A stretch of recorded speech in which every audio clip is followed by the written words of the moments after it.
that what's your maturation point? You have to mature or whatever, but like that's the thing I guess that they can take comfort in is they look at it, they were like, we're just dumb. Like, and we got to learn things. We got to understand this moment, and we got to understand how to play here.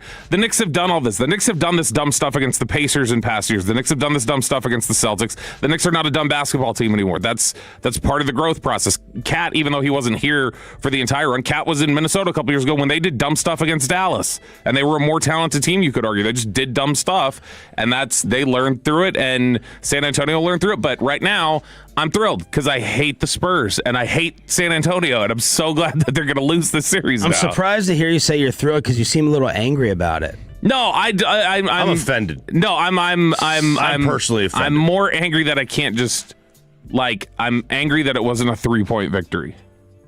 Because the spread was 2.5. I'm so mad. I am so mad. I can't fully dunk the ball today. That's why I'm mad. I'm so mad this Spurs. I'm rooting for the Knicks now. Because everything else came true. Well, 3.5 wouldn't have been an easily handled victory. It just would have covered. But it would have covered bet. the spread. Yeah, it would have covered the spread, and I was right about Brunson scoring over 30 easy. Yeah, I'm so offended. But I could tell. I would think that you're mad because New York is happy, and I know how much you hate the Knicks. I hate the Knicks fans. I hate the Knicks, but I'm so offended by how the Spurs played the second half. I'm so put out by that guard play and that coaching. I'm rooting for the Knicks.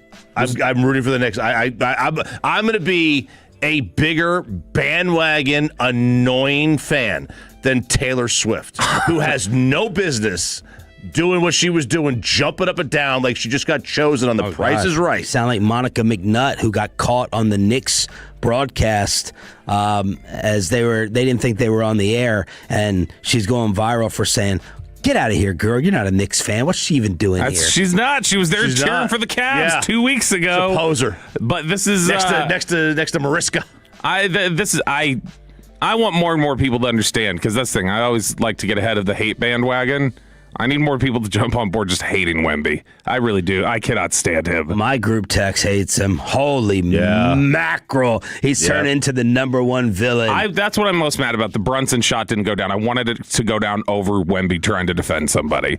That's what was annoying. So what drove you crazy about him last night? The pointing to the head, the taunting? Oh, yeah, no, it's just the demeanor. It's this phony, humbleness and he's got this humility, but he's super competitive. He ain't that competitive because he's still, sits there and cries his eyes out like a little biatch when they win the West Finals, and then he wasn't prepared and actively goes it's like that Duke player. Who was the Duke player who when they were down, when they were struggling to beat the 16th seed and they came out at halftime, we didn't actually take them seriously. When he's after game 2 just going I guess I already celebrated and didn't focus on this. And it's how anybody likes him, I don't know. I really can't stand him, but it's also probably the Spurs jersey that does it for me. But no, I'm thrilled that he's going to lose. I'm thrilled that he'll probably cry after Game 5 and be super emotional about this is just a learning experience or whatever the hell he'll say. And I'm just ready for it to be over at this point because I don't want to see the Spurs have any more success. 877-881-1053 to hit us up on the Franklin Franco Injury Attorney text line.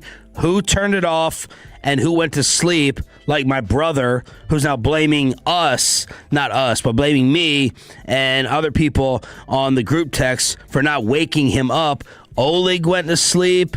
Matrim went to sleep. So people bailed on it. How would he blame you for not waking him up? I was supposed to be texting him.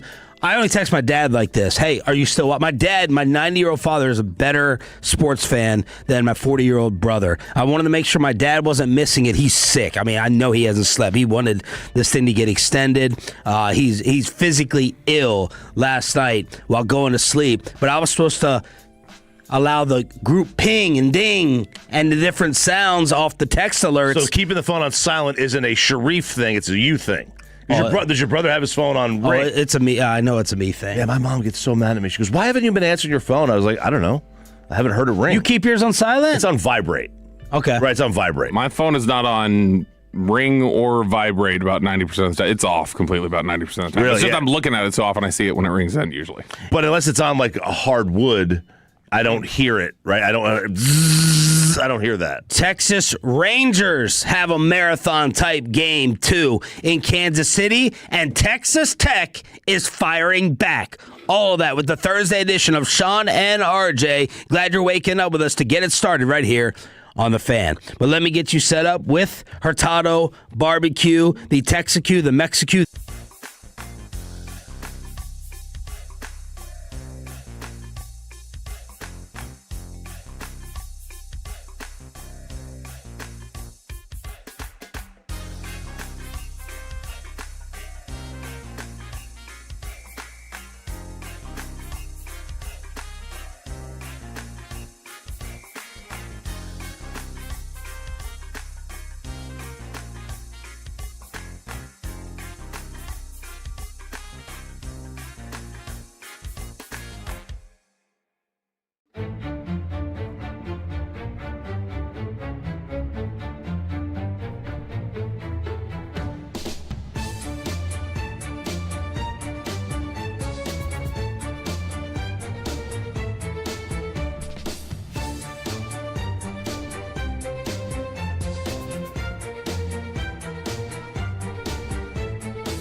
Whether it's helping you choose a plan that fits your needs or guiding you along to make the most of your benefits, Medicare coverage from HealthSpring empowers you on your health and wellness journey.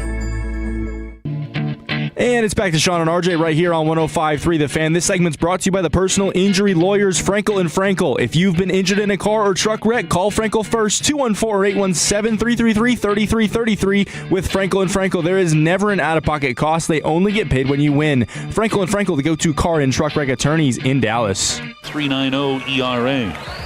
This pitch is lined into right, a base knock for Diaz. Caglione racing over, can't get it, it's by him, and all the way to the wall. Duran scores easily. Diaz content at second with an RBI double to give Texas a 5-4 lead.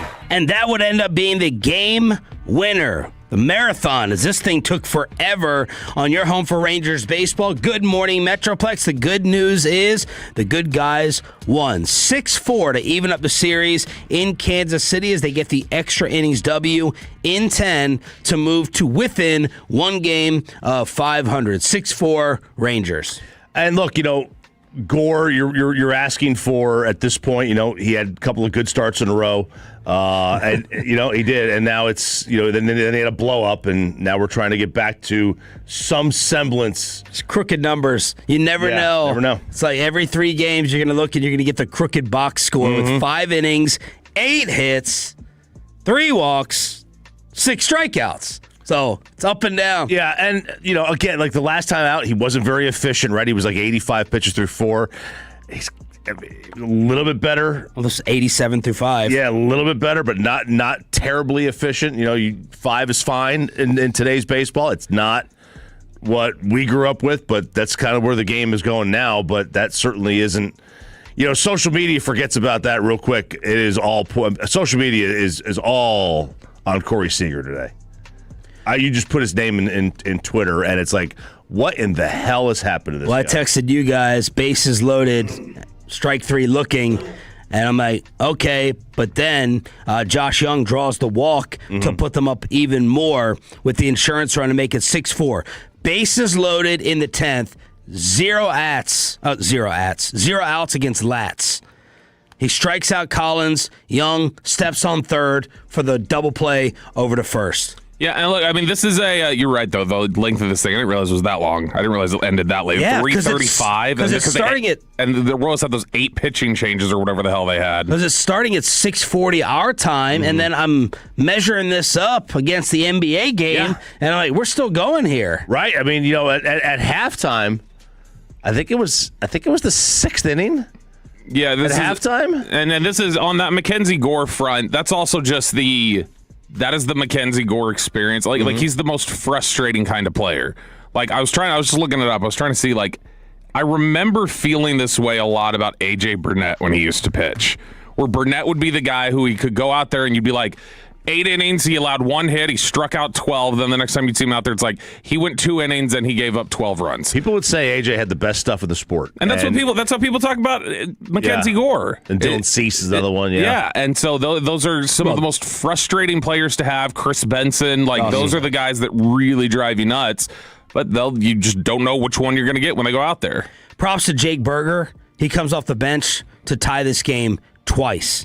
It's loaded with 1 out in the 8th, and Berger ends up tying it again. I actually thought I was going to come in here with the number 1 storyline being blame game on Nimmo for a ball that I thought he should have caught in right field. Ended up being Kansas City's go-ahead triple in the 7th inning. But, of course, Dave Raymond and the broadcast have to show us the 15-mile-per-hour winds to blame for everything if it happens negatively to the Rangers.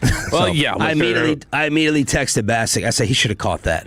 I won't read back what Mike said. There was the 15-mile-per-hour winds. He was probably still the flags getting ready to rip off the foul pole. It's getting ready to fly off the foul pole. That's Raymond. Well, actually, he did right. hit the line drive off Seth Lugo, and he was still kind of like rattled by that. Yeah, he was shaken to the core. That's just an empathetic person, Sean, and you're being bigoted towards his empathy. But I know there was some wind.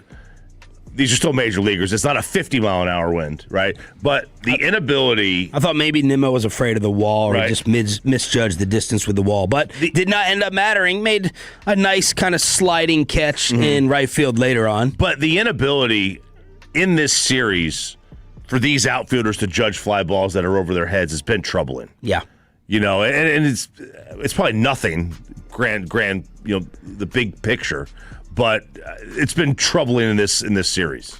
Rocker against Waka today. It's a 3-5-4 versus a 3-4-4. It's going to be afternoon baseball to interrupt the KNC Masterpiece with a 12:30 pregame and a 1:10 first pitch to decide things in Kansas City. How are things being decided in the West right now? The Mariners are 2 games up on the Rangers. The Athletics are a half a game back from us. The Armpit is 5.5 back from Seattle, and the Angels are 9 games back. So no one has put together any type of significant winning or losing streak in the West right now. By the way, just as a note on Nimmo and the kind of defender he is, because I thought this was the case. I looked back and I'm like, he has twice led the National League outfielders in errors. So Really? Really? He's had some issues before with errors in the outfield.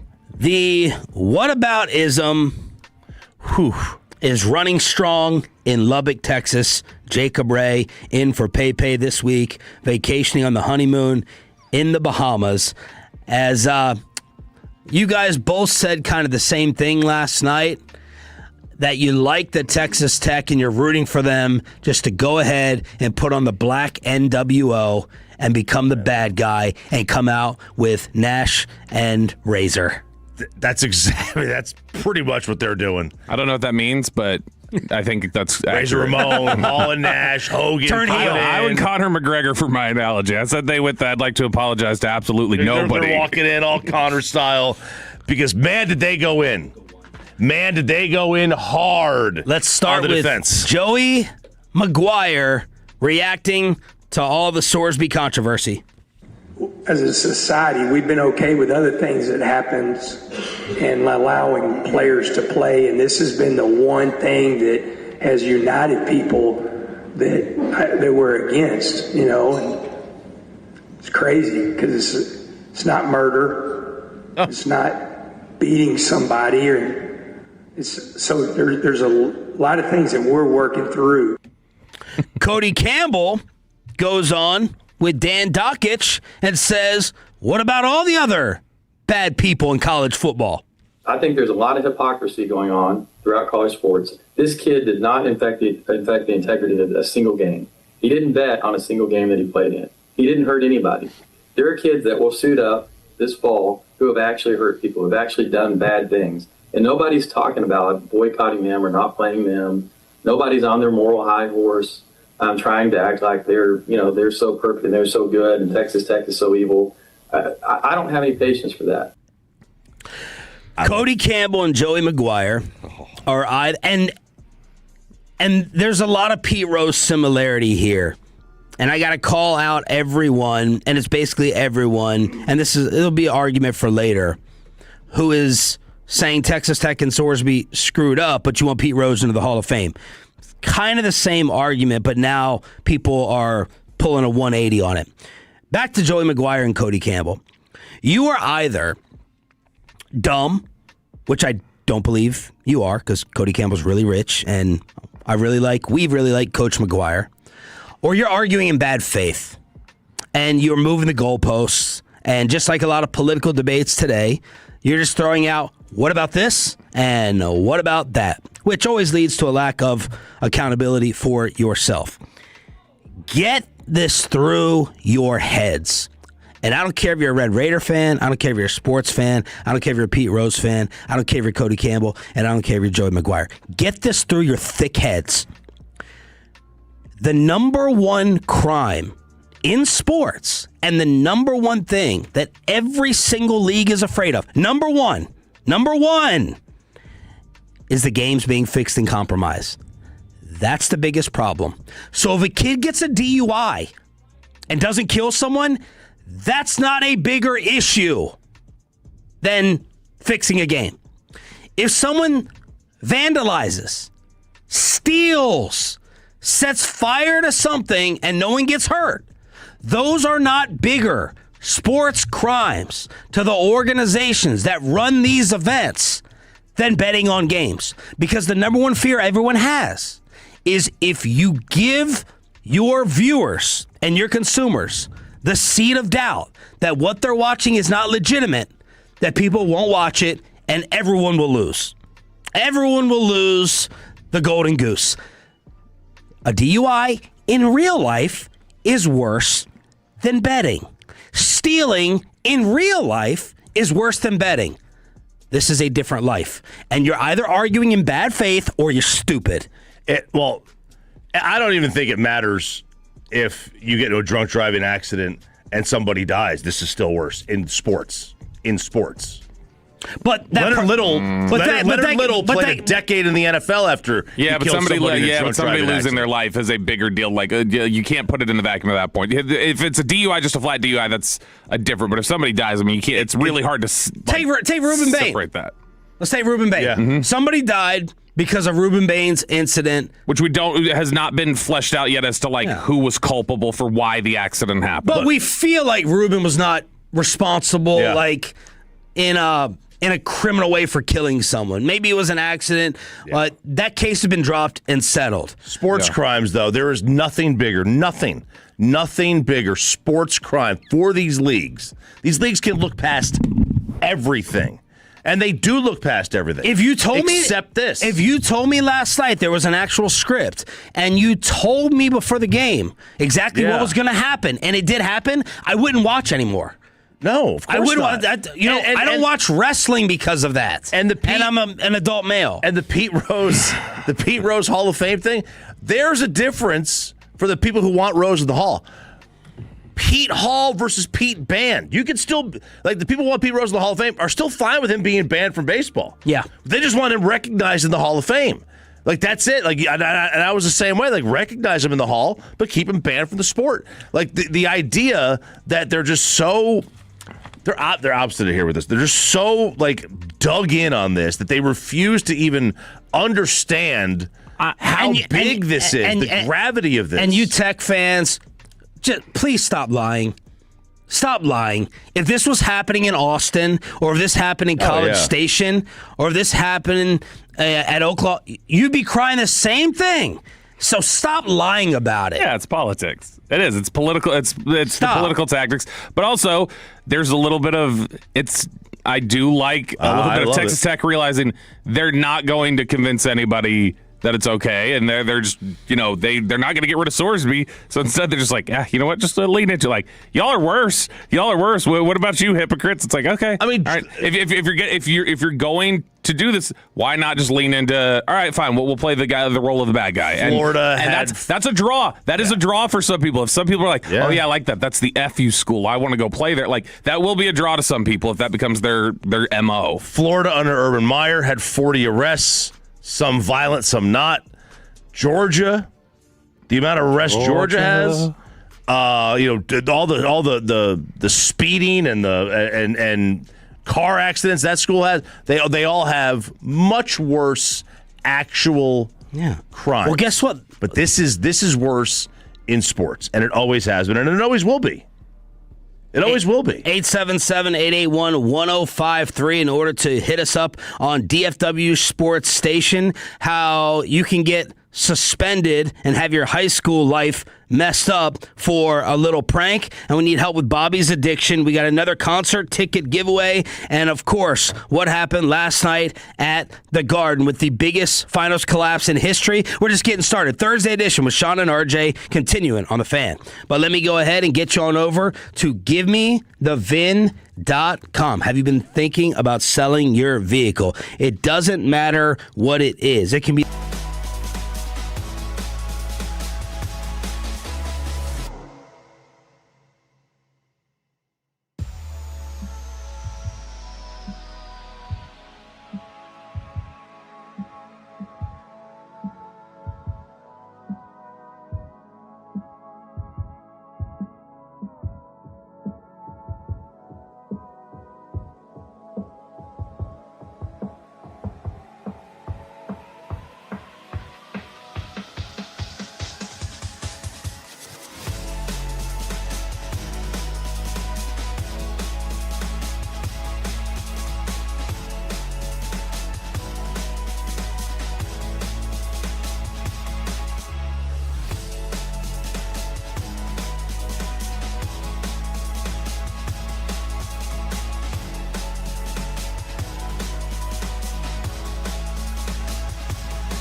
can hear. You should be in a pleasant, happy, jubilant mood after the Spurs got crushed last night from an emotional standpoint. But the reason Bobby is in a mood is because of his addiction that he cannot conquer. Yeah, this is starting to frustrate. Did you open it up last night after we sent it? I opened it up to send it to a friend. I'm not gonna get heavily involved in this one. I'm pretty much over. I'm over it. The craze. The basketball thing, all the different combinations of 82-0, I already know them all, right? You already know what you need. So if you got a quick second and you want to kill a couple minutes, fine. The football one I don't love as much with 20-0. And now you have what Bobby says is the best one with baseball. It's the most infuriating one. It's the most challenging one. Now, are you just doing at 1980 plus, or are you doing all time? No, I'm doing all time. Okay, that's good. 1980 plus, I don't know if you could even put together a team like that. What's the site? It's diamond-draft.app. Ooh, there's an app. Well, I mean, I don't know if there's an actual app or if that's just the URL, but you're supposed to pick one of every single one, and they even give you the formula on how to win this. And it's based off baseball reference. But they care about how many games you played. So if you've got 500 games that Harmon Killebrew has played in a decade, it's like, well, that's like only like a third of the games that were played in that decade. So we'll apply his stats, but it's only going to be weighted this much. And so you got to find guys who have played a bunch of games and contributed at a higher level, because then you get somebody like Carlton Fisk who played like the whole decade, but then Carlton Fisk has an OPS of like 780. So it's like, okay, well, do I want that at 780 or Piazza playing half the decade at a 900 OPS? So how much time have you spent on this compared to the others? I think yesterday I seriously played this for about 4 hours. God! I was at home. Nobody was like the girls were out. I was just laying in bed, and my eyes started blurring by the end of the night. I was looking at the screen so long. Yeah. And I think I got a headache from 82-0. the closest I got was 159-3, and I had two players out at like flip-flop. They're like, you should have played him at DH and him at left field. Oh, they tell you that. They at the end of it, they say this would have been the best combination based on everything you Does spot. it make sense to you? Like you're respecting the algorithm? No, I don't respect the switching the DH to the left field. I should get credit for they're in the lineup. Like, Yeah. you said in the NBA one you need to play them in their natural position. well, no, but I figured out like I could still get 82-0. Like I could absolutely fit it. This is so narrow an opportunity. I got 98-0 in the hockey one. I don't even know hockey.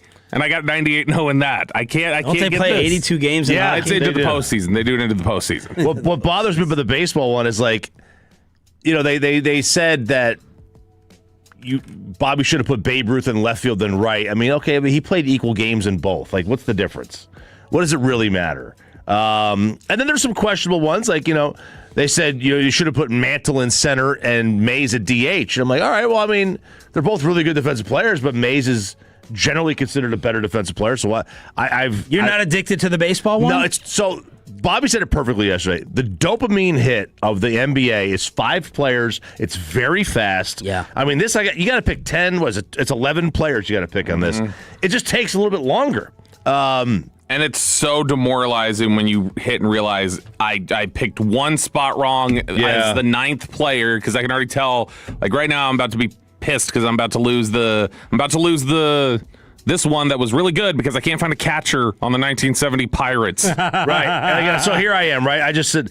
And how many spins do you get? Redos? You can respin the team and the decade on every single pick one time, and it's still impossible. There are people who've gotten 162. They list their names when you get it. I got here. I have, and they listed my rating. So the top guy is the top guy you should pick, right?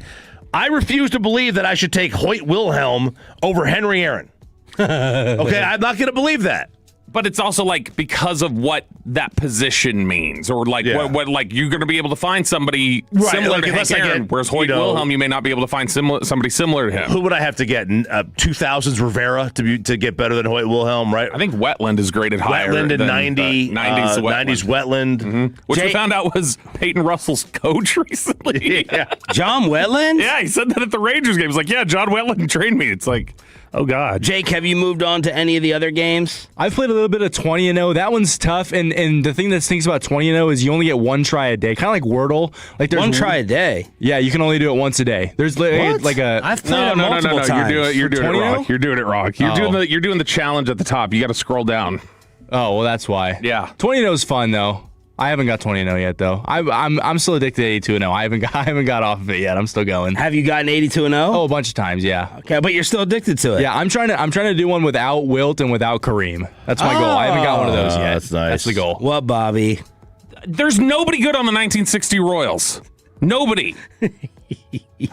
Jerry Adair and your 641 OPS is going at shortstop. Can't you change decades? I did, and it froze on that. That's where it ended. Why does it do that? It does that sometimes. Well, no, that's where it ended. I had my option was you want the 2020 Brewers? No, I don't. I really don't because we haven't finished the decade, and it still only counts it as being half the decade, even if you played every game. And now I get the 80s Pirates. The one I Lovely. don't want to get into is 32-0, which is the college basketball one. I don't want any part of that. Okay, Is it the same business who's doing all these? No, I don't think so. But is anyone making money off of this? surely My they internet provider with me surging usage. I don't know. I haven't seen. All right, what's going on with cigars? What's going on? Okay. Actually, fake cigars. All right, let's go to a Massachusetts. I'm going to ban you from playing this if you keep acting like this. Because I had to worry about Choppy last week. I needed him to get 82-0. I can't keep doing this with you every I'm single only playing day. it during the breaks. Except No, you're just not. Now. Just now I wasn't. Just now I was not. Now I was playing it into the segment. Let's go to Massachusetts. Ipswich is the name of the city. They have a Division 4. Jake, watch his computer. They're the Watch his computer and text me. They're the cross team. He's compromised. He cheers for Sorsby. He's not going to tackle. All I got to do is pay him off. Their lacrosse team advanced to the Division 4 state semifinals. It was scheduled for this week at 6 p.m. So Tuesday at 6 p.m. was scheduled for. But due to the shortage of available players, it was in the best interest to forfeit the game. Okay, so they made the Final Four. Why did they forfeit? So according to CBS News, some of the members of the team, now they already had graduation. They've already graduated high school, but they're still in the state semifinals. Some of the members of the lacrosse team graduated. They capped off the ceremony by posing for a picture holding cigars. It was a graduation photo. They're sitting there, they're posing, they're holding cigars. It turns out that the cigars were not even real. They were fake. They made them with dried tea paper, and they went to these smoke shops and got tips on how to make a fake cigar. They even, after they were banned, the school found out about this. It's a state law that you cannot have any kind of tobacco products. So the school finds out, and they ban them. Well, the kids take these cigars. So if it's a state law, are they getting arrested? Are they getting dealt with? No, it's like you can't have tobacco on property or whatever, something like that. But so they took these cigars to the school and said, no, look, these are fake. Smell them. It's chamomile or whatever the hell it is. This is kind of like that track ruling where the kid put up his hand at the very end and they disqualified him for poor sportsmanship, or it's like, yep. What are you doing? I would ban them for this, for being insufferable nerds on learning how to use chamomile tea bags to make fake cigars. Look, guys, we're smoking. Yeah, they deserve to be banned just for There's that. a rule that prohibits use of tobacco in the MIA, which is the Massachusetts Intergalactic Athletic Association. I don't care if they were real cigars. Intergalactic? Did I say intergalactic? Yeah. Interscholastic.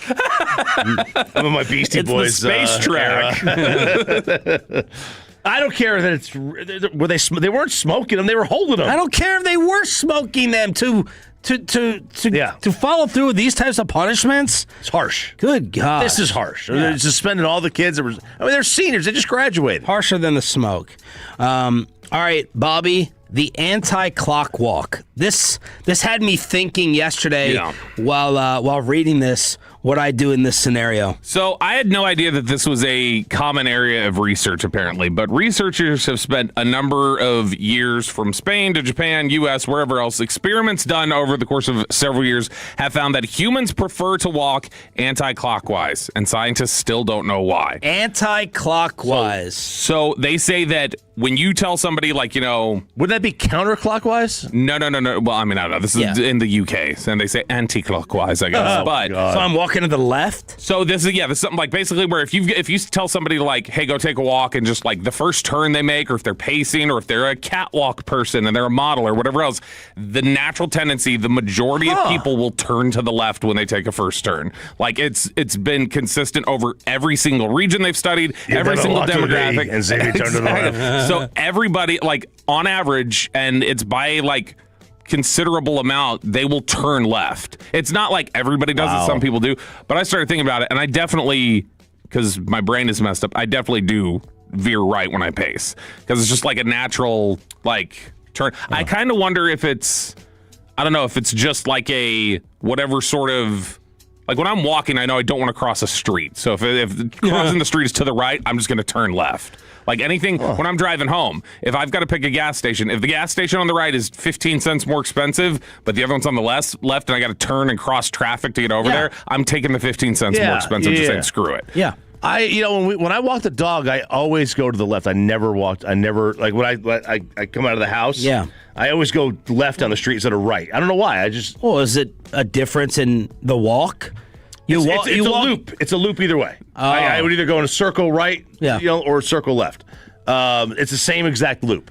They found this by accident. They were actually filming people during the pandemic to see if they could stand being around each other. And then watching the video, they noticed most people kept turning left to move away from people.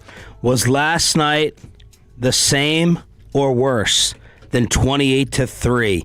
Is it the biggest collapse in sports history? We know it is for the NBA Finals.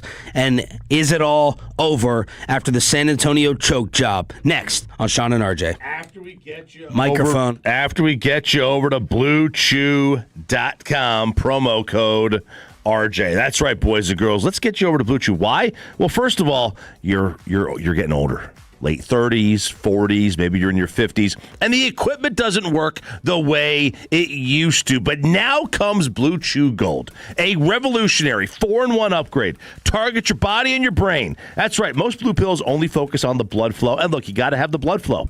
Got to, otherwise it doesn't work. But Blue Chew Gold goes further. It enhances arousal, desire, connection, total performance. It's physical and mental. It dissolves right under your tongue, starts working in as little as 15 minutes. You can turbocharge your love life with Blue Chew Gold. You go from average to savage with Blue Chew Gold. Ladies, tell your man about this. Write this down. BlueChew.com. Promo code RJ. 10% off your first month of Blue Chew Gold. Again, it targets your body and your brain. BlueChew.com. Promo code RJ. Get your confidence back and your little fella feeling big again. Take us with you wherever you go. Now heard on the iHeartRadio app, YouTube, Twitch, the TuneIn app, our Odyssey app.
Your turn it on, leave it on.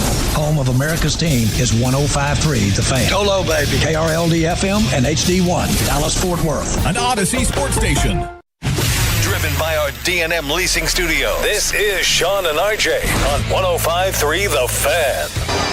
No timeouts left. They have to get it in. Harper lobs it inside. Castle hasn't lost it. That's it. It's over.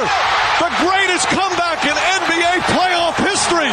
The Knicks pull off the miracle comeback and lead it 3-1. Mike Breen, ABC, ESPN. In case you shut it down early last night, the 29 points, not enough. The 20-point lead in the fourth quarter, not enough. And the New York Knicks are one game away from winning the NBA championship. Good morning, Metroplex. Sean, RJ, and Bobby here on DFW Sports Station 105.3 The Fan. OG Anunoby, I think his block and defensive play may get lost in all this with what he did against Fox.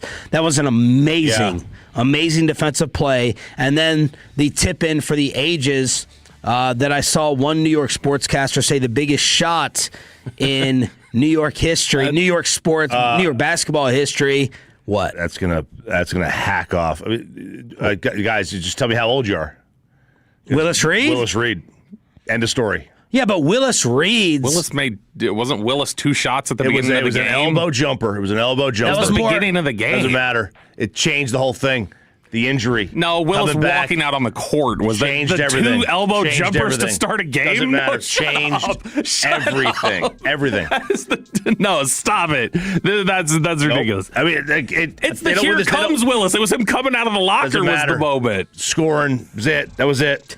You're gonna hack off Knick fans. No, you're not. Knick fans were all saying this last night. And that's because Knick fans are 6 years old. They've never seen a game before. They're all like Chalamet. They came here 4 years ago. I thought you were going to say that they were going to be mad because it's not technically a shot. That's the thing. I kept seeing everybody go it's the biggest shot. It's the biggest shot. I'm like, it's so weird to call that a shot. It was like I mean, it's a made basket, but it is just like it's an amazing tip. It's a ridiculous. It's ridiculous because there's two Spurs players there who look almost like they think like, all right, here we go. Here comes the. It's not even like they weren't aggressive enough. They jumped up. They just had no idea Anunoby was going to slip in there and tip it up. It's the. When they win that series, which they're going to win it. I don't know if it'll be 5 or 6, but they'll win. I assume it's going to be 5. But when they win the series, that will be OG Anunoby will forever be a god in New York for that fourth quarter. It looked like a second foul call 2 minutes into this game was going to determine the entire game, and maybe change the entire series, as Karl Anthony Towns, I thought, was screwed again by the officials with the arm lock with Wembanyama.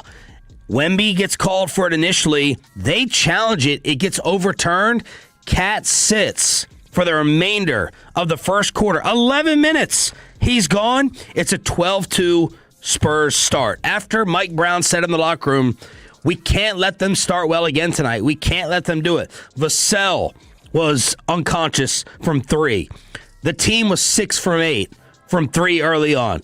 They're up 30-17. They're 13 of 19 from the field. Wemby's in the head of Mitchell Robinson, telling him, I'm in your head. And it's 41-22 after the first quarter. There is no way an NBA player can recover from being trash talked by a guy from France. You can't recover from that. I don't know how Mitchell Robinson ever recovers from that one. Now they won the game, he'll recover with a ring. So he'll recover with a ring. But psychologically, you just can't recover from something like that. Because I'm with you. Like it was like the beginning of this game. That foul call. It changes everything. It changes the entire thing. Because you could put Mitchell in as well, and he'll get you a couple of rebounds. His best offensive game is a lob. Yep. I tell you this, I love watching him shoot free throws. That is a treat. Just a line drive. I mean, he makes Shaq look like prime Steve Nash for the free throw line. It's that bad. 76-49 is the largest halftime lead by a road team in finals history. Victor Wembanyama missed 6 shots within 3 feet in the second half last night, and including 5 of them in the fourth quarter, which is insane. That one that he missed right before he missed the 2 free throws, that layup, I was like, I have no idea how he missed that one. I was like, oh crap, that's like that. That could have been ball game. And Brunson had like 3 killer turnovers when the lead was at like 15, and it's like, here you go. If they break through this 15, if they get it towards 10, and Jalen turned it over 3 times. When you go back and look at the first handful of minutes of that fourth quarter, it was 15 for like a while. And then all of a sudden, the floodgates just opened, and the Knicks just started coming back. Because you're right, like Brunson had some turnovers, and the Spurs had these empty possessions. And that one possession they had where they got 2 offensive rebounds, they kept chucking threes, and they kept bricking those threes. It's like, guys, you gotta take the ball to the hole. Somebody get an adult in the backcourt. Get a guard that has any clue as to what they're doing. And I think that's a great point. They're missing. And I know you're going to hate this name that I bring up, but this is where you need a Chris Paul type. You need an adult. Sure. You need an adult running things at point or running your offense. And De'Aaron Fox was not that last night. I'm looking at this montage. I know he's going to catch the heat for the decision to go up with the layup. There's a montage of De'Aaron Fox second half plays. So bad. It's brutal. It is awful. It's bad, and it's just part of what had Charles Barkley losing his mind on ESPN. We saw the dumbest basketball team in the history of civilization. Oh, wow. We saw they had a 25-point lead, took eight straight threes. Like, they thought to get, like, that was some of the most mismanaged, stupid basketball. Hey, when you blow a 29-point lead, the other team has to help you. The San Antonio Spurs help the New York Knicks win this game by doing some of the stupid-ass stuff I've ever seen on a basketball court. You know the shot that I thought was going to haunt them? It was the Josh Hart missed layup. Yeah. Oh, for sure. I thought that was going to be the Ewing coming up short layup attempt. Absolutely. In the 90s. He misses the layup for the lead after the steal. Wemby misses both that Bobby referred to earlier in the show. Misses both free throws. And Stephon Castle, my guy, ice cold, stone cold, man, with his free throws. Not enough, obviously. Yeah, I kept when Castle was walking up there, I was like, he's got to miss these, right? Just because that's where things are going for San Antonio. So for him to step up there and do that, and you mentioned it on Twitter last night. The margin of error, they were this close to that being a back-court violation. Yeah, I still don't know if I understand why it wasn't. The ball has to cross too. Yeah, the ball has to cross too. And as long as the ball hasn't crossed the threshold, your feet can. And Mike Brown is being given a ton of credit for that adjustment. Jalen Brunson is getting hounded, and they're not getting into their offense until very late in the shot clock. They put Alvarado out there. You're sacrificing size and defense, but you have another ball handler out there. And it had been Shamet throughout the postseason that gave them this guard boost off the bench. Last night, it was Alvarado, even while trying to pick up Wemby's leg earlier in the game. So that was Mike Brown's coaching props. Mitch Johnson, Spurs coach, getting annihilated by everyone today, and you're hearing Knicks fans celebrating in his post-game presser. Obviously, a few things. We scored 30 points in a half. We got away from what got us the 76 points in the first half, just in terms of putting pressure on the rim, rolling after screens, running, continuing to find the paint, whether it's for ourselves or for a teammate. We got on our heels and miss some shots, and then you don't get as many free throws and high percentage looks. That is in the post-game presser in the stadium. And that bedlam is Timothy Chalamet and everyone else in the hallway. Wasn't that what Elko got mad about at the end of the year with A&M? Where he's like, shut the door! He's like, I don't want to hear him. Like, that can cause people, like, that historically has always made people snap with sports. That's what made Cam Newton allegedly walk off the podium after the Super Bowl years ago, was that he was, like, doing those questions, and he said he could hear them cheering. He's just like, I don't even want to sit here and listen to this.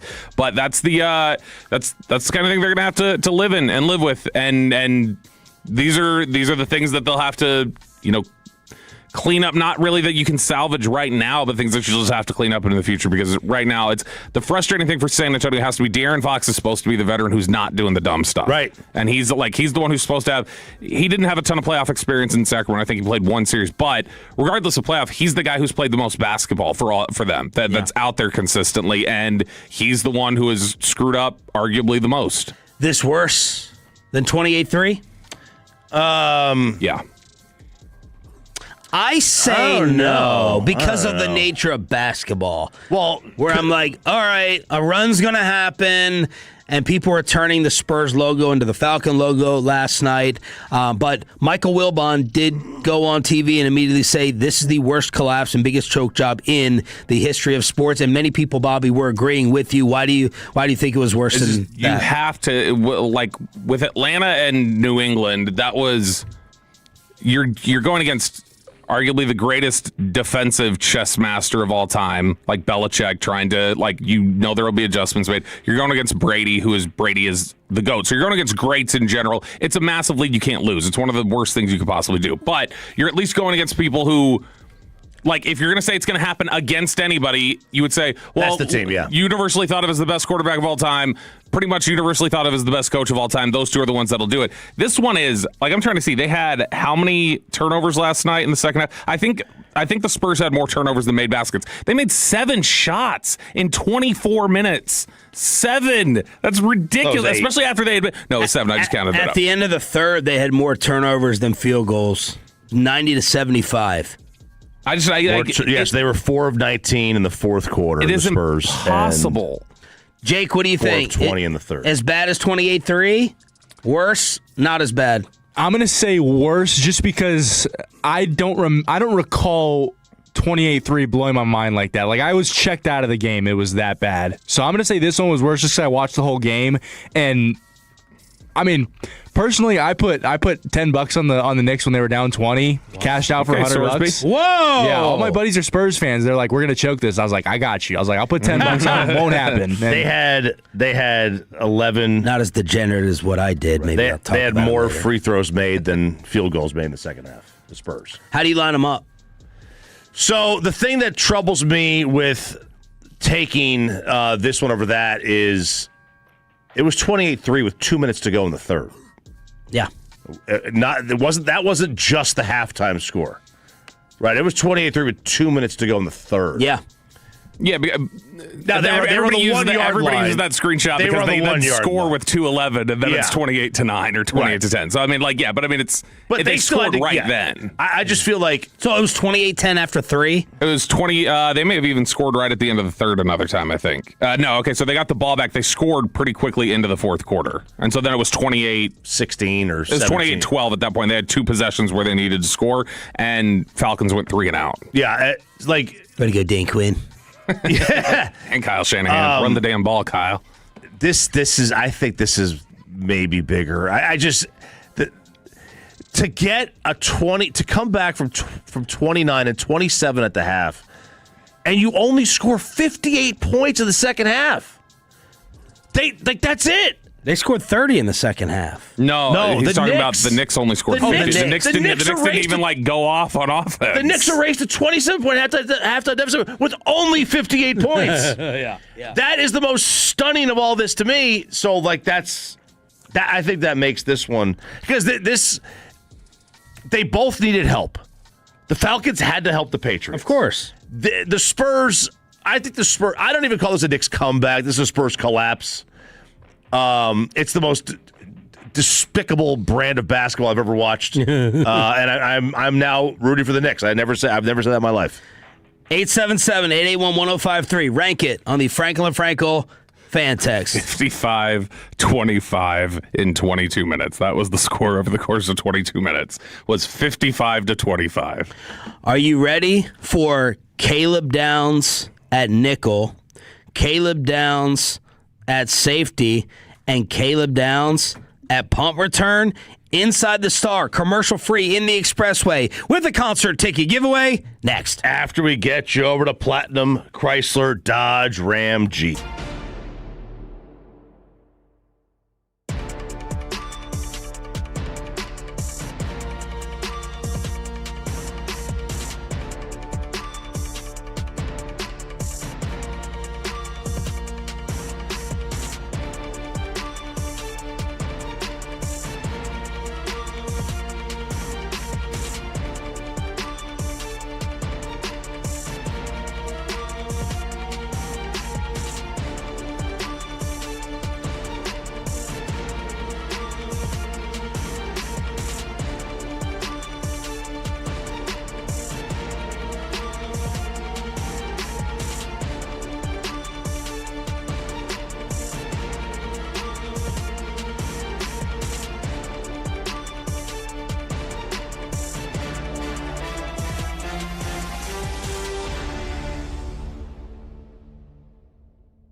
America's team, let us go inside the Star on 105.3 The Fan. Caleb Downs, punt returner. Good morning, Metroplex, inside the Star on World Cup Day.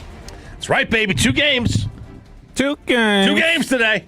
Dan Hunt, chairman of the local festivities, will join us at 8:20 this morning, and we'll also talk about the deal that maybe gets a little bit of heat off of Dak Prescott after we talk about Caleb Downs consulting with Kavontae Turpin about special teams work. Yeah, Caleb Downs, he is always looking to expand his football knowledge, and he's turning to Kavontae Turpin. Now, I know that may cause some people to go, oh, no, that's concerning, because they saw, obviously, that sometimes the football IQ is not always there with Kavontae Turpin, specifically with fair catches. But Caleb Downs has done punt returns in the past in college. He is actually electric back there, as much as he's not like a big-time speed athlete. If you watch him return punts in college, he's got something. But he's been doing different work like personal protector on punt coverage. He's obviously working the defensive stuff. And he was talking about all the different veterans that he's been able to talk to while he's been doing OTAs and kind of pick their brains on. And he said one of the examples,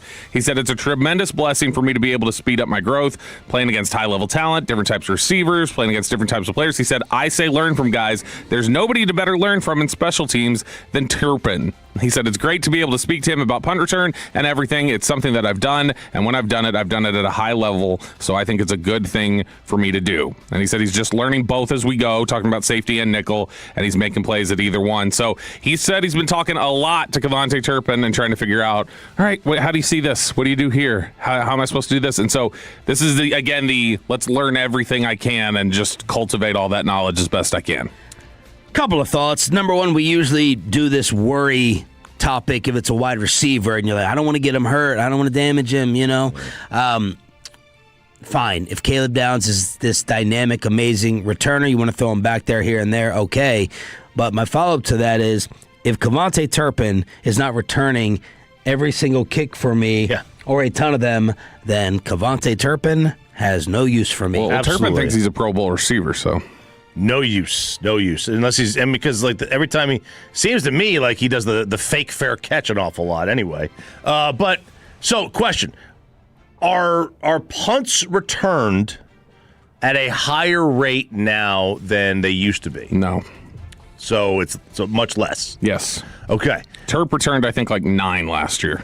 Okay, so that's 9 car crashes. That's better than 20, but still, you're asking somebody who you hope is available for 17 weeks. Yeah, I mean, this hasn't put themselves in harm's way. This hasn't come up like with a big time player, I don't think, since I've been on the show, so I don't know if I've ever said it. I mean, Dez. No, since I've been on the show. Yeah. So I don't know if it's to say that, but like I am all for throw whoever's electric back there. I didn't care if it was Dez, I didn't care who it was. If they can score on any play, let them do it. And that's the thing, like if Deion Sanders came into the league today, This NFL wouldn't let him. This NFL wouldn't let him be Deion Sanders, right? Which is ridiculous. And that sucks. And you lose that. Now it's a give and take. Like the give is obviously you're gonna get him more or lose him if he gets hurt or he loses a toe, right? Or but I love the idea of the electric guy back there. I understand the risk, and it's probably not worth it. Probably not. But some of the greatest moments we have in the history of this sport are guys doing special things, and Deion Sanders doing special things. I mean, that GIF is still used.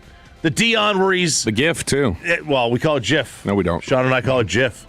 But where he's kind of doing... It was in Philadelphia, right? Where he's kind of dancing back there. Yeah. I mean, it's still being used all the time. Speaking of injured receivers, after a lot of pessimism, John Harbaugh is now trying to ratchet up Malik Neighbors playing the opener against us. As Harbaugh said, hopeful that Malik will be back soon. Tore his ACL in week 4, required a full meniscus repair. He needed an additional cleanup procedure as well. Did not obviously take part in their mandatory minicamp. And then there was video of him running in one of those charity softball games, and it did not look pretty.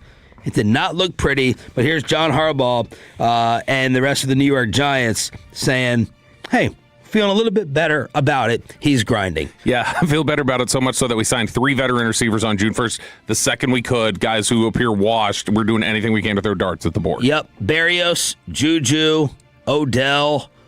I mean, they already had Darius Slayton there, who's still playing. Since 2022, I think is the number we found, Tom Brady has played more games in the NFL than Odell Beckham. So that's who you signed to be part of your team. Is Dak Prescott finally off the hook? It appears that way because... He's always been off the hook. Number 15. Off the chain? Yeah, that one too. Right.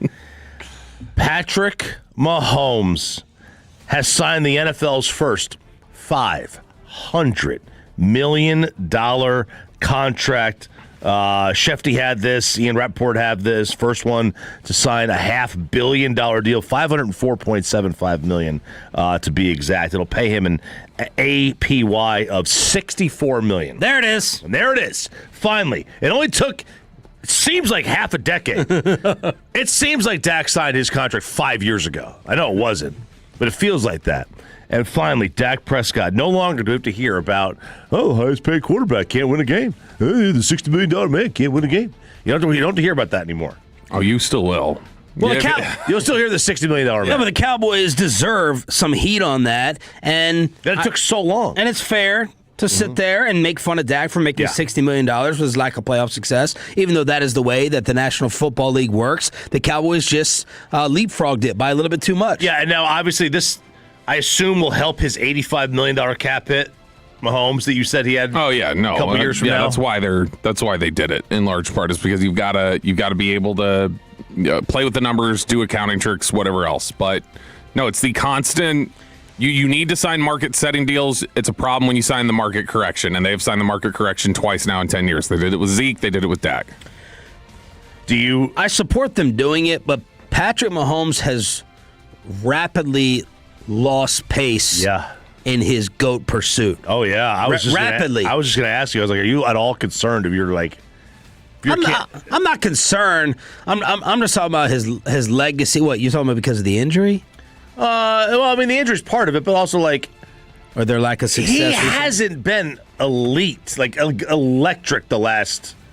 2-3 years? Yeah. I know they were to the Super Bowl, one of them. He is, in the last 3 years, his average season is 25 touchdowns, 12 interceptions, 7 yards per attempt, which is not very impressive. He was throwing some picks. He was not getting the same kind of... I mean... He's still great. No, I'm not saying he's not. Yeah, but the picks, to me, wasn't the concern with him coming out being a little bit reckless, Bobby, in terms of throwing it all over the place? That's true, right? Reckless, and they didn't know how he was as like a guy who saw the field because Texas Tech didn't ask you to make reads. Yeah, so... That's not what's been haunting that offense to me. To me, it's been the total opposite and being way too conservative. The picks have only been at about 11 a season, so it's not a reckless Brett Favre type. It is check down, Charlie, lack of Tyreek Hill explosion, a boring offense, which is only part of the reason that I'm going after Andy Reid as my new coaching mission, along with his Rashee Rice t-shirts. His first 5 seasons, he averaged 8.1 yards per attempt. So we're talking about the last 3 years, he is down more than a yard per attempt, which is a ton in the NFL. He threw for 4,000 yards or more in his second year, all the way up until 2023, and the last 2 seasons he's not cracked 4K. He's not cracked 4,000 yards. No, and his QBR is, like, the last 3 years has been generally below where it's been every other year. Like, he is... There's, again, it's a little bit of this Crimson Tide effect. Like, I don't know. There's got to be some sort of name for it, but this idea of, like, what was great, and then CTE, people Crimson Tide effect. Yeah, there you go. Ah, see, perfect. It is. It's CTE. That's the perfect, like, analogy of whenever there's just this obsession and somebody's been so good for so long that it's almost like, I can't believe they're dead yet. Yeah. I can't believe I just can't believe they're not that good yet. People it feels like have finally kind of gotten there a little bit with Alabama. I kind of do that with San Fran. You know, I'm like, they're just going to be there. Yeah, and so that's happened a little bit with Alabama. Kansas City still needs that reckoning. People still don't want to talk about them that way. They had Mahomes last year for most of the season. He went 6-8 with Mahomes there. And there's everybody this year that wants to talk about, like, yeah, they're a top 5 team. Really? Why? What tells you, even the year they went 15-1, I know they were 16-1 or whatever it was. I know they went that. That was not a team that was anywhere close to what that record said they were. They won like half a dozen games that year that were games they had no business winning at the very end. And some of that is, like, obviously there's luck that gets thrown in there, but also knowing how to win. No, this was not knowing how to win. This was Denver shanking a 25-yard field goal at the end. This was a BS pass interference call on Cincinnati that put them in field goal range. It was the Raiders fumbling like a snap. A lot of that was not knowing how to win. Those were like legitimately shoot yourself in the foot losses that other teams had. 877-881-1053. Don't get me wrong, they still have to do it. Mahomes is like the perfect model as the face of your franchise, which Dan Hunt will probably tell us at 8:20 this morning. I'm just talking about his update in the GOAT pursuit because he is trailing. He's not leading. He is trailing with the way the last few years. Where is he? Well, he's definitely behind Tom. Yep. And then I think you can get into your Montana, Manning, Pat. Who else am I missing? I think he's definitely outside the top 3, and that's when his name comes in. I think he's outside Montana, Manning, Brady. And then I think that's where Pat's name can start coming up. But right now, I wouldn't say he's had a better career. Well, I don't know, because the titles matter. Like, as just a player, though, Rodgers had a better run. Like, right now, Rodgers, through this point of his career, had a better run in terms of just personal play. Man, Rodgers' one title is gonna leave him because he's gonna. That's the biggest problem. He's gonna get forgotten because he was so. You can make a case that Rodgers was more talented than Brady and Manning. Well, it's not a case. Like he is more talented. Rodgers is the most natural. I think maybe the most natural thrower I've ever seen. Like he's so it was like he was born to do that. He's superior so arm strength and mobility to Manning and Brady for sure. It's not even close. But strength than Manning. Manning had a big arm. No, he didn't have a big arm than Aaron Rodgers. I mean, Aaron Rodgers, that damn thing would zip. Manning's problem was he didn't throw spirals a lot. The ball didn't fly through the air. Usually in the playoffs against the Patriots. But this argument's for you because you crown Mahomes. So you got to step up here. I love Pat. And either defend or take some accountability. What's up? I love and Pat. Where's he in the race now after you crowned him? He has taken a step back, but Tom did go 10 years between Super Bowls. That's stunning. Think about that. 10? He went 0-4, and then he didn't win again until 2014. They made the argument before if you split up Tom Brady's career into 2 careers, like two Hall of Fames. It's 2 Hall of Famers. He has 2 Hall of Fame careers, and then a middle part where it was like still Hall of Fame, but more like a Marino type Hall of Fame where he went to a Super Bowl but didn't win. Right, that was the middle career. So Tom had the 10-year gap, so there's obviously still plenty of time for Pat, but it's definitely stalled. He's in a holding pattern right now. I can get him ahead of all those guys. I can make the argument he's ahead of Peyton and Joe, but not yet. All right, we got a concert ticket giveaway coming up. Neighborhood Watch at 7:40, and Dan Hunt to get you ready for the launch of the World Cup in studio at 8:20 to talk about pheasants. But we'll finish up, Bobby. I thought you made an interesting point about Brandon Ayuk maybe hurting your case if you're David Mulugheta. Yeah, if you're George Pickens and you're David Mulugheta, like you just want Brandon Ayuk to shut up right now because Brandon Ayuk has become the poster boy for should we have paid that wide receiver? Should we have paid that guy? He has been going off. This is like 3 days in a row he's had some social media post where he is actively antagonizing the San Francisco 49ers, who they've had this awkward standoff with him where they want to void money. They don't want to have him. They don't want to release him yet. They don't want to give him the opportunity to go find another gig. But this has gone downhill so fast, and I still don't remember where this started. Like, you remember it was just weird. At first it was the shorts thing. Like, that was the first inkling of, like, something was just weird, where Shanahan didn't want him wearing shorts, and Ayuk was mad and wouldn't show up to practice for it. Well, Ayuk posted a video on Tuesday on Instagram. He called the 49ers stupid. That was after Sunday, in which he called them little-ass boys who need to stop running from the bill.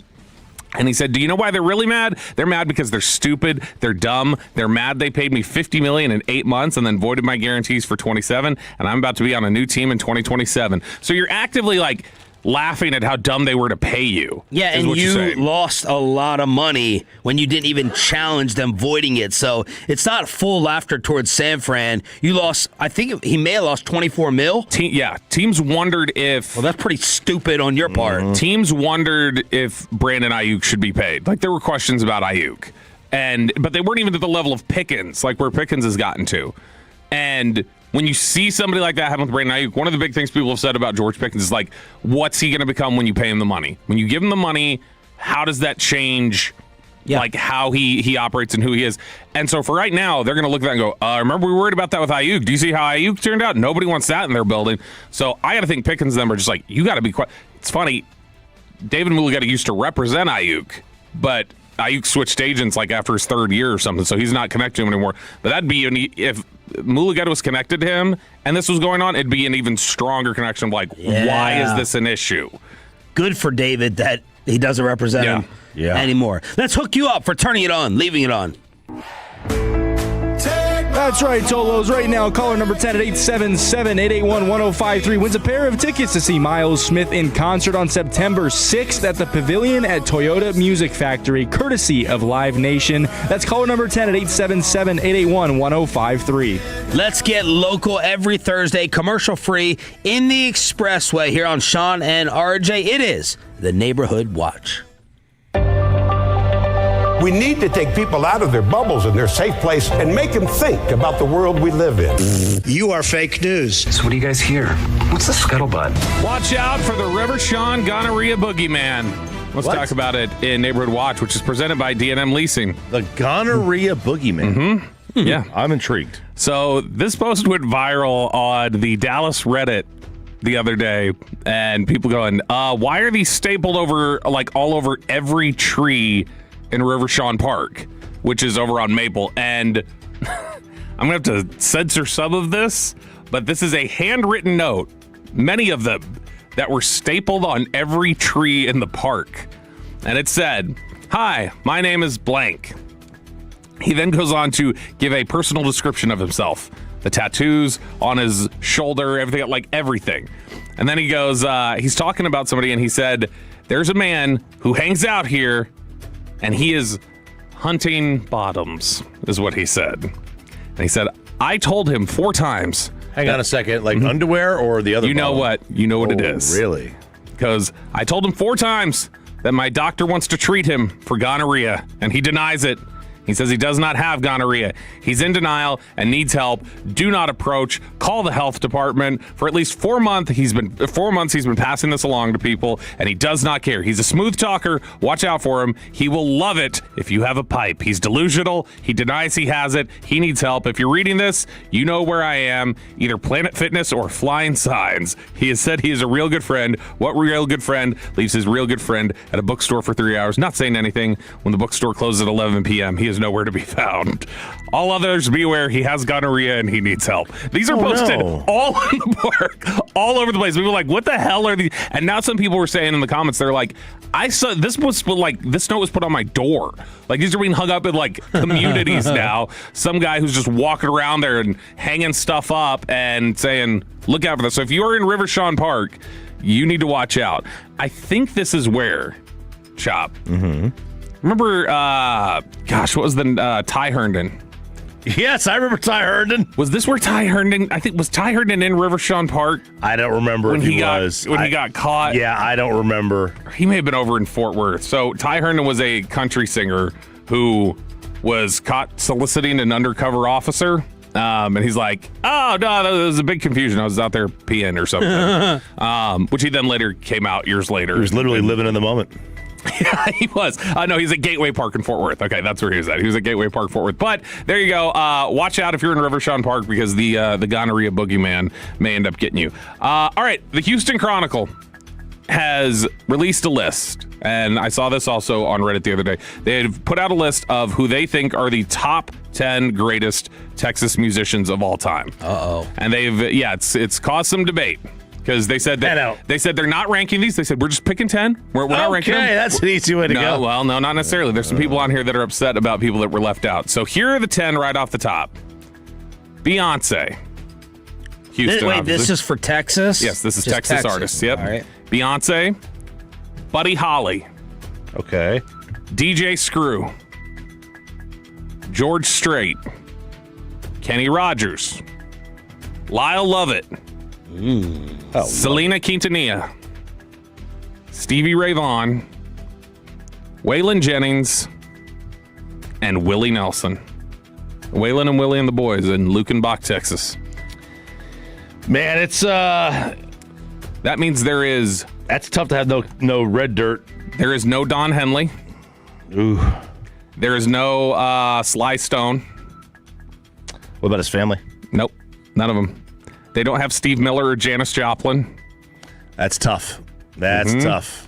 Well, if you're gonna add, you got to remove. That's the show Lyle rule. Lovett. Okay, right away. You know who was getting a ton of hate in these comments? Look, let me just say one thing. I'm not going to be able to contribute to this mightily. You Where's guys, Big X the plug? You guys are superior in music knowledge to me. The one thing I do have to establish, the only thing I will fight about because of my family, you can't say anything about Selena being removed. No one. Don't do it. Choppy, I'm looking at you. Well, I didn't say. Don't say anything about Selena because I will have to bring out knives. That's it.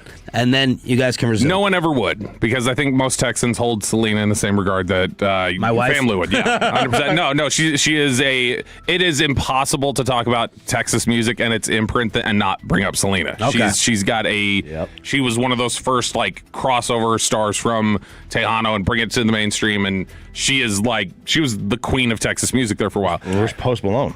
There's no Post Malone. There's no Van Cliburn for classical, as somebody pointed out. There's no Roy Orbison. And where the comments really jumped all over it was they were saying, one person said, swap out Roy Orbison or put Roy Orbison in for that clown Kenny Rogers. There's a lot of people going off on Kenny Rogers in these comments. Someone needs to make a Texas 10-0 website. And go ahead and stack them up. See what the point total is. Bobby, you assign the point totals. Yes. And see if someone can score perfect. Ooh, again, there's also no Pantera.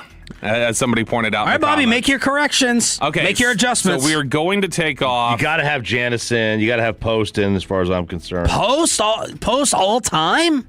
Post Scott. He can't even sell his tickets right now. I like Post Malone. He has crossed genres. Sounds unsuccessful. I mean, he's selling a lot of records. He's crossing. Well, he's selling tickets. They say downloads now. Crossed over like Beyonce. Here's what we can do. We can take Lyle Lovett off and reset the list. It's Beyonce, Buddy Holly. No. Reset the title. It's the top 10 Texas musical artists of all time, according to the Houston Chronicle. We can take off. And this is the one the last one will get people angry at me. But Lyle Lovett can go. I think if you've already represented, you're not going to take off George, are you? No. I was like, I will leave the room, man. George has to stay. Beyonce has to stay. No. There's where you can take off. My wife, Beyonce, Beyonce the hell out. My wife would agree. My wife would agree. Even if you don't like Beyonce was Taylor Swift before Taylor Swift was. Even if you just don't like generic Beyonce, ass music. She's an icon. Her catalog is so vast. You can't take off Beyonce. Yes, you can. No, I'm sorry. Have you seen the SNL skit, The Bagency? No. They do this skit. It's one of the funnier ones they've done. They said it's The Bagency, where they're like, it's the who's the Spider-Man, the second one after Tobey Maguire, after him. It was the Andrew Garfield. Sure. Andrew Garfield is like at a dinner party with his wife, and he goes like, Beyonce's so good. I don't love that drunken love song, and then they all panic and they're like, you need to run, and it's like the Bagency, the Beyonce hive comes after you to like attack you if you say anything other than just Beyonce is so perfect. And they were Taylor Swift like the way, that's why it was fitting that Kanye like kind of transitioned their eras from Beyonce to Taylor Swift.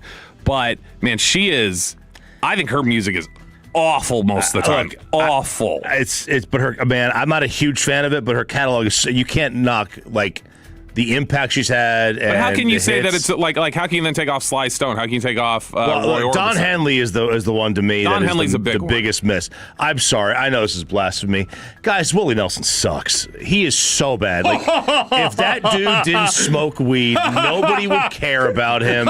He is he's the country Snoop, but Snoop actually was good at what he did. I'm sitting here. So it's a bad analogy. It's a terrible analogy. He can't sing. He's awful. I'm sorry. He sucks. Are you removing Willie? I probably would, especially if you've got Waylon there. Like, that's all you need. What's your impersonation? Yeah, I'm smoking weed. He's got this he's an awful singer. He's nasally. He's just not very good. And I'm sure the fan text is freaking out. And that's fine. But no, Stevie Ray Vaughan absolutely has to be up there. Selena has to be up there. Like, you can't get around those. Buddy Holly has to be up there. Stevie Ray. George Strait. Stevie Ray though, like he does his catalog. Like, if you're talking like catalog of music. It's not. He's an elite guitar player. Like, he is one of the greatest. He mainstreamed blues again. Yeah. Like, is he as he died? That's why his catalog is small. Well, Selena's catalog is small Janis too. Joplin died too. Her catalog, right? Is and I wouldn't have argued for Janis Joplin to be off the list. Like, I'm off the list. Okay. Yeah, I'm saying you're saying like you can't have one because Selena made like 3 albums. I think Janis's impact was bigger. You know who I just found out not long ago? Jimmy Johnson knew her. Like, they went to school. Jimmy Johnson said they would pick on her and stuff. Like, they used to like make fun of her and stuff because they were all out in Port Arthur where they were. With Bobby McGee. Who at the radio station would you invite? You can only get one person to invite into this discussion where you would value their opinion the most. Tim. Yeah, Tim would know all of these artists and would know stuff from them. Well, I don't know that Tim knows a lot of DJ Screw, but outside of that, then yeah. Now, I will say that Broadus knew a lot of the new music at Peyton's wedding. I was impressed. He did. He knows a lot of music. He had some music history. I don't think playing, but what? Jacob popped in my ear just there and said, "You wouldn't invite Carter in for the discussion?" Carter actually does know his music. Yeah. Because he has no friends, so he has to sit there and put his headphones on and just sulk with his sad music. Lovely girlfriend. Let's go. It looks like it. Neighborhood watch. All right, next one here. So, do we have anything on the fan text, by the way, Chop? Anybody else suggesting artists that they think should be what's the on most or off this intense list? opinion? You guys lost respect when you said Willie Nelson was terrible.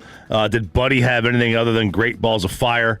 Let's see. Buddy was not Great Balls of Fire. That was Jerry Lee Lewis. Hang on. No, that's what he said. Did Buddy have anything other than... Did you misread it? He said he said his Great Balls on Fire.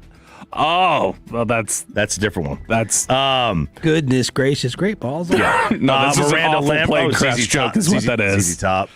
There's a ton of stuff here that's just off. Yeah. Pantera's a big miss. Pantera was one that was like absolutely huge and impactful. And again, impact and other things, obviously, I guess can. Erykah Badu. It's another one. Yep. All right, over at WFAA, and I saw us get tweeted at, and they said Russell Scott called this with you guys yesterday morning talking about it. One day after the conviction, Carmelo Anthony has filed his notice of appeal and says he can't afford a lawyer. This is the day after the murder conviction. The paperwork has been filed. Anthony, 19, who was taken into custody Tuesday at the Collin County Courthouse after the verdict was read in court, said in a court document he filed himself that he has no money and wants the judge to appoint him an appeals attorney. Court documents show the Texas Department of Criminal Justice took custody of Anthony on Wednesday. After completing the intake process, which included a new booking photograph, Anthony was transported to the PAC unit near Navasota, where he was assigned. Anthony is a, quote, penniless, destitute, and indignant, too poor to employ counsel to represent me on the appeal. The document states it appears to be a form document originally prepared for use in Dallas County, but he scratched through and wrote in Collin. And that is the thing that, if they win an appeal, they absolutely have to look for a change of venue. Like, if that's what that, like, and that's what Russell had mentioned. That was the thing that I was stunned they found jurors as fast as they did. Because it's like, I don't know that there's 18 people here who wouldn't say they like had some sort of awareness already of the story. Yeah. And had some sort of inclination either way. Because a lot of times, as soon as it also doesn't look good that they were all white. They weren't. I thought. No, there was like. I thought I asked yesterday, Russell. I said, "What do Carmelo's defenders? What are they arguing?" And he said that there was no African Americans on the jury. No black jurors, not all white. So there were minorities. Just there was not a black. Okay, well let me rephrase. Asians, a couple Hispanics. Let me rephrase, and my point stands. It still looks and feels off. with not one black juror. Yeah. It's not representative. My point still stands. It's not representative of like the reflection of the county. Like I understand when somebody says, "How can it be a juror of my peers?" and there's not even anybody who like looks like me. And now, how many jurors are there? Background. 12. There's 12 and 6 alternates, so they pick 18 people. Yeah. And so, but I mean, there was initially 2 black jurors on there, and they were removed because I think they removed them because they were educators. I think that was what I saw. That's one of the things that is they don't like to have. What's the problem with that? Lawyers don't like teachers on juries. Why? They don't like nurses. They don't like teachers. They don't like certain. Why? Because they don't. Less easy to manipulate. Yeah.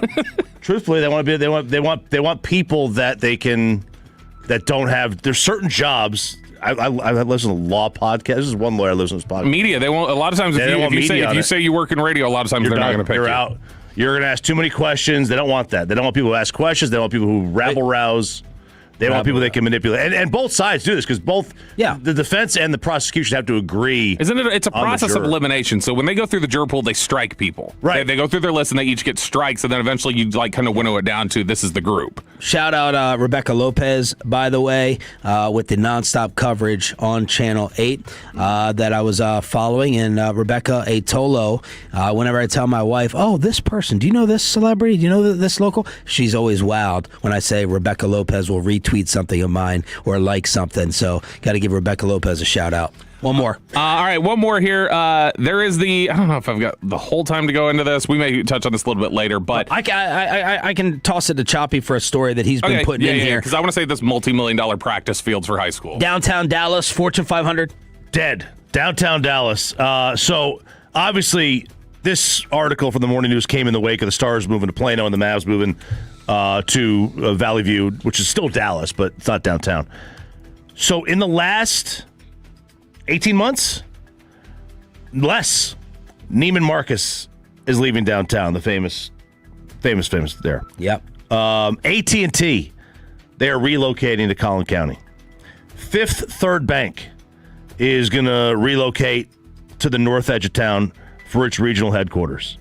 You've had tons of other companies leave downtown. Now, the one thing downtown is going for is they're replacing these buildings and these people that have left with residents, right? So people are now living downtown more, and they will live downtown more than they ever have before. But the corporations are leaving, and the corporations pay a large portion of like your city taxes and stuff. That's going to be bad for the people who live down there because they're going to have to make up that cost that's leaving. But on the plus side is that Texas has overtaken California for the most Fortune 500 companies. There's now 58 Fortune 500 companies in Texas after the latest one moved here. Now it's 57 in California. So $2.8 trillion worth of Fortune 500 businesses that now are inside our state walls. But as Mayor Johnson said, the wolf is not in this town that's up the tollway. That's speaking right to all these people leaving because all of them are going. Where are they all going? Outside, I don't think Neiman's going to relocate, but they're just going to close it. But they're all going. Fifth Third Bank, and AT&T, and the Mavs, and the Stars, they're all going in the same direction. This is a continued, like, basically attack on South Dallas and South Tarrant. Like, this is like trying to leave them behind completely, and it's ridiculous. They would rather share revenue and space with Southern Oklahoma than Southern Dallas, and I think it's ridiculous. Is there any way the Spurs can recover, and RJ tries to sell you on the Rangers again with some Diamond Calves, and you're home for Rangers baseball? Then Dan Hunt in studio with the start of the World Cup today, next on Sean and RJ. A car accident.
And HD1 Dallas Fort Worth. Let's go, Cowboys. An Odyssey sports station.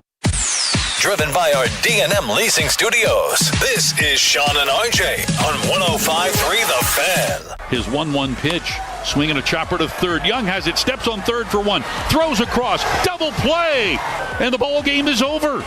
Rangers win it by the final of 6-4, sweating out a bases loaded, nobody out situation here in the bottom of the 10th. You're an idiot and you don't know baseball. Ranger fans, you're not dreaming.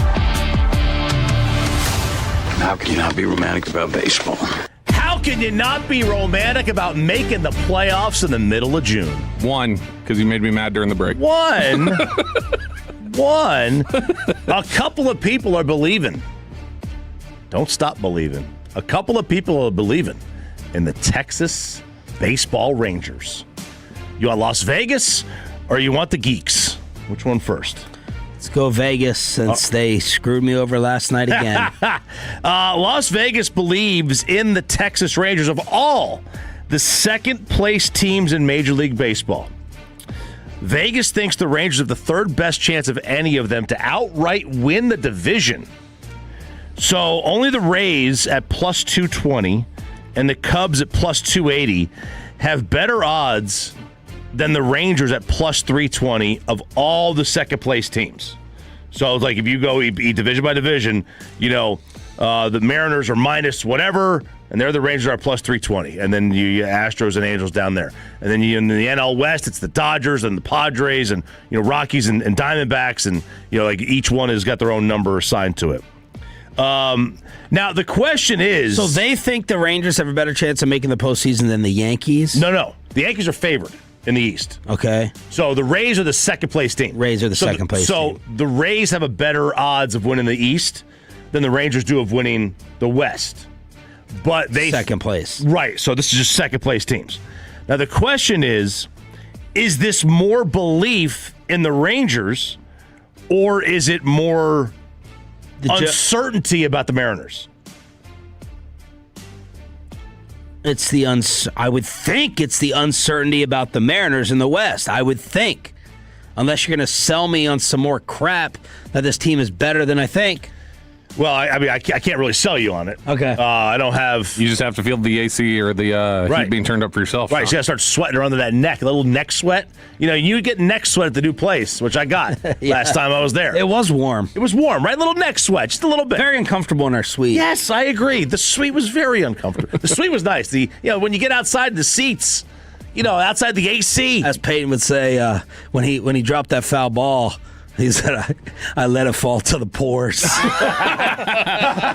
I'm so mad I missed that, him dropping the ball. He didn't really drop it. I'm so mad I missed seeing him get a read attempt. on it and try to that would have been so perfect. So, because the Rays are currently in first place, or at least they were as of yesterday, and they're not the faves in the East. And the Yankees are without Aaron Judge till August almost. So Vegas is buying in. I would ask, should we too? But there's nothing. I can't really sell you that hard on it because the offense is just so inconsistent. Some days, look, did yesterday feel like a 6-run game? 6 runs with extras. Not when it took 4 and a ghost runner. Not when it took 4 hours when you're thinking this is 10-8. Right. Yeah, obviously, because obviously you go in extra innings, but it was a 4-run, which that feels more like what it was. But I don't even think it felt more like maybe like a 3-run outburst. But it's just there's a lot of inconsistency. 3-run outburst. That's what it felt like. 3 runs around here has felt like an outburst at times. Yeah. But now we move over to the geeks, the nerds. They've got the Rangers in the postseason. Right now, the Rangers' playoff odds. Bobby, I know you haven't seen this, right? I haven't seen it. He's not looking at anything baseball-related except 162. Oh, he's looking at baseball-related stuff, and it's just 1980s. Except. What percentage chance do the Rangers have of making the playoffs according to the simulations? Little ESPN thing? Yeah, that FPI or whatever it is. 51%. 64.8. They have not watched them. This is why you can't play baseball on a calculator. They may make the playoffs. That is not a 64% chance with the way they've played. Ninth. That's ninth. It's not just the way you play; it's the circumstances around you. No, I know, but there's nothing about them that says man, they are just so underperforming relative to the other teams in their division that they're still behind. There's still a but it's the circumstances around you. But why is it better than Seattle, for instance? Is it better? No, it's not. Seattle's an 89% chance of making the playoffs. It's not better than because they think Texas could still get in the wild card. But here's the thing. Okay, so Seattle is 89% chance. Then Cleveland is 86. The next American League team is the Rangers at 64.8. After that, that's ninth, by the way. After that, 10th, 11th, 12th, 13th. You got to go all the way down to 14th with Toronto. And Toronto, the gap between the Rangers at 64.8 and Toronto's 36.3% chance of making the playoffs. That is a massive gap. Look, now a week from now, this could be flipped on its head. I'm going to admit something. It's not the best thing to do on the home of the Rangers. It's not going to be good. I know what you're going to say, and I 100% agree with you. It's not going to be on Twitter in the fan text. Right, Aiden? It's not going to be good. Aiden's going to clip it. On Twitch especially. And it's hypocritical on top of it all. If the Cowboys were in the same exact situation, I'd be much more excited, optimistic, and positive. And I need to call into question my attitude and my, not disgust, but my temperament and my reaction to whenever you bring up these types of optimistic things and my emotional rejection of it. Why? Why am I doing it? I know. I thought you were going somewhere else. And why am I being hypocritical? Because if the Cowboys were in this, I'm like, all right, you're still there. Still got a chance. I'm excited about the possibilities. I'm rooting for these other teams to lose in the NFC East to move us up. I'm being hypocritical about it, and I'm being negative about it. I thought you were going somewhere else. It's like rewarding. Yeah. You're being rewarded for mediocrity. Right. Well, if that's the case, where did you think I was going? I thought you were going to say that that they're here, but you're bored watching this team. Well, I am bored, but all these things, being in it, this is a good thing. It's a good thing. But I'm not reacting. I don't have an internal reaction of good. I think this is better for us, better for the station, it's better for the Metroplex. If you're in it, it'll be more exciting for trade deadline. You make the playoffs, that's better for everyone. It's easier to watch a frustrating team once a week than 6 times. They are because the analogous, if you want to take it what time of the year it is, like it would be the Cowboys are currently 3-4 and the Eagles are 3-3 and we have 10 games or 11 games left to play. And where it's well, that's right there. And whereas it's okay, over the next 10 games, we've got these 10 critical moments that we can evaluate and talk about. And there's so much riding on these. Whereas if this was the case with 10 games left in the Rangers season, you'd be more into it probably. You'd be more oh my gosh, there's so much weight on this. Whereas that just feels like this is a marathon, though. There's 100 more games they have to play. Yeah. So it's also just a little bit it's exhausting almost to think about what could occur over. That's why baseball is just it is a grind. It's a grind. Or to your point, I feel like a lot of the mystery has been removed. Whereas in the NFL, right, with 10 more games, 1 game a week, it's what could happen? Yeah. Whereas you've already seen 65 games. I've seen 65 games, 66 games, and what I think is a lot of evidence. Yeah, right. we Raiders, Eagles, Chiefs, that little 3-game stretch. That's 30 games. People oh my gosh, look. It threw our world upside down. It's a different football team. They did change. They've completely they figured this out and so it can just you could see change in the NFL much quicker. You see a baseball change. It's all right. It's 10 days. Oh, okay. It's the Colorado River cutting the Grand Canyon. It's just very it takes slow a while. And the change is not. You don't feel great about anything until you're several weeks into it. And that's the instant gratification that baseball doesn't have that football does. End of Kansas City today, 12:30 pregame, 1:10 first pitch on this station. Dan Hunt in studio in 10 minutes to open up the World Cup party here on Sean and RJ. Let me tell you how degenerate, number one, and number two, how telling this is of the Spurs meltdown last night. I already realized I was going to lose the Knicks winning by 2.5. Mm-hmm. I went and picked all the bench players on both sides. This is what I did early in the third quarter. Gosh. And I created an underdog lineup of scrubs for garbage time for the fourth. Oh, no. And I was like, this is going to be one of my most brilliant plays ever. So I'm texting the meatballs, and I'm like, who are your scrubs that are going to play in the fourth quarter of this? And I picked like 2 Spurs and 2 Knicks, and I was like, they're gonna get garbage time here because this game is done and over with, and everyone's gonna sit everyone for the epic Game 5. And obviously none of that came to fruition. But I put together a lineup of Luke Cornett, Jordan Clarkson. I bet Landry Shamet again, Jose Alvarado, and Miles McBride. I put together a scrub garbage time flex underdog play. It would have been an amazing hit. It was $10 to win like $95, and I didn't even need every single one of them to hit. That is what one of the things I'll remember about last night's San Antonio meltdown. Now imagine if you were ineligible to do the radio show. Wouldn't you feel that's unfair? That's what you got to think about for Sorsby. Okay? That's right. He has a disease, You got to put yourself Bobby. in his shoes. yeah. He has. They got him rehab. And I'm starting to dislike Cody Campbell too. Man, That was a bad. I don't think Joey McGuire does want to. I think Cody Campbell kind of wants to be a villain. I think he likes the idea of just like poking people in the, like.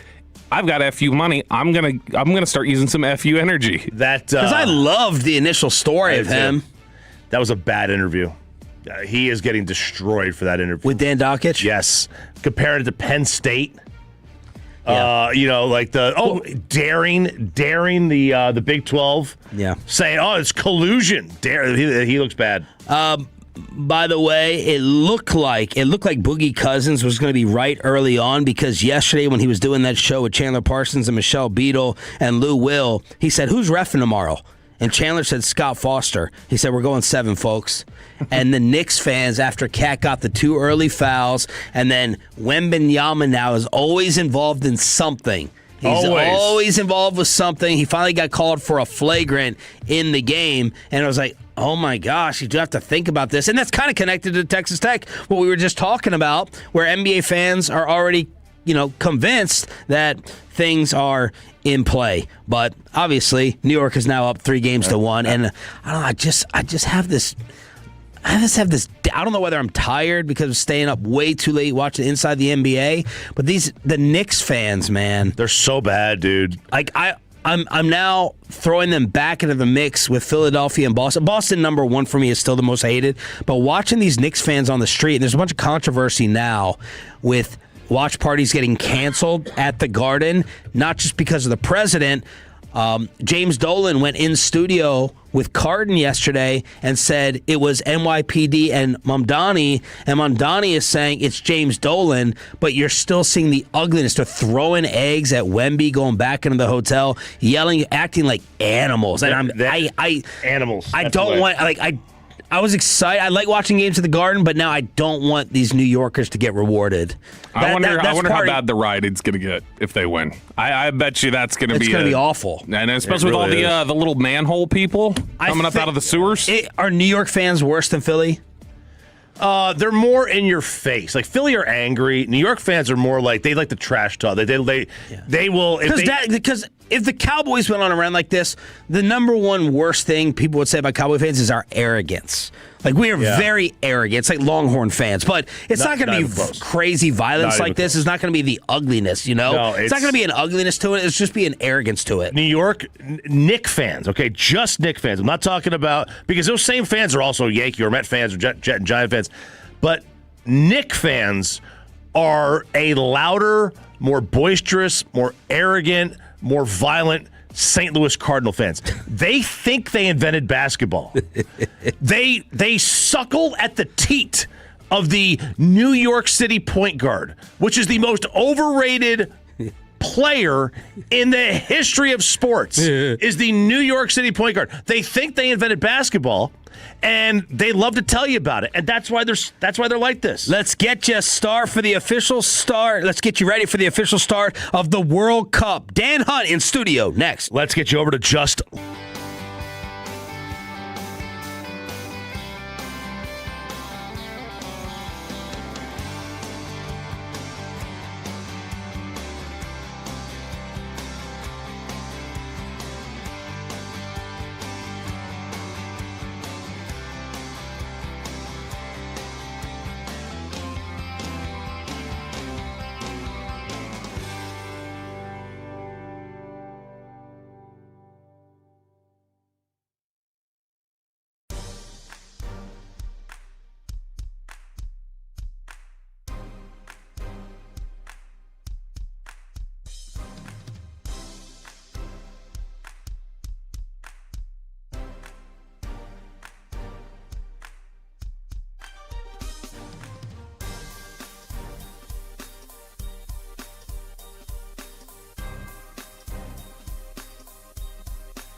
And it's back to Sean and RJ right here on 105.3 The Fan. This segment's brought to you by the personal injury lawyers Frankel & Frankel. If you've been injured in a car or truck wreck, call Frankel first, 214 or 817-333-3333. With Frankel & Frankel, there is never an out-of-pocket cost. They only get paid when you win. Frankel & Frankel, the go-to car and truck wreck attorneys in Dallas. It all gets started today, 2 o'clock our time, Mexico and South Africa. It is the beginning of the World Cup, and one of the station's favorites is joining us in studio, co-chair of the North Texas FIFA World Cup Organizing Committee. Did I get the title correct, Mr. Hunt? Have you heard a longer intro ever? Did you get new business cards made? It was like 4 of them I had to staple together. Pamphlet. Dan Hunt joining us in studio on 105.3 The Fan. What has your life been like over the last 6 months? Yeah, try the last 107 months. That's how long we've been working on this. Really? It's been amazing, a cool journey.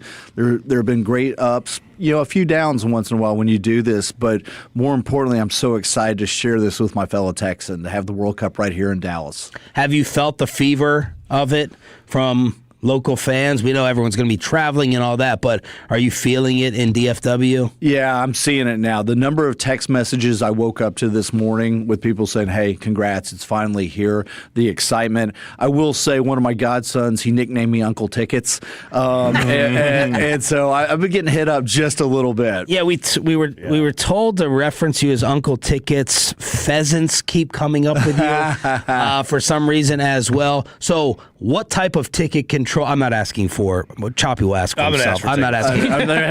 What? I just need one. I don't even need one. Because obviously the tickets are an international topic. The demand, the pricing. Are you going to be? How many games are you personally going to be at? Well, I think I'm going to see about 17 games. Yeah, I'm going to do all in Dallas, right? It is my day job. See a few in Kansas City, which will be, look, this is fulfilling my dad's legacy. One of his biggest disappointments in 1994 was that Arrowhead didn't get World Cup games. And so to actually have this to come to fruition, my brother Clark did a great job, 6 great games there. So it's going to be really special, emotional to see it there. He was co-chair of the Dallas bid in 94, so that's really fun. And then I'm going to go see the U.S. play tomorrow, go see their opener in L.A. against Paraguay. This is a big one for us. I'm excited about the U.S. team. I think the group is very manageable, and there's a good pathway. We may get to see them in Dallas. I may see a game in Miami, game in Atlanta, New York. Wow. Yeah, take it in. I didn't quite make it to Azteca today for Mexico. Is everything sold out in Arlington? And so every ticket I've heard is accounted for. Okay. So and look, FIFA really controls all the ticketing, and they set the prices. They can have the allocations. Look, working with On Location, they do a lot of the hospitality stuff, but they've kept everything close to the vest on this. But I know the demand has been outrageous for this, and look, we have 5 unbelievable group stage matches. Dan Hunt joining us here on 105 through the Fan. I'm curious, this has been a discussion point when people have talked about buying tickets or travel or whatever else. Do you guys have any handle on these specific games here? How much of that is going to be, local attendance versus people traveling from out of town? Like, how much of this is expected to be just international or travel from outside of the state coming here to see these games? Yeah, my guess on it, because you hear a lot of numbers that go with this stuff, is probably 80% are visitors, whether they're domestic or international, with about 20%, local. But I mean, what do we call local here? I mean, Oklahoma might as well be local. Right, right, Bobby, it is. What has been the biggest unforeseen hurdle or hiccup that you've had to deal with? I think just getting out the tickets. I think that's probably been the biggest hurdle. And when I say that, not the physical distribution, but how they were distributed in sales, right? There was, I felt the like, lottery. The different lotteries was the biggest hurdle, but it was thoughtful in how FIFA wanted to do it. But we don't do tickets like this in the United States.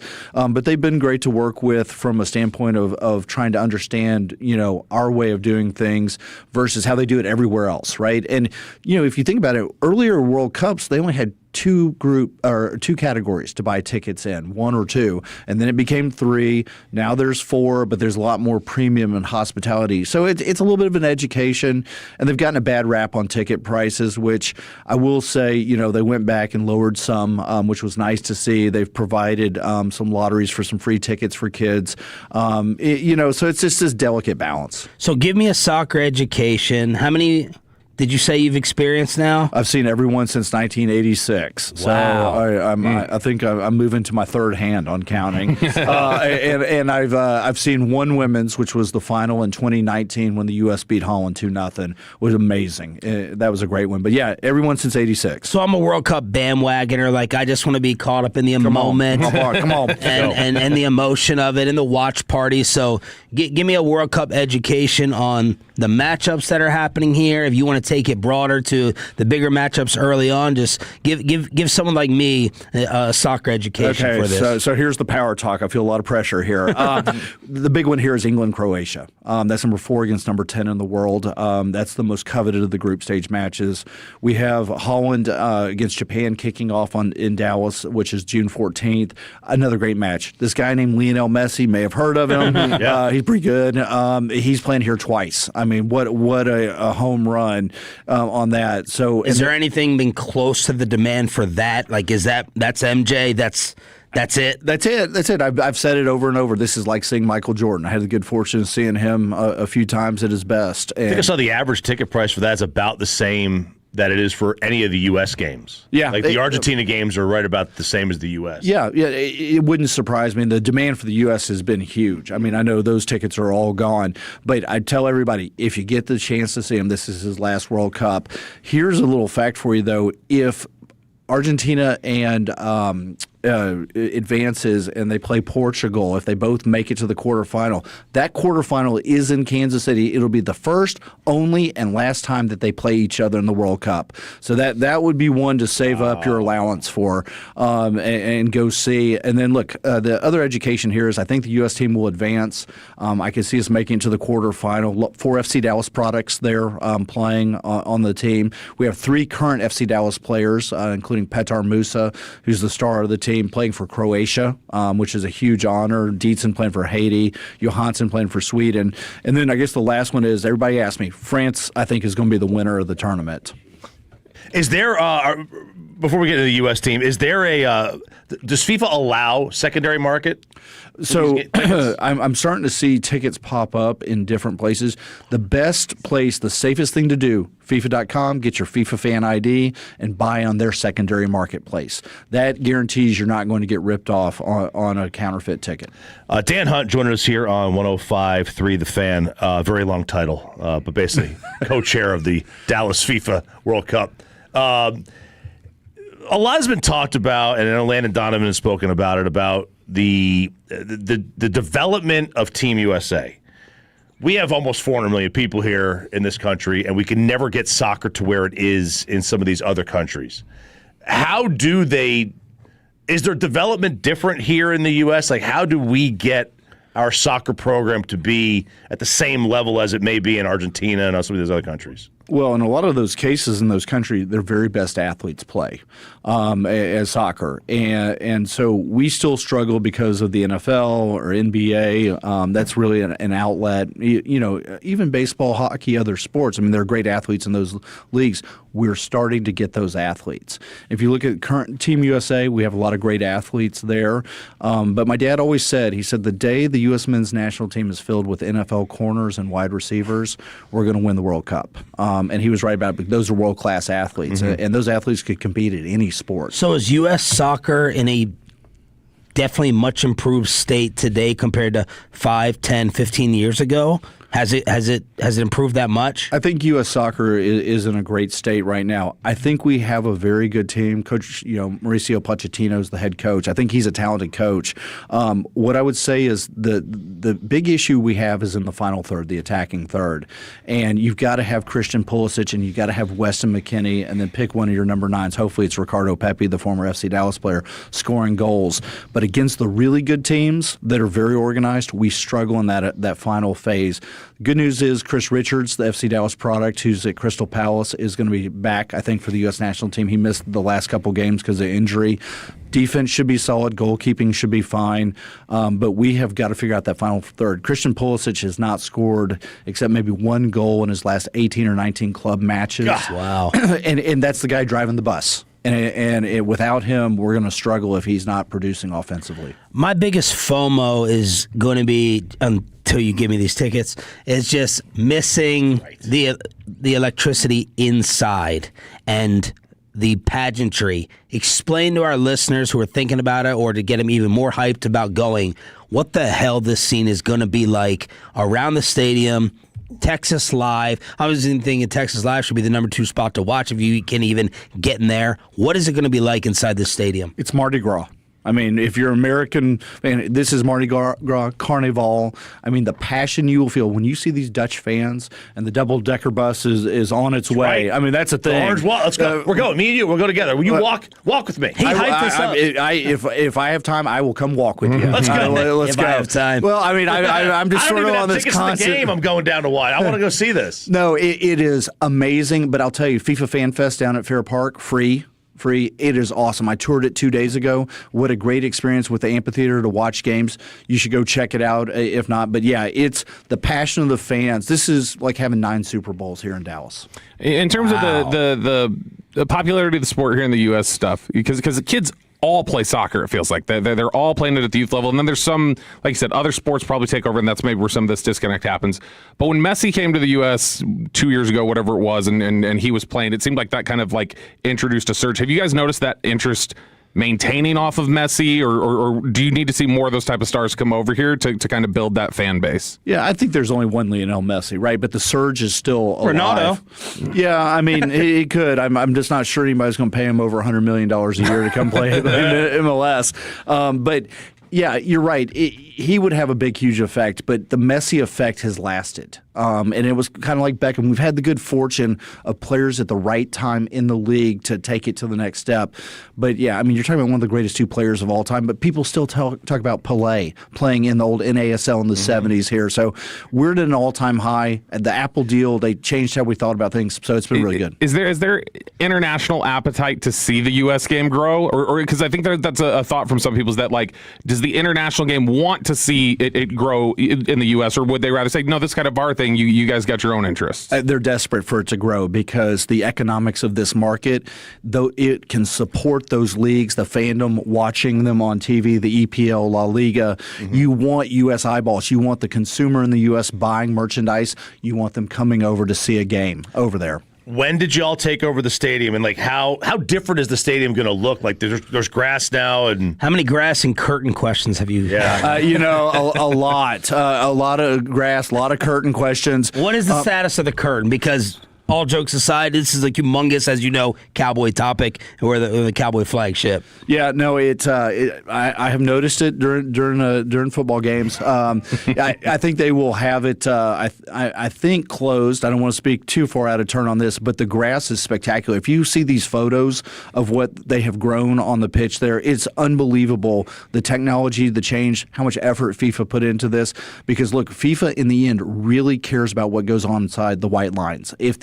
If that doesn't look good, the integrity of the match, that's gonna really eat at them on that. Would it be FIFA who wants the curtains drawn or there? FIFA gets to do what FIFA wants to do. So if they want them closed, who are the 5 biggest superstars? I need to know. Well, look, I'm going to point to the French team. Let's just talk about it. They got 4 attacking players: Mbappe, Dembele, Desiree Doué, young player, and Olise. Right, they have 4, maybe the best 12 or 15 players in the world on that roster. Wow! And I think they're going to win the tournament as a result of it. Look, this is the American World Cup. You got to hope for Christian Pulisic to rise to the occasion, so that they say this truly is the greatest American soccer player that I think he can be. Lamine Yamal, playing for Spain. Kid is, I think he's 18 now. Global superstar there. You just sort of go one after another, these nations. But we got to focus on the U.S. having a great tournament here. I mean, Harry Kane for England is in a form right now. He plays at Bayern Munich in Germany. I think he broke their goal-scoring record in a single season. He is on fire. Focus on Harry Kane. Anything else you think our soccer fans or listeners need to know? Look, come enjoy it. Come celebrate it. Pass out that Texas hospitality. These are our visitors, our guests. This is our moment to show we're ready for Women's World Cup 2031. We want to host the final. We didn't get the final for 2026. Got a semifinal, but this is a commercial to show why we live in a great sports town. Don't be like those scumbags in New York that we're seeing outside the Garden. Maybe England. Thank you so much. Yeah, who's going to be the most riled up foreign international fan base? All right, look, who's going to be the craziest? Well, I think the best two to watch are Brazil and Holland. The samba, the Brazilians, and that passion, and the Dutch and how they bring it. I mean, they show UT a little something about the color orange. Awesome interview as always. Thank you so much for the time. Enjoy and thank you. He's the man, Dan Hunt, in studio. World Cup getting started today. New research gives our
Chevrolet. If you're in the market to upgrade your vehicle, get to Classic Chevrolet in Grapevine, the #1 Chevy dealership in the world 3 years straight, and they've got more new Chevys than anyone, all priced to sell.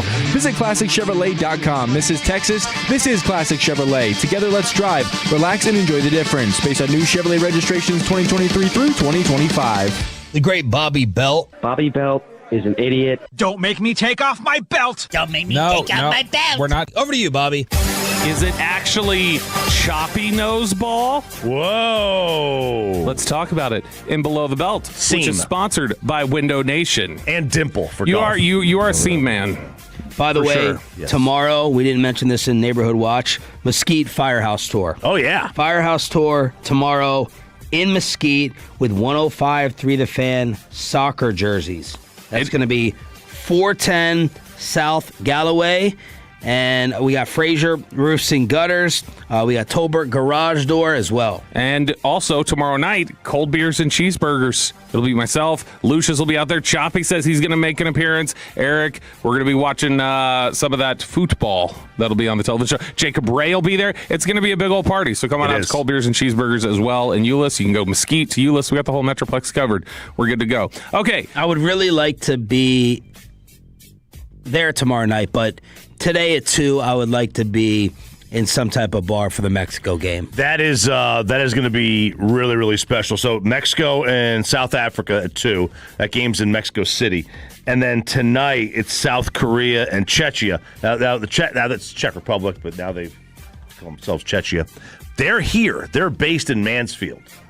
And we're seeing this in some of these other cities, some of the smaller cities like Spain, I think, and Chattanooga. They've really rallied around. So now they're all going to be rooting for Spain. Like, I wonder how many people, if any, will be like cheering for teams that are based. Like, if you live in Mansfield, that's where Czechia is based out of. Are you more likely to cheer for them? Medford's waving. You know what I mean? Like, if the U.S. is out of it, is that like, have you adopted them as like your second team because they're in your city?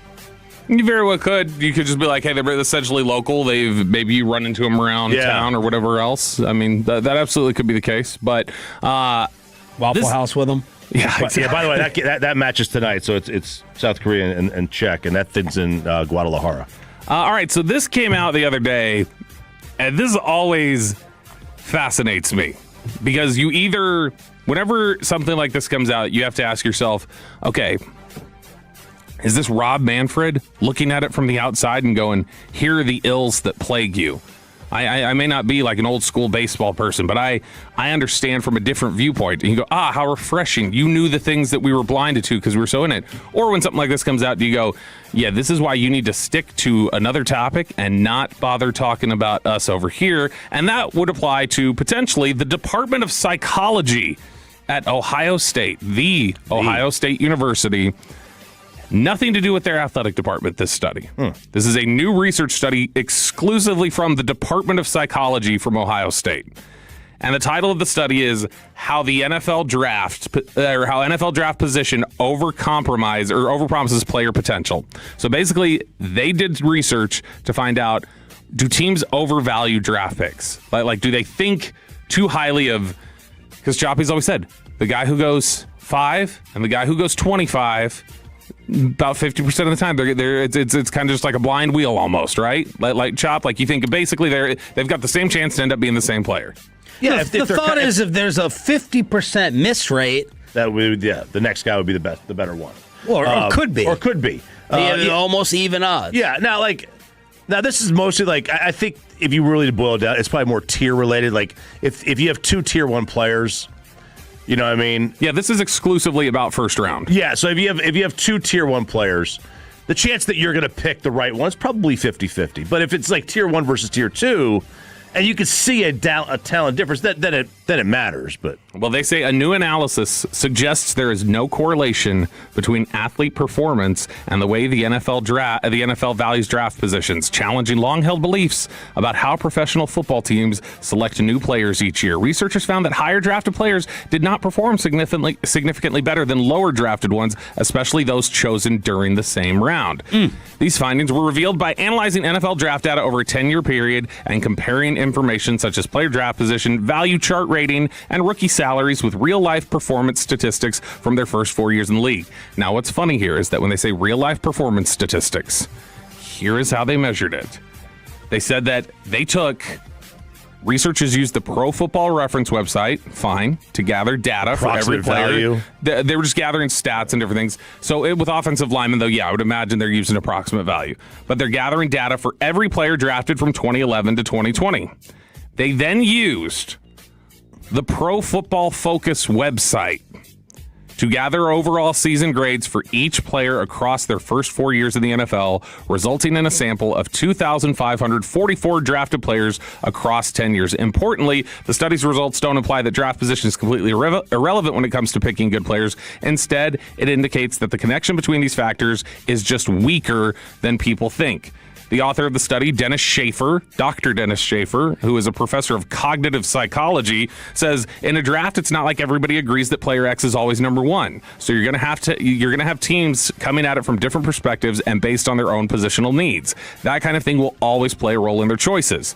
Schaefer adds that for what the NFL is currently doing, performance doesn't bear out according to draft values or rookie contracts. It doesn't matter how you look at it in terms of valuation, in trade values or rookie salaries, which are greater for higher picks. They basically have found that because there's no difference, teams that are going, well, you got to give up a lot, or the draft chart says, like when they talk about the value chart of how much a pick is worth, they're basically trying to say that you shouldn't, those aren't worth what you say they're worth, because you're going to be 50% of the time anyway. There's a couple different problems I have with this. The first would be, one, if you are going to try and figure out value and do different things like that, I think you definitely have to do probably just the first round, maybe the first 2 rounds, and you then need to do more than 10 years if you want to get a large enough sample size to do probably. This. Because that's what you're really trying to value. Day 3 is going to be a lot of nothing. Just like, yeah, we're betting on upside. Like nobody right. There's either if these players play well, they're a surprise to everyone, or we had some question about them that it turned out to be wrong about. But generally, everybody's going to have an agreement on they weren't somebody that anybody would have picked early. Would you say, because but even in the first round, how many players are drafted on? Like, would you say that Lawrence has a really big variance of he could be boom or bust? Yeah. Malachi Lawrence? Yeah. Yes. So, I don't want to say it's a flyer or a lottery ticket like it would be in the third day. Sure. But it's for a first-round pick. Tyler Smith was that way. He ended up booming, but a lot of it was Tyler Smith was somebody who it felt like it could go easily the other way. Guyton. Guyton right now. We're trying to figure that out. And not everyone's Zach Martin where it's like, okay, he's going to be good. It's really this is the danger I have. Because Downs feels like Martin. Yes. Yeah, that's exactly what it is. Now, this is the danger of the power. Well, people thought Trevor was Peyton. Luck. Right. Yeah. He was the next Luck. Luck was Peyton, and Trevor was Luck or Manning. This is something where Pro Football Focus, this is why they annoy me so much. The weight that they have in certain things. Like when front offices want to use, well, hey, look what this grade, which some intern who had trained on their system graded you at all season. And then it's okay, but they don't know what we do. They don't know what my responsibility is. How are you going to throw that in my face during a contract negotiation? Or how are you going to put out a study this research paper that says this is what it is because PFF doesn't like the way that Diggs plays or whatever else. Yeah. It's really difficult to apply that. But you're trusting their evaluators more than yours. Maybe interns. And I think that or at least you're doing it for the fact of trying to be able to walk around the car and go, there's a dent there. You're going to have to knock off some price here. The other thing I think is it's a 50% hit rate overall, right? Like across the league.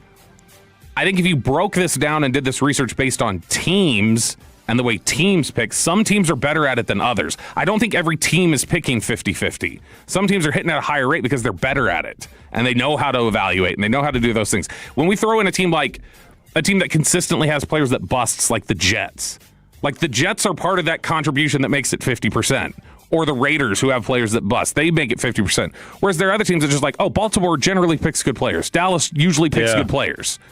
There are teams that approach it in different ways and are able to build differently that I don't know that you can just look at this and say it doesn't have value. I'd say it actually has more value if it does even end up being 50%, because if you're picking in the top 10, you may be dumb as a rock as a personnel department, and you'd still end up picking a good player because you're picking up high and you've got that ability with those options in front of you. RJ Choppy getting the support from Ohio State and the admitted defeat. Never thought I'd say that. From Bobby Belt. I never thought I'd see the day where I get support from Ohio State. We are, especially after you got whooped by him a couple years ago. I know. B-Lo. D-Bell. Every day at this time, Thursday edition on DFW Sports Station. The greatest collapse in the history of the NBA. Next. Let me go ahead and get you set up with Hurtado.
D&M Leasing Studios, this is Sean and RJ on 105.3 The Fan. Brunson gets it, fires up a three. Shot no good. The chip, it's gone. It's gone. It's gone. With 1.2 remaining. Knicks take the lead. OG Anunoby, and it's 107-106. Final hour fist pump time, unless you love the San Antonio Spurs. Which, why would you? Aiden's getting it because you might hate the Knicks more.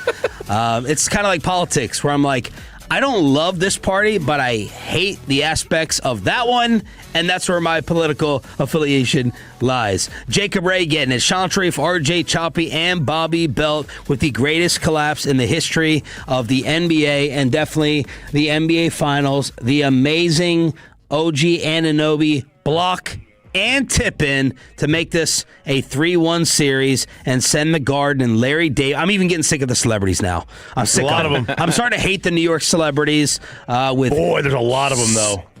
Holy cow. Well, there should be when they get free tickets. I actually do want I do want to find out if James Dolan is losing all of that money to build this amazing camaraderie amongst former Knicks and A-listers surrounding the floor. The amount of people. Did you send that celebrity list yesterday? Yeah. Like Herb Street is like a Z-lister that we didn't even notice until midway through the game. And it was like, was that Herb Street with his mixed drink? And he doesn't even get mentioned in the first 20 minutes of running down these names. This is the names. I mean, I just. But I think, like Ben Stiller, I think told I keep on wanting to say the TNT guys. He told the inside guys, or maybe it's Spike, that they give them the tickets because of the loyalty. Now, you got to put in the time, being there for generations, and maybe spending on other games. But I think Dolan looks at it like, but think of the amount of money, how many millions you're losing.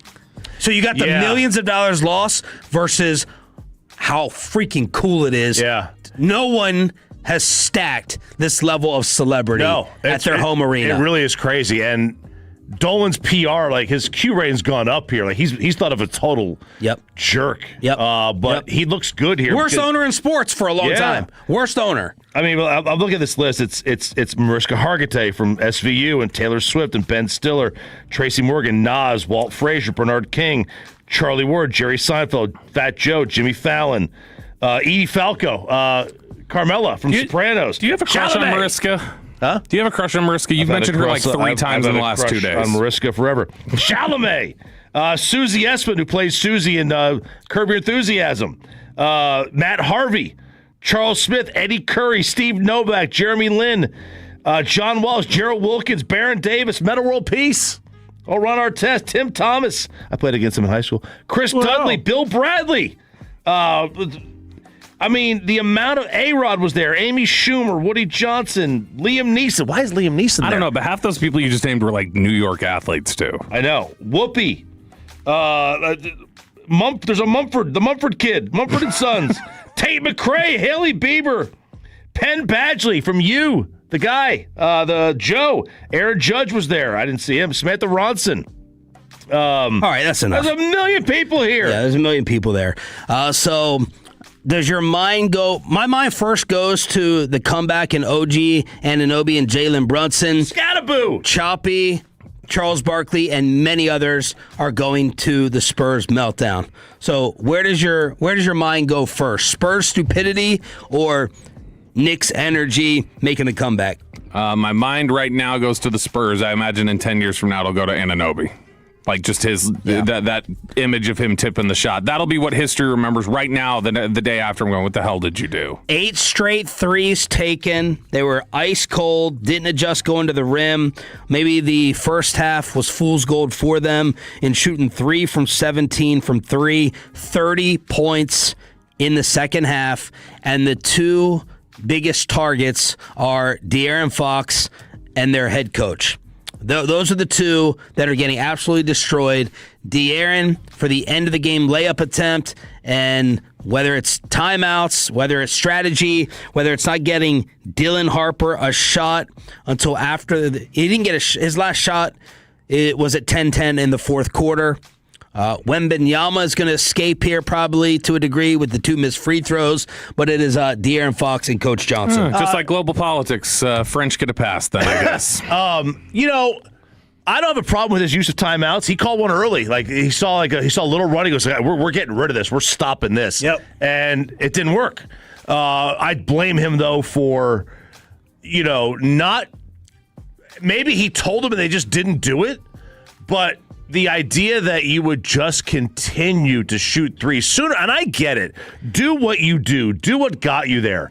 But there comes a point where you're like, okay, this is getting away from us. The only way that we lose this game is to continue to miss three-pointers and not try to punch it down low, not try to get easy baskets, not try to drive. You've got 3 guards out there. You got at least 3. Fox, Harper, Cat, they can all drive the lane.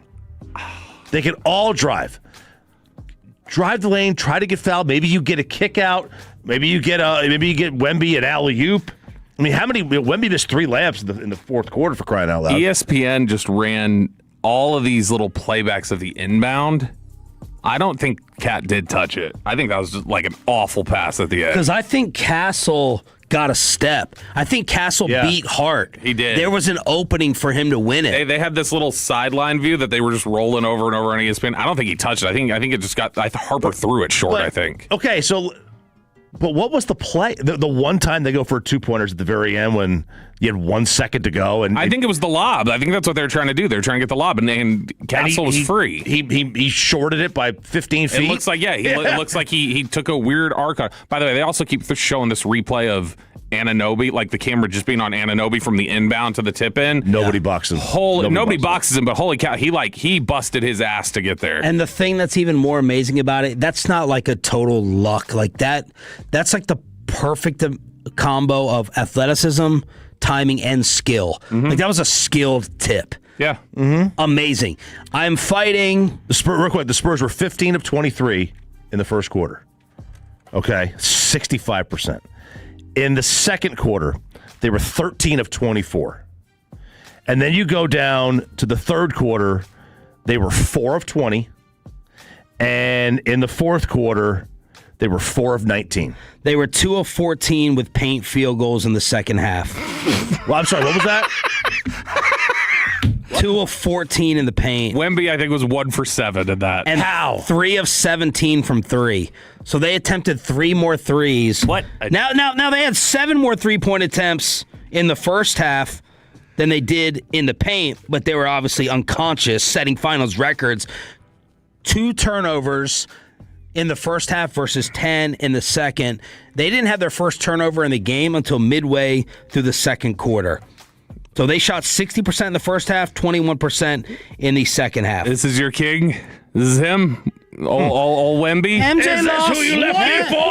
MJ's not going 1 for 7 in the paint in the second half. MJ lost to Detroit. No devil's advocacy here, Sean. None. I am doing a lot of devil's advocacy. I almost started fighting with you guys in the commercial break, and I'm definitely fighting on my group text. I don't know. In a profession and a livelihood of debating and arguing, I love to hear both sides. I love to think about the other side. Not to be a contrarian, to be, FAF. And one of my buddies is like, what the hell is De'Aaron Fox thinking going up for the layup? And when I answer it and provide what I think he's thinking with some possibility of devil's advocate, he should have dribbled the ball around. But I like to present, hey, here's some counterpoints here that I think don't justify, explain what he's thinking. And what drives me crazy in these things is the little small details getting lost. So De'Aaron Fox, up 1, catches the ball in a full sprint with 13 seconds left on the clock past the free throw line. Now, I need us all to agree on these things that I'm presenting before I get destroyed on the fan text. Can you look at the video? I just looked at it. Yeah, he picks it up like it's like at the near the free throw line or something. Let's call it free throw line. Free throw line. How much time's on the clock? It's 13.1, I think. So I think what a lot of people are. No, I'm sorry. It's he gathers with 11 seconds left. Okay, fine. He's past the free throw line. 11 seconds left. Full sprint. Mm-hmm. The things that he has to realize that he's getting killed for. How close OG is. Does he know OG's right there? Does he believe Anunoby's going to go ahead and make a play? I think he can probably sense that OG is there. All I'm saying is I think, number one, he's not going to dribble out the clock. I think that's going to get lost down the road with De'Aaron getting murdered. Yeah, it never dawned on me that he should dribble out the clock. Well, but he should dribble around. He should dribble around. So he's going to dribble around for maybe 2 or 3 seconds. And then he's going to foul. So let's call it. Or just corral it and let them foul you. Yeah. So let's say there's 9 seconds left. Yeah. 8 seconds left. Best case after the free throws, they're going to be up 3. All right, so that's what you want if you're the Spurs. You're up 3 with 8 seconds left. But De'Aaron Fox was right next to the bucket. Up until the third quarter, he had a really good game. I wonder how many players in that situation don't go up for the layup. If he catches the ball and just holds it or dribbles back out, how many players are aware of what the exact time is on the clock when you're sprinting 3/4 of the floor? I don't think many. And the ones that do, we give amazing intelligence credit too. It's the person who cost you in fantasy football because they fall down at the 2. And it's like, how many people would have scored there? Probably the majority of people. And the smartest of the smart are that hyper game aware of the situation. I just don't know if I can label it all-time dumb and stupid from De'Aaron with this play that everyone's going to focus on based upon what I just said. Oh, look, I don't think the people who are saying he just should dribble out the clock, that's not going to. He's not going to dribble out. He's going to get fouled, right? Or fine, just don't shoot. Yeah. If he wasn't a point guard, every point guard knows time and score at all points of the game. Like that is they are in control of the game. They are running the game. If this was like a power forward, I really don't think of him as a true point guard, by the way. Well, fine. You know, he's not Chris Paul. I don't think of him as managing the game. He's not an orchestrator. He's not like just like he's a scorer. He's a modern day kind of your point guard, right? To me, like time and score is the most important thing that you have to know. Like that's just, I really find it hard to believe that he didn't know that it was like under 15 seconds, right? You know, so definitely under 20, and he knew they were in the lead. You know, and he knew that, you know, you get obviously that they're in the bonus. I would assume he knew they were in the bonus because they had just taken free throws a few minutes earlier. So, yeah, I mean, look, again, if it was a power forward, maybe, but to me, a guard, you've got to have the awareness of because Draymond was asking last night, is this dumber or J.R. Smith? I'll even take it earlier to Wemby to Castle of what was the bigger mistake earlier in the series. Wemby Castle, like J.R. Smith, I think is the dumbest. The dumbest play. That's pretty stupid. But, I mean, is this easily worse than Wemby Castle in Game 2? To me, it is. Yeah, this is. It's not easily worse. JR's the dumbest. You got to know the score. Castle told Wemby. C-Web is worse than this? I think the timeout thing gets oversold. Like, I mean, it was a bad thing, but I think I can easily see how somebody doesn't recognize they're out of timeout. That I can kind of understand how you get in the moment, you're just like panicking, you think timeout, you don't realize you're out. It's not the yeah, but I think you're more aware of that coming off. I don't know what the bench situation was off of time. They just come out. It was a free throw. They just come out. Now maybe I blame the coach. I don't know how many people were screaming. Didn't the Fab Five guys say in that documentary that somebody had told C-Web they had a timeout? Like one of the assistants told him that. Like that was part of the issue too. Yeah. No, Fox is bad. Like, I understand it's like fast, it's happening. I still think Fox has still got to know. To your question of like, out of 10 players, I think probably 6 don't go up. Don't go up. Like 5 or 6 probably. Because I think somebody, when they're tracking the ball, he just. Watch him here. He doesn't look up at the clock at any point. Usually, I think most guys just kind of like take a dart up at the clock and then look back down. He had to have said. He knew Anunoby was there. He knew Anunoby was there. Well, he said it. He said, I definitely did kind of account where he was. He said, I wanted to force them to need a 3. I just thought I'd be able to outrun him. And OG made a freaking insane play there and then becomes a New York legend. Damn. Hey, and that's Masai Ujiri's selection, OG Anunoby. As I pointed out the other day, thank you. Well, crosstalk with the KNC Masterpiece at 9:40. I think Texas Tech said, screw it. You want us to be the villain? We'll be the villain. The latest with the update in the red zone after this.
Fan. This segment's brought to you by the personal injury lawyers Frankel and Frankel. If you've been injured in a car or truck wreck, call Frankel first, 214 or 817-333-3333. With Frankel and Frankel, there is never an out-of-pocket cost. They only get paid when you win. Frankel and Frankel, the go-to car and truck wreck attorneys in Dallas. How many people want to eat a W tonight? You know what I like about the media? They think you can just dial 1-800 and get a quarterback.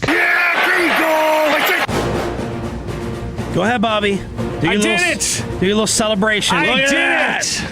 162-0. It feels great to be a champion. This is 2 big victories for me in the last 24 hours. The other being that I said Brunson would score mid-30s. You also said the Knicks would dominate and destroy. That is not the point. That is not the point. I said they would win, and that's what we're going to focus on. We're going to focus on what parts of the things I said that were correct, and then we ignore the things that were not. 162-0. Are you done playing it? Yeah, I'm done.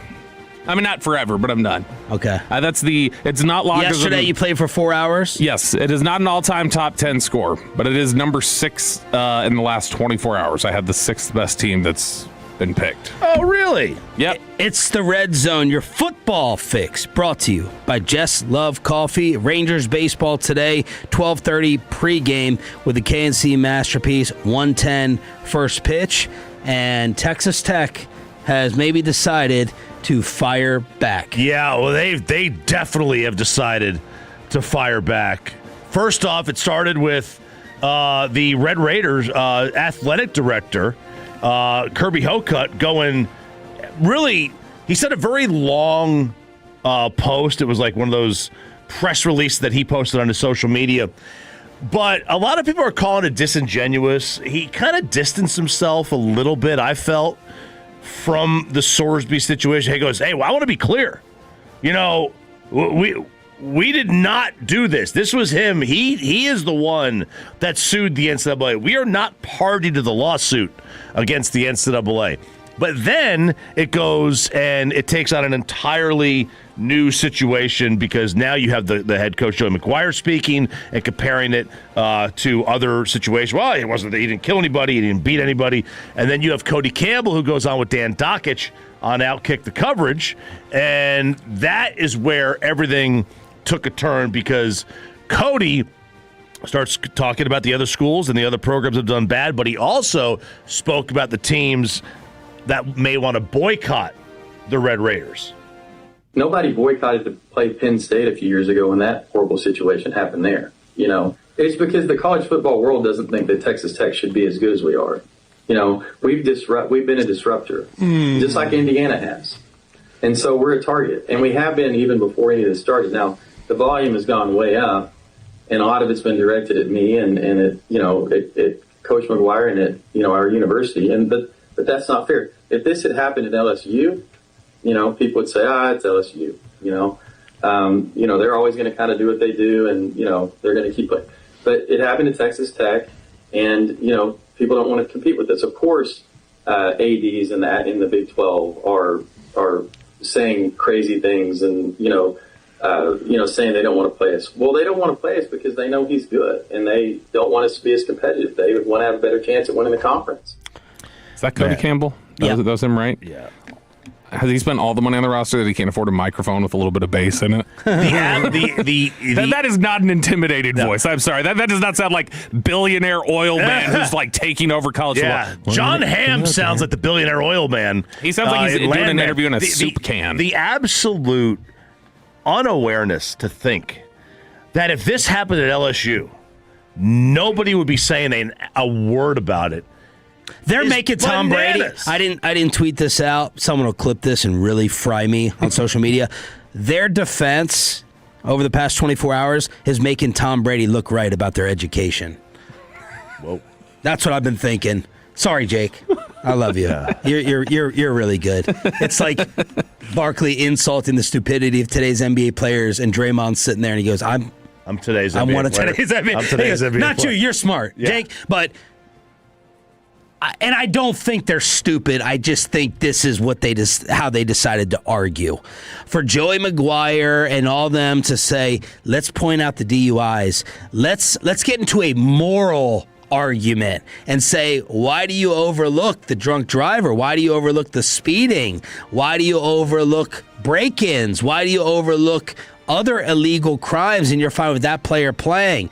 You're ganging up on us because we've always been little brother, and now we got a little power, and now we got a little say. They're not stupid. This is the way that they decided to attack back.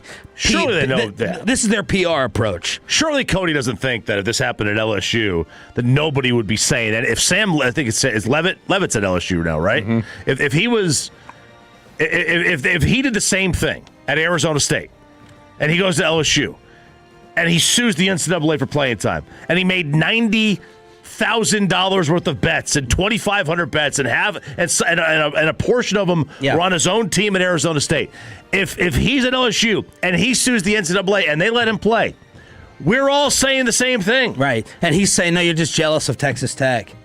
Yeah, which is a statement that has never existed. It's making me think the Raider rash is syphilis and it's melting their brains. That's what it's making me think. We've made syphilis and gonorrhea references. But Bobby, haven't you recently brought up that people are jealous and don't like the Texas Tech come up? Oh, yeah, no, people don't. So you agree with Campbell on this? I do believe that there are a lot of people who actively have wanted Texas Tech to go down over the last year. I bet you feel that when you talk to people. People do hate. But what is the difference with Cody Campbell versus T. Boone Pickens or all the big swinging wannabes in Austin who pay? Cody's alive. That's one difference between him and T. Boone. Yeah. But no, I think the bigger thing is like every school has these T. programs Boone just paid for facilities. These programs these programs have money and different things like that. They felt like Cody was the first one who, from basically outside the program, just said, I got a lot of money. I will spend it to get you guys players and like operate within this structure. They were the first ones to really throw money at it and do it that way. And they went all in on like, here's the amount. We've read the articles. But everyone is doing it. Not everybody has a Cody Campbell. Not everybody has somebody like the university. So they have 10 different rich donors versus one. Right. Like Cody Campbell's a mascot for it versus the money's still flowing. Right. It's still flowing. Everybody's got money. But that is like agreed. But regardless, that's why people hate him. That's why people hate him. We have a Cody Campbell. People hate him, and because also I think they just think like you're Texas Tech. You're not supposed to be like the SEC has these things and we have these things. But no, they are. Tech gets destroyed regularly over the last year for the way they're ruining college football. Which I think is dumb. Look, nobody gatekeeps like college football. Gatekeeps, and I'm part of that. I'm a gatekeeper. Yeah, you're a snob. I'm a snob. Yeah, you're from the SEC. You guys are the king of cults. Absolutely, king of cults. They're the cock. Now, the king of cults. Now, I would say the same thing about like Mississippi State. Oh, you can't get anybody to go to Starkville. You got to pay them. Right. Same thing with Lubbock. Right. You can't get anybody to go to Lubbock. You got to pay them. But yeah, I mean, they have the NIL has shown that the blue bloods are different than the green bloods.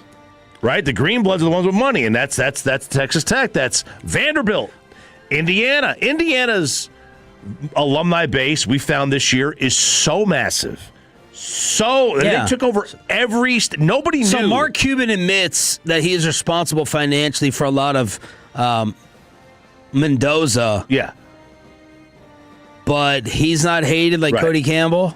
I know. Nobody knew how big Indiana's fan Troy base was. Aikman's going to donate to UCLA, and no one's going to get mad at that. Well, he's not. He's not. He was. He's been like, screw this. I'm not. I mean, look. I mean, you're right. I mean, like, Texas has a ton of donors, right? A ton of donors. Every major university has a big-time oil guy or a big-time entrepreneur. They all do. Yeah. I don't know that it's to the point of like. Individually spending as much as Cody is. And Cody has bought himself a seat at the table in college football in a way that nobody else has. I will say this. Cody Campbell and Texas Tech doing what they're doing in the era of NIL is great for college football, and I love it. But, like, overall, like, even if I hate it, like, I don't like Texas Tech or I don't want that program to have this level of success or anything, it is objectively, to me, a great thing to make Texas Tech a big-time program, and I think it's objectively a great thing for college football that if they're going to lean into Sorsby, lean into being bad guys, lean into being villains that people don't like, and create that aspect or that culture that exists in college football. What did you think, Bobby, of what Joey McGuire said? As a society, we've been okay with other things that happens and allowing players to play, and this has been the one thing that has united people that we're against, and it's crazy because it's not murder, it's not beating somebody, so there's a lot of things that we're working through.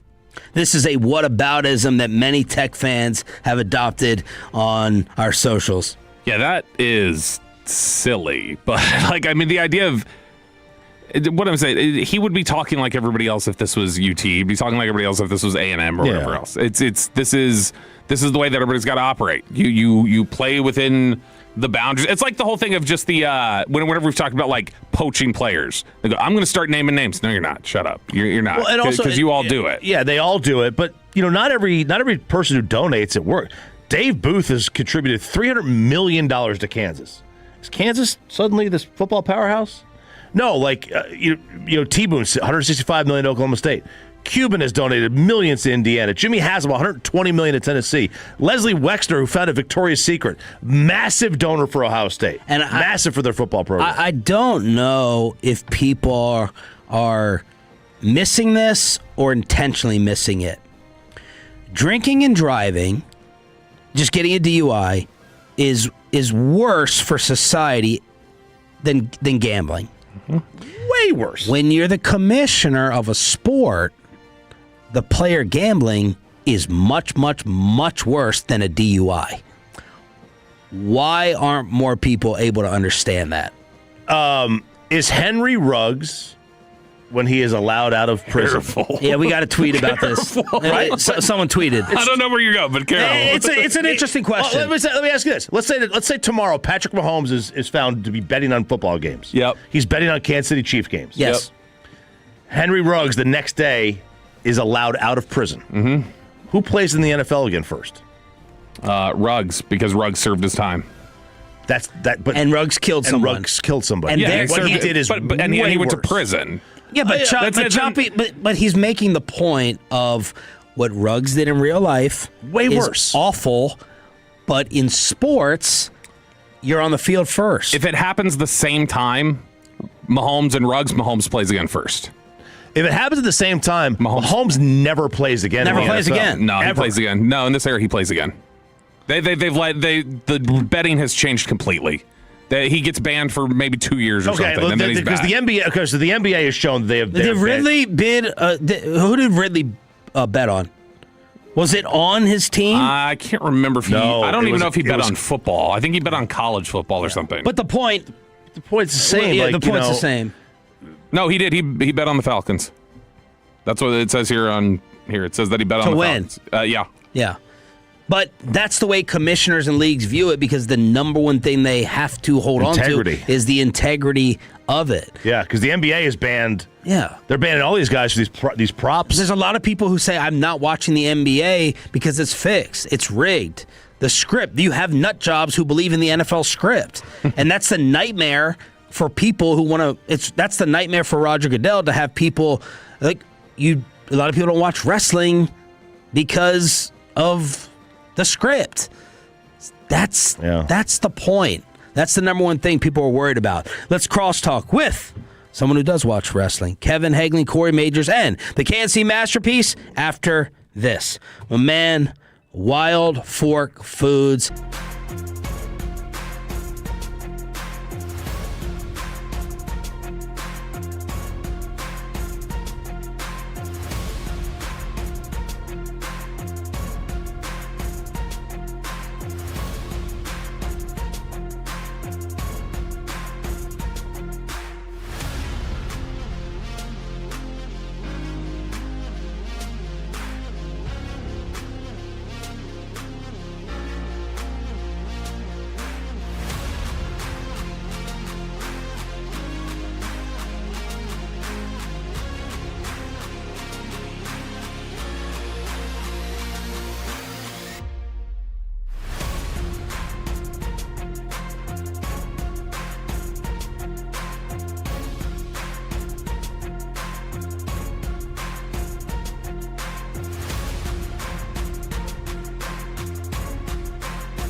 In Grapevine, the #1 Chevy dealership in the world, 3 years straight. They've got more new Chevys than anyone, all priced to sell.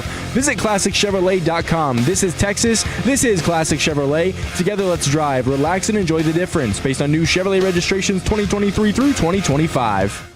Shot clock at 5. Brunson fires up a 3. Puts it in! 1-point game! This building is shaking right now! Let's cross out with the KNC masterpiece. Hands still on the head of Kevin Hagelin in disbelief. The fellas are on the road. Let's Go World Cup is Corey Major's Zoom name as we have a 12:30 Rangers pregame. First pitch at 1:10. Good morning. Where are you guys? Guys, we are in Arlington Expects today, 3909 South Cooper Street. So come on out and hang out with us today. We'll also have out here, Kevin, at this Specs, we will have Ken Hill. Former Rangers pitcher. Oh, We'll really? also have former Rangers pitcher Darren Oliver out here as well. And Specs is giving away prizes all day today. So get out here, get after it. I just got my eyes on a bottle for Father's Day that I'm going to be taking home with me, so I'm getting excited about that. Is that your present or for your dad? That is my present. Okay. And also my brother-in-law's present. So that is we're going to be splitting that probably. Gotcha. So we got that rocking. And also, don't forget, we got the Rangers ticket giveaway today in the noon o'clock hour. So a lot going on here on the KNC Masters. We might have to do that giveaway earlier. Why is that? Because our show ends at 12:30. Oh, yeah, that's right. We go up to 12:30, Sean. 12:30 show. I didn't make the schedule. You could have come in here for another hour and then driven over there. You know what? Done that before. You know what, Sean? I was thinking about that. I do believe you guys have a fire station tomorrow. We do. And I was thinking, if it's okay with y'all, I could swing on by. Heck yeah. Absolutely. Fantastic. See why not? We can finally socialize around our hometown. Well, Guys, And you can see what a real crowd looks like. I wanted to. All right. Specs is not open yet, you jerk. I wanted to compliment you guys on the Dan Hunt interview this morning. Obviously, he's a fantastic guest. You guys did a great job. That was a very enjoyable drive for me this morning. Have you ever had his cousin Mike on? Wow. Jeez. No. We're not nosebleeds just reading any text that Bobby sends in. Blame game, immediate blame game in order for last night, Kevin. I think Wemby. Ooh. There we go. Then That's right, America first. Make your damn free throws. I think I'm going to go Wemby, then De'Aaron Fox. You got to pull that ball out. Like you have to pull that ball out. So yeah, I'll go Wemby, De'Aaron Fox, and yeah, go with that. Yeah, I'll go De'Aaron Fox first because you can't dribble it off your foot. You can't pass it off into the stands. A lot of turnovers. And again, this was the Castle pass with Wemby, right, a couple days ago, so let's give Castle a little bit of but he was like, what's that? What are you even doing right now? Yeah. That's on you, man. So I thought De'Aaron Fox just kind of fumbled it all away late there in the game. Well, and I say Wemby, too, because if you're, 2 feet taller than Jalen Brunson, you got to close out better on that three-pointer. Well, and on the other side, get back for a rebound. Don't be a spectator. You're just standing there watching it happen, and you're the one that's supposed to get back to the board. And that was bad. But OG Anunoby, as we've been talking about all series, unbelievable. We are having a debate with Choppy over the new #1 biggest moment in Knicks history, the biggest shot in Knicks history. As Bobby says, it's now OG's tip-in, and Choppy's sticking with history for Willis Reed. Yeah, so I think you still need the one more win, but if you get the one more win, I do think that is going to solidify Anunoby as the biggest shot in Knicks history. Well, and here was the fight, was that Choppy is saying that the jumper he made 2 seconds into the game is the moment from that. Thing. Instead of Willis coming out of the tunnel, and here comes Willis, Choppy thinks that the elbow jumper 2 seconds into the game is the biggest shot in history. It's a bigger shot than a tip-in. A lot of people don't know Willis made a shot. A lot of people don't know Willis made a shot. They just know Willis came out of the tunnel. That's what they remember, not the jumper. It's not my fault that Peyton Russell wasn't taught history as a child, and he doesn't know that it was a jumper, okay? If you don't know history, it's not my fault. He made those first 2 shots of the game. He didn't make a shot the rest of the game. It doesn't matter. It doesn't matter. I thought you didn't believe in the emotion of that type of stuff and the storylines. Well, that was New York. That was up there, so he did believe in that. Yeah.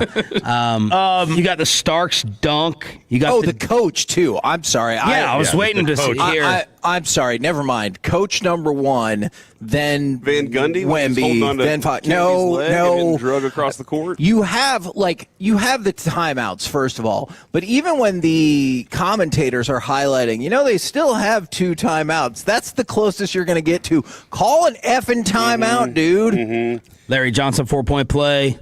The LJ 4-point play was huge. I mean, the Allen Houston jumper that rang around the rim 68 times. Yeah. I mean, none of those are as big as this. The Patrick Ewing finger roll that bounced off. The Charles Smith 7 misses in a row, point blank. Negatives. But no, the reality is that I am 46 years old, and nothing that happens now can ever beat something that happens then. I've reached that point of my life where that's just the way it is. But you crap on every, Terry Bradshaw of the world. He was that was before his time. He was that's booty, why that so was doesn't this. He was the booty other thing cheeks. too, the highlight packages are from now. If they win this thing from now into the future, we'll always have 4K Jalen Brunson taking that shot, not the grainy Willis Reed footage. And the other thing is that you have Taylor Swift ruins this whole thing, jumping up and down the way she was. She's not a Knicks fan.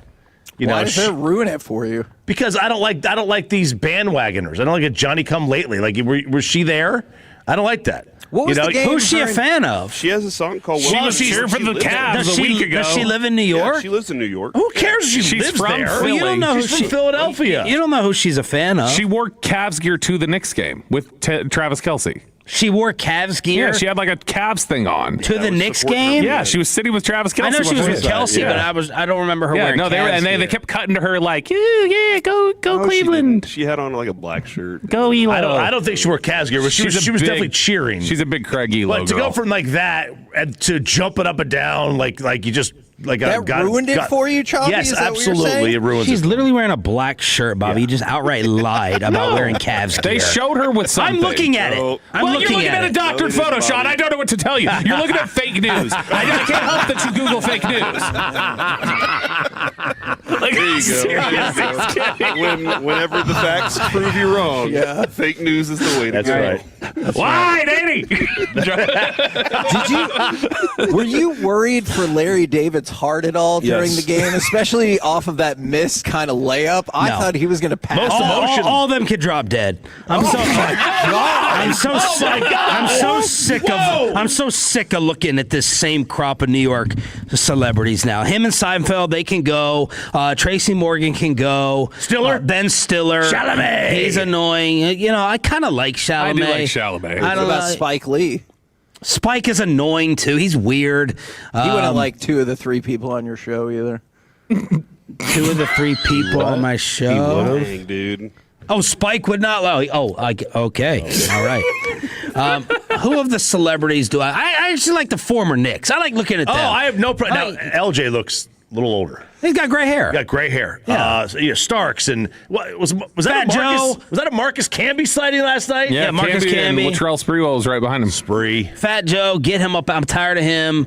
I'm tired of the New Yorkers. Also, Larry Johnson is 57. When you say he looks a little older, he is. Out of Skyline High School. How are you guys going about your World Cup consumption today, if at all? I am. So right after the show, we're done at 12:30. Sean, I don't know if I've told you that or not.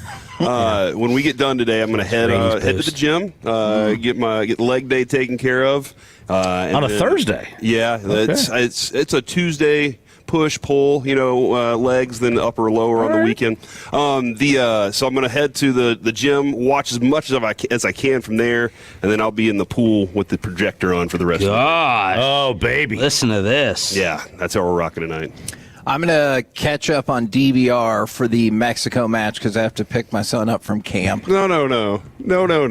Tell him the truth, Kevin. You're going to record the game? What are you considering doing today? Where's the camp? Not consider. Oh, it's not far away. It's just right at the church. But yeah, realistically, that's a good point. I also want to see if I can find some time today, and there's a big gap between the games to go see the He-Man movie. So I'm trying to figure out that. RJ has a topic on that. He's got content for it. He does? Yeah. It's What time awful, is that apparently. It's segment? getting destroyed. Yeah, it's not doing so good, so I need to go support it. The most terrified I've ever been in my life was watching a He-Man clip. I love that show. I love in my that brain, show. Did you have Castle Grayskull as a kid? Heck Yes, yeah! absolutely. Is that the castle? Yeah, it was a thing. Hold on, it would, pause, it would pause, open. pause. I didn't know it was I want to Skeletor. recap what Castle just happened. Grayskull. Did you have Castle Grayskull? And Sean's follow-up is, was that the castle? Yes, Sean. I didn't know yes, that was it a character. No, it was, Skeletor was the character. Skeletor. Castle Grayskull was where they were, but you had this thing. It was kind of green and black. It would open up, and we had everything. Oh.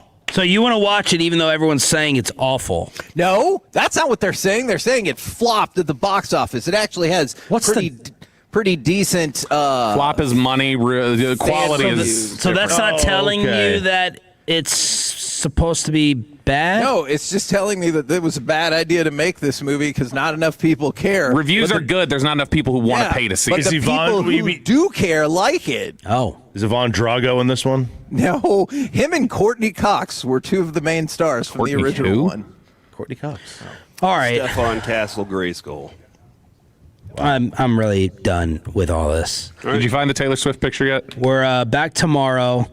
I got something for you after the show. Oh, no. I got something for you in your stupid little new computer. Kevin, we'll see you maybe tomorrow in Mesquite. Come on out. Firehouse Tour continues, 410 South Galloway. Corey, where are you guys again? We're at 3909 South Cooper Street in Arlington. Specs today. Come see us. The KNC Masterpiece, followed by Rangers Baseball, and World Cup Day is next.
Let's go, Cowboys. An Odyssey sports station. Driven by our D&M Leasing Studios, it's the KNC Masterpiece on 105.3 The Fan. KNC Masterpiece right here on 105 through the Fan. We are live from Specs in Arlington, 3909 South Cooper Street. And as the day goes along, we'll be joined by Ken Hill. Darren Oliver is going to be here. It is extravaganza out at Specs Plus. There are numerous Rangers giveaways along the way. I'm Kevin Hagel, and alongside, Oh, man. Corey Majors, and of course, the famous Alec Medford. Gentlemen, welcome to the program, 877-881-1053. How the heck you doing? How the heck is everybody out there in radio land on the Frankel and Frankel Injury Attorney text line, or the Twitch, or the YouTube? You know, Kevin, I'm doing okay today, all right? And yesterday, I know things started off kind of rough. Okay, it was kind of a brutal night last night, even though I turned out to be a winner, thanks to Kalshi. But yeah, it was brutal watching that, because I really was in this mindset of, I think the Spurs are going to do this, man. They're going to. I'd said yesterday I thought that they were going to bounce back again and then go back home and lose that game. Well, then they just completely collapse. Two of the biggest blunders I think we've ever seen in sports history happening in one series, and that is the Wemby pass that goes missing to Castle, and then this whole 29-point deficit they had. They end up losing. So, this is one of those where I'm I don't know what to think. Maybe they just are too young. Too inexperienced to know how to close something out like that the right way. Or maybe the Knicks actually are that group. Maybe they're actually that one group that you just cannot count them out, no matter the time, no matter the place, because they will find a way to come back on you and turn things down. So yeah, that's kind of got me in a weird mood right now, Kevin. Okay. Unfortunately. I mean, and the Knicks to a certain extent might be that group, but if you give up the largest lead in the history of the NBA Finals, I'm not going to excuse that. And then for the Spurs, they have had the lead in the final 2 minutes of all 4 games and won one of them. That's not a good thing. That's a bad thing. Yeah, you want to hear what Lucy had to say last night, Kevin, about this game? I do. All right. So last night Did you say it was drugs like Reggie would? Reggie would typically say drugs. I said, "Who do you want to win, Spurs or Knicks?" And she looked at me and she said, because she was not paying attention. And I said, "Spurs or Knicks?" And she said, "No." And then Adrian That's said, a good "Great answer. answer, same." So I was like, well, at least I got my friends. Yeah, my wife asked me that, and I was like, I don't know, which can be the best kind of sports to watch, a high tension, high leverage situation where you're not locked in to who wins. In terms of who won last night, I was way more concerned that Jacob Latz was going to continue to hold it down in the 10th inning, in terms of a vested rooting interest, than if the Spurs won or the Knicks won. Yeah, no, that's a really interesting place to be. I did at some point, Kevin, it was around 10 minutes left. I decided to go watch Widows Bay. I was like, Adrian, you turned the game off? This thing is over. The Rangers just won. Oh, my. We're done. Goodness. The Rangers are done. Or the Rangers are over. I got my win. The Spurs are about to win also. And I was like, let's go ahead and get this Widows Bay episode done with. And about, 2.5 minutes left, I flipped my phone on and was like, what is happening right now? And they were up by 4. And I was like, oh, my gosh. And she goes, do we need to turn this off? And I was like, no, I'll just finish this on the phone. So okay. And then when it was done, Kevin, I didn't even want to look at anything. I was very sad. I can't believe I'm that upset. You were sad for the Spurs? I can't believe I'm that upset for the Spurs. I was thinking, man, the NBA knows what they're doing. They got the World Cup around here right now, or the big tournaments around. And what they're doing is they're like, screw that. We're going 7 with this thing, and we're going to make sure everybody's watching, especially the people in New York. And now I don't know if that's going to happen, dude. See, I'm with you. I was a little sad afterwards. Jess asked me if I could go run to the store and pick up a 6-pack of Sprite. But then when I got home, I realized I had picked 7-Up. Hey, Alec, I just want to let you know that he told me he has 2 There's jokes another one, Alec! for the day, and he asked me if I wanted to hear that one before the show, and I said no. And now I regret it, because there was a moment where I was like, I'm buying into what he's trying to sell me. Jess actually asked him to go to the store and get that, and I was like, I thought he doesn't drink soda. A 6-pack of Sprite. No, I get it. But I could pick 7-Up. You got 7-Up. I got it. Alec, what do you think about that? 12:30's got to get here at some point, right? Yeah. All right. We're lucky this is a short one today, dude. So, you know what?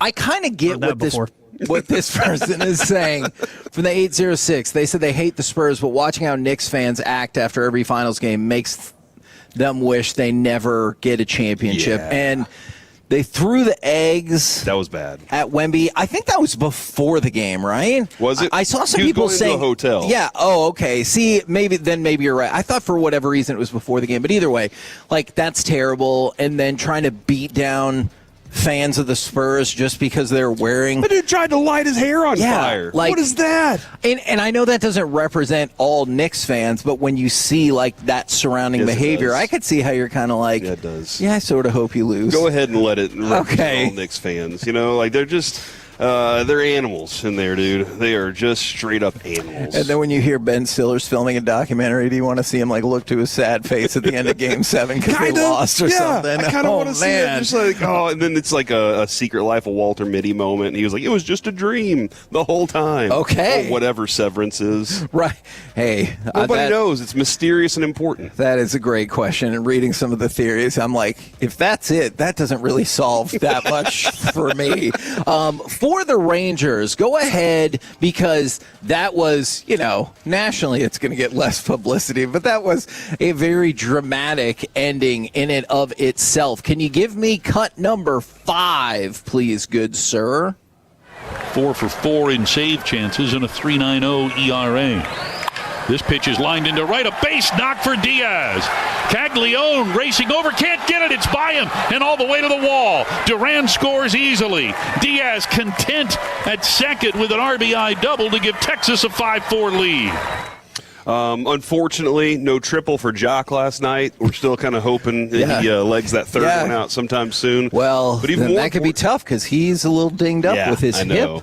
hip. Maybe from the first triple. It could be. But Jack Caglione can hit the ball but can't field it, and that's a good thing for us. And it's crazy, like, in terms of who got the hit is somebody who wasn't even on the roster a week ago. Mm-hmm. Diaz, I believe, was picked up on Saturday. And so he gets the primary hit. You take the 6-4 lead, and then you go into the bottom of the 10th. And I got nervous for a second. Foolishly, I should not have. Yeah, what are you doing? You know what? You're right. It's Jacob Latz. You're right. But when you see the hit and then the walk, even for strategic purposes, mixed in, then I got a little nervous. What could happen. I know, but you know what?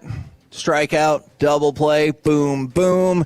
You tie up the series, chance to take the series against the Royals. And again, like we've talked about, the Royals, they suck. So you would like to see this be a team that you're beating up on, and you didn't want to lose the first 2 games of that series to what feels like, at least on the surface, a far inferior opponent. So you got the opportunity to take that series today, which I now believe would be 4 series in a row after winning the last one, set the season high of 3 series wins in a row.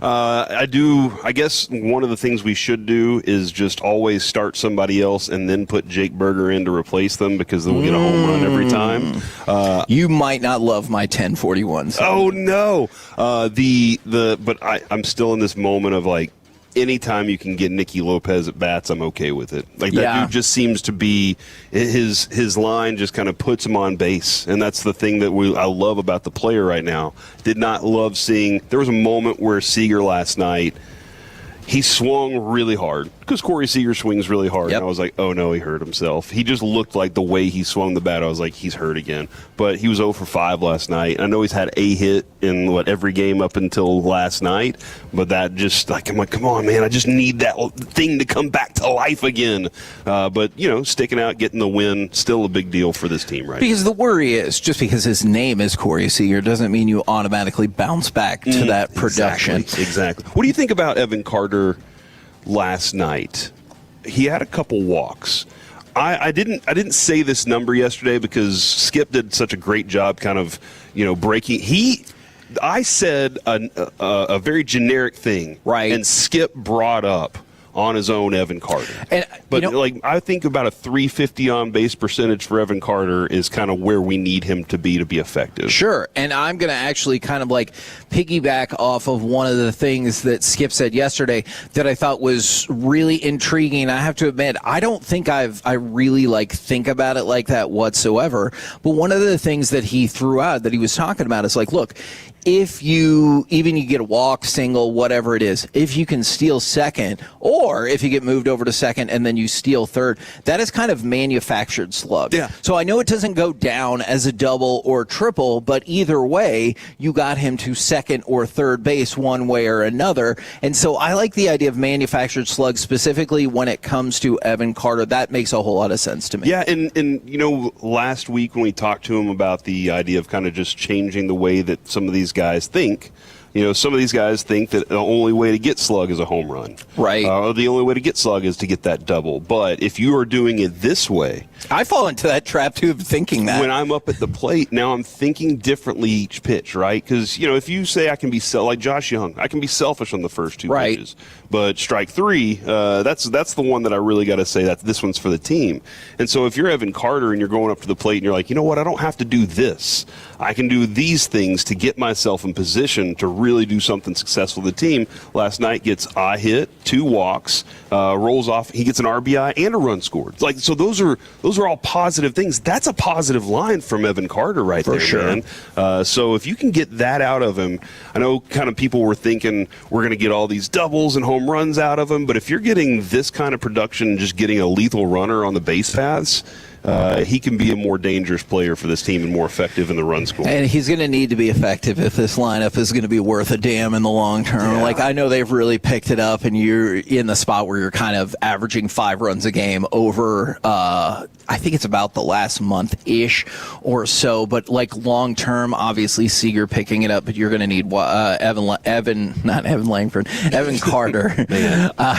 Player, I know, Evan Carter to get on base and be effective moving from station to station as well. But you just brought up one player, and this is something we were going to talk about yesterday. Okay. I think we can mention it today as well. I was reading kind of a couple of different things. One about who the Rangers' most exciting player is, who are the deserving all-stars and everything like that. And 2 immediately came to mind, obviously, Ezekiel Duran and Josh Young. So those are 2 that, with all due respect to Jacob deGrom, I realize everything that he's done, what he's doing right now, but I would much prefer seeing those 2 in the All-Star game. I love the excitement that they have brought to this team, and in a certain perspective, maybe Josh Young offensively and Ezekiel Duran with his defensive versatility, they've brought an unexpected aspect to this team. It's not surprising that, Jacob deGrom goes out there and he's been pitching very solidly. I don't think anyone would be like, oh, wow, really? Mm-hmm. But if I told you, oh, yeah, Josh Young is going to be hitting above 300 and Ezekiel Duran is going to give you probably plus defense at 4 different positions, you'd be like, wait, what? Mm-hmm. So those are the 2 that immediately jump to mind for all-star and most exciting Rangers so far. The most exciting moment of the night last night has to be the run scored, right? Sure. And he was the one that crossed the plate for you, so you gotta love that. And then, he is the solution, as he's named himself, which, again, if you're going to be making plays like that, you can create your own nickname for right now. So just keep doing that for the rest of the year.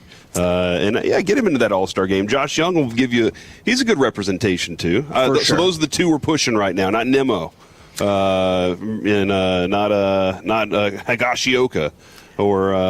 Yeah, I feel comfortable taking the other 2. Right. But by the way, since you brought up Brandon Nimmo, go ahead and give me cut number 3 because this was really scary, and it was really admirable to see how quickly Brandon Nimmo wanted to make sure that Lugo was okay.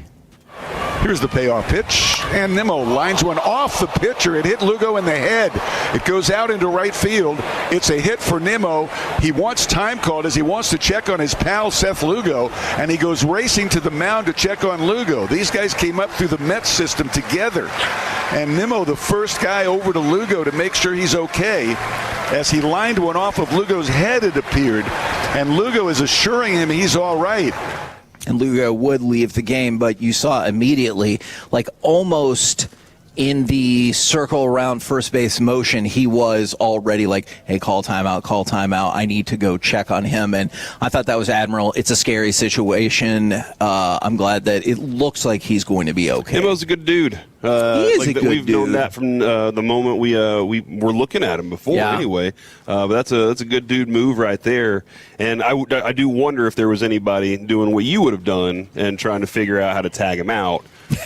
Because that's definitely what you would have done in that situation. You were probably most proud that Nimmo got to first. You know what? That's a good point. There was an incident in college in the radio and newspaper softball game where I made sure to tag somebody out even though they got hit in the beanbags, in the baseball nuggets. And so, but like the exit velocity on that was 107 miles per hour. Dang. So when you see that, like it's astonishing that, first of all, this doesn't happen more often, and secondly, that there's not more people badly hurt because of that. But thank God that he, again, looks like he's going to be okay. We're the KNC Masterpiece right here on 105.3 The Fan, live from Specs in Arlington, 3909 South Cooper Street. Coming up next, Dallas Cowboys news of the day with the final OTA set for today. Next on The Fan. Sean and RJ.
This segment of the KNC Masterpiece is brought to you by the personal injury lawyers Frankel and Frankel. If you've been injured in a car or truck wreck, call Frankel first, 214 or 817-333-3333. With Frankel and Frankel, there's never an out-of-pocket cost. They only get paid when you win. Frankel and Frankel, the go-to car and truck wreck attorneys in Dallas. Gets it back.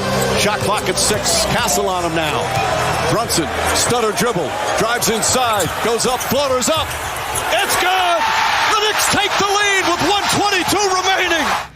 And that was their first lead of the game. They would go on to win 107-106 in one of the more astonishing NBA games perhaps in history, and certainly one of the most astonishing NBA Finals games we've ever seen. Biggest comeback in NBA Finals history. We're the KNC Masterpiece live from 3909 South Cooper Street. And Corey, I want to let you know it's been a little tough for me here today because I don't know if I ever told you this, but doing this right now. My sister was recently kidnapped by mimes. What they did to her was unspeakable. I heard somebody laugh. There you go. Somebody. That's fine. If you do that, he's just going to do more of them. That's fine. Right? And we don't need more of that today. Alec, what did you think about that one? Don't worry, my sister's okay. No. I'm glad she's okay. I'm also glad that I'm not there for once because I would probably do unspeakable things if I was there. Oh, no. See, that would be grabbing a bottle of Terramana tequila. I know, and that's why you're missing the big picture. People will get so upset by these jokes, they're like, I need to drink. And so obviously they'll all descend here on Specs in Arlington and get the Terramana. So, I mean, like, I'm helping out, really.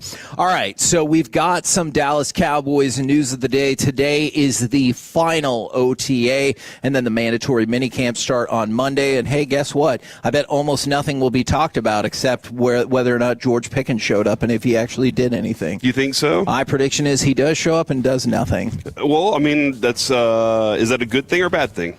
I think that is still a bad thing. Okay. Now, will he do nothing because it's the hold-in, or will he do nothing because he's not up to speed? I don't know. Like that's the ramp up process. Right. I feel like the ramp up process, though. Well, okay. Let me actually. I know a little more than I used to know about this. The ramp up process, we used to feel like it just was about training camp. Sure. But one of the things that they like to do, and Bobby was talking about this the other day, is they have like very specific numbers that they track on these guys. Yeah. And sometimes the ramp up process does have to do with they got to get their base numbers for you. So for a guy like Jalen Thompson, who was dealing with a little something, they still needed to get some base numbers on him because they didn't have anything to track from last year for him. So with Pickens, if he was keeping up with program while he was off, those base numbers should still be there. But, hey, we got to figure out, we got to come in, measure you, do all those things, and get those numbers so we can get you squared away for where we're heading next for this. So maybe you're right. Maybe he isn't exactly where he's supposed to be, and they're like, it's not worth it. We just need you to stand there and know where to be, and we'll move you around. But right now, it's not worth it to get you out there running and everything at full speed or risking anything. Because isn't that what Shotty was saying yesterday when he opened? Was like, these look, they're important to us, but we don't need them running around playing real football right now. Right. Now, speaking of, like, frequently real football gets kind of tossed to the side because 7-on-7, and Shotty's talked about that quite a bit. But I want to talk about Clayton Adams and Tyler Booker. So there's been a lot of attention picked up on Clayton Adams as potentially a future head coach. And one of the things that Tyler Booker said about him is he's got the characteristics of a man who could lead other men. Mm-hmm. So I'm very excited to go out there and score points with him this season. That's good. And so obviously you love that. And then Tyler Booker kind of talking about his own improvement or maturation. And one of the things he said this year compared to last year, which makes a whole lot of sense because you haven't even played an NFL game yet at this point last year. He goes, I'm so much more confident. I'm able to play a lot faster. So rather than me thinking about where is this play going, I know where my hands are supposed to be, what my angle is, and I'm able to focus that much more on my technique. Now, I know injury slowed him down for a second, but it feels like it was a very positive rookie year. And then when you hear Tyler Booker say, I am more sure and more understanding of what I'm supposed to do, that can't help but make you think, ooh, are we about to see another jump up for him? Well, even better, that allows him to be more creative too, right? With the way that he does things, very similar to what we were just talking about with Evan Carter, right? And what Skip was telling us about these guys, and we're kind of relearning what their goals are and what their jobs are. When you go line up, you're not thinking about all these other things. You're already, that's instinct. Like, that's just part of it. So for a guy like Tyler Booker, who we already know has the power and the mobility, all those things that we saw, the intelligence part of, and now that it's second nature to him, he should take that next step up. I love what you heard about Clayton Adams there, though, Kevin. Yeah. Because you're one of those people that's like, let's not just stay where we are because it's good. For sure. Let's see what the next thing is. And hearing him this offseason talk about, we were good as an offense last year, but how can we be better? He's not one of those that's just like, yeah, we're going to go out there and run it back the same way. It's going to be good. He's already kind of developing things because he knows, the league is going to figure out what you did. And yeah, sure, they, like we said with Pickens last year, that slant route was unstoppable until they said, we got to bring a safety down. All right, now they bring a safety down. It's going to logically open up. Yeah, so now what do? You either go deep to Flanoy, you go deep, you say Pickens, you're going to do a stutter, you're going to do all sorts of, you got all these things that you could do. And so Clayton Adams is like, let me go draw some more up. He's creative with the offense the way he does it, but he's also one of those guys that's like driving these guys to be better. I mean, when they hired him, all we heard was good things.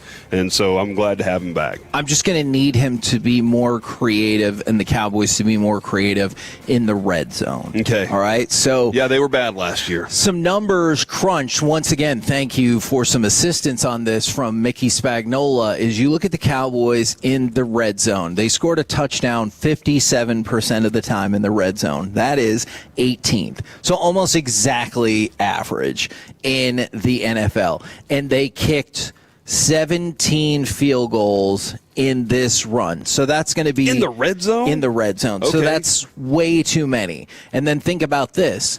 They turned the ball over 11 times in the red zone. 5 times they actually turned it over, and then the other 6 were on downs. So essentially 1/6 of the time they get into the red zone, they turn the ball over. Okay. Which obviously, that is unacceptable. A couple of other things, and I think we really need to take a look at this, and I hope this gets a lot better. And I really like Javonte Williams, and we just were talking positively about Tyler Booker and to a certain extent the offensive line. But the Cowboys only ran the ball into the end zone 11 times. All of those were from inside the 10. So there's no scoring for them between the 10 and the 20. Running the ball. Like it was an impossibility for them last year. And then they had goal to go 6 times that they kicked a field goal. Okay. Yeah. So it's first and goal, second goal, that's bad. Yeah, that's 24th in the league. Yeah. So when I say average overall scoring touchdowns across, so their offense was striking from 40 in or even deeper. At times. But once they got into the 20, they were average at scoring a touchdown, but in goal to go situations, they were bottom 3rd bottom 4th, when it came to having to kick field goals in goal to go situations. And how many games did you see kind of go right down to the wire? And as much as we think this defense hopefully will be improved, it's not like it's going to be that much improved. They're going to be like, kick a field goal. Mm-hmm. Well, and I mean, as you're even saying there too, if you're talking about the defense being a little bit better, if your offense can be a little bit better, not regress, for sure, not regress, then you can be that much more of an explosive and dynamic team. But there's 2 things that I don't love in the red zone from the Cowboys. It feels like once you get inside the 10, Shoddy tries to get really tricky. Right. He's like, we're going to pass this ball. It really does. I'm going to score a touch. Like, they don't even know what's about to happen. And I'm like, dude, you can run the ball, but as you just pointed out, goal to go, they had some tough situations there. I do see a world where once you get inside the 20, Jaden Blue can create some explosive plays for you because of his speed. I'm not asking him to go power a shoulder over anybody, but I definitely think that he can pick up 6 yards, 7 yards faster than Javonte can. Javonte's he's a steady train, right?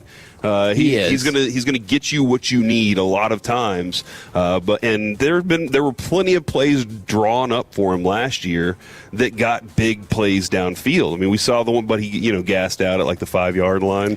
But again, he's not the home run hitter I'm asking. I'm just asking him to be the dude that's carrying the rock a lot.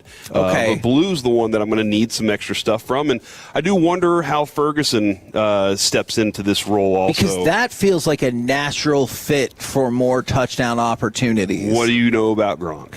Yeah, he Gronk scores touchdowns. Is the expert in the red zone. Yes. He's smarter than everybody. As dumb as people like to think Gronk is, when it comes he to perpetuates that. Yeah, no, he definitely does. Too. When it comes to what they did in the red zone, him and Tom Brady, he was just as intelligent, making sure he knew what he was doing and finding the soft spot, or making sure that he boxed somebody out with his body. And Ferguson's going to have to become one of those dudes too. He's going to have to be a weapon in the red zone. He can't just be those receivers. Now, maybe we'll see it today, maybe a little bit at mandatory minicamp. I think you'll see it a lot more at training camp. Are you fascinated by the combination and then I guess rotation of Malachi Lawrence and Donovan Ezeraku? Because they're both early, really early in their development, and I'm interested to see how they continue to fare, not only rushing the passer, but also being able to stop the run, because that feels like that could be the difference between those two. Do you view them more in cooperation or competition? More cooperation. Okay. I did think Easy got better last year at, pinching down and stopping. Dude, there were some embarrassing moments for him last year. Right. And, some of that is teaching and not knowing your responsibility. I think whenever you're, a lot of times with this Cowboys team, you as a coach have to be a teacher to all ranges, veterans and rookies, especially since the Cowboys put a lot of emphasis on their younger class, and that's important to them. And Ezeraku came in last year, and I think Eberflus was like, he knows how to play football. These are things that are expected of you to know. And then he had to learn that over time. With Lawrence, I need to give him a lot more leeway, and I need to put him in positions to succeed. You know what I mean? Like I can't go out and do or maybe I do. Maybe you do throw him out there, but it's going to be the detriment to your team. See, and I wonder if you're going to try to throw him out there, or if they'll be like, hey, Rashawn Gary's better at stopping the run, so he's going to get the early opportunities more than Lawrence, which I'm sure will really irritate some people looking back at the draft. We're the KNC Masterpiece right here on 105.3 The Fan, live from Specs in Arlington, 3909 South Cooper Street. By the way, already had plenty of people out here, including our little buddy Colt, who is out here rocking that Pikachu shirt. Coming up next, it's time for Baseball Nuggets. Does this Texas Ranger need a change of scenery? Next on The Fan.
If you're in the market to upgrade your vehicle, get to Classic Chevrolet in Grapevine, the #1 Chevy dealership in the world 3 years straight. They've got more new Chevys than anyone, all priced to sell. Visit ClassicChevrolet.com. This is Texas. This is Classic Chevrolet. Together, let's drive. Based on new Chevy registrations 2023 through 2025.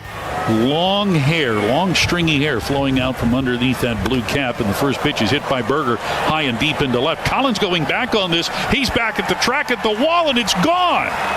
Jake Berger with a home run on a first pitch slider from the lefty Matt Strahm. This game is tied at 3.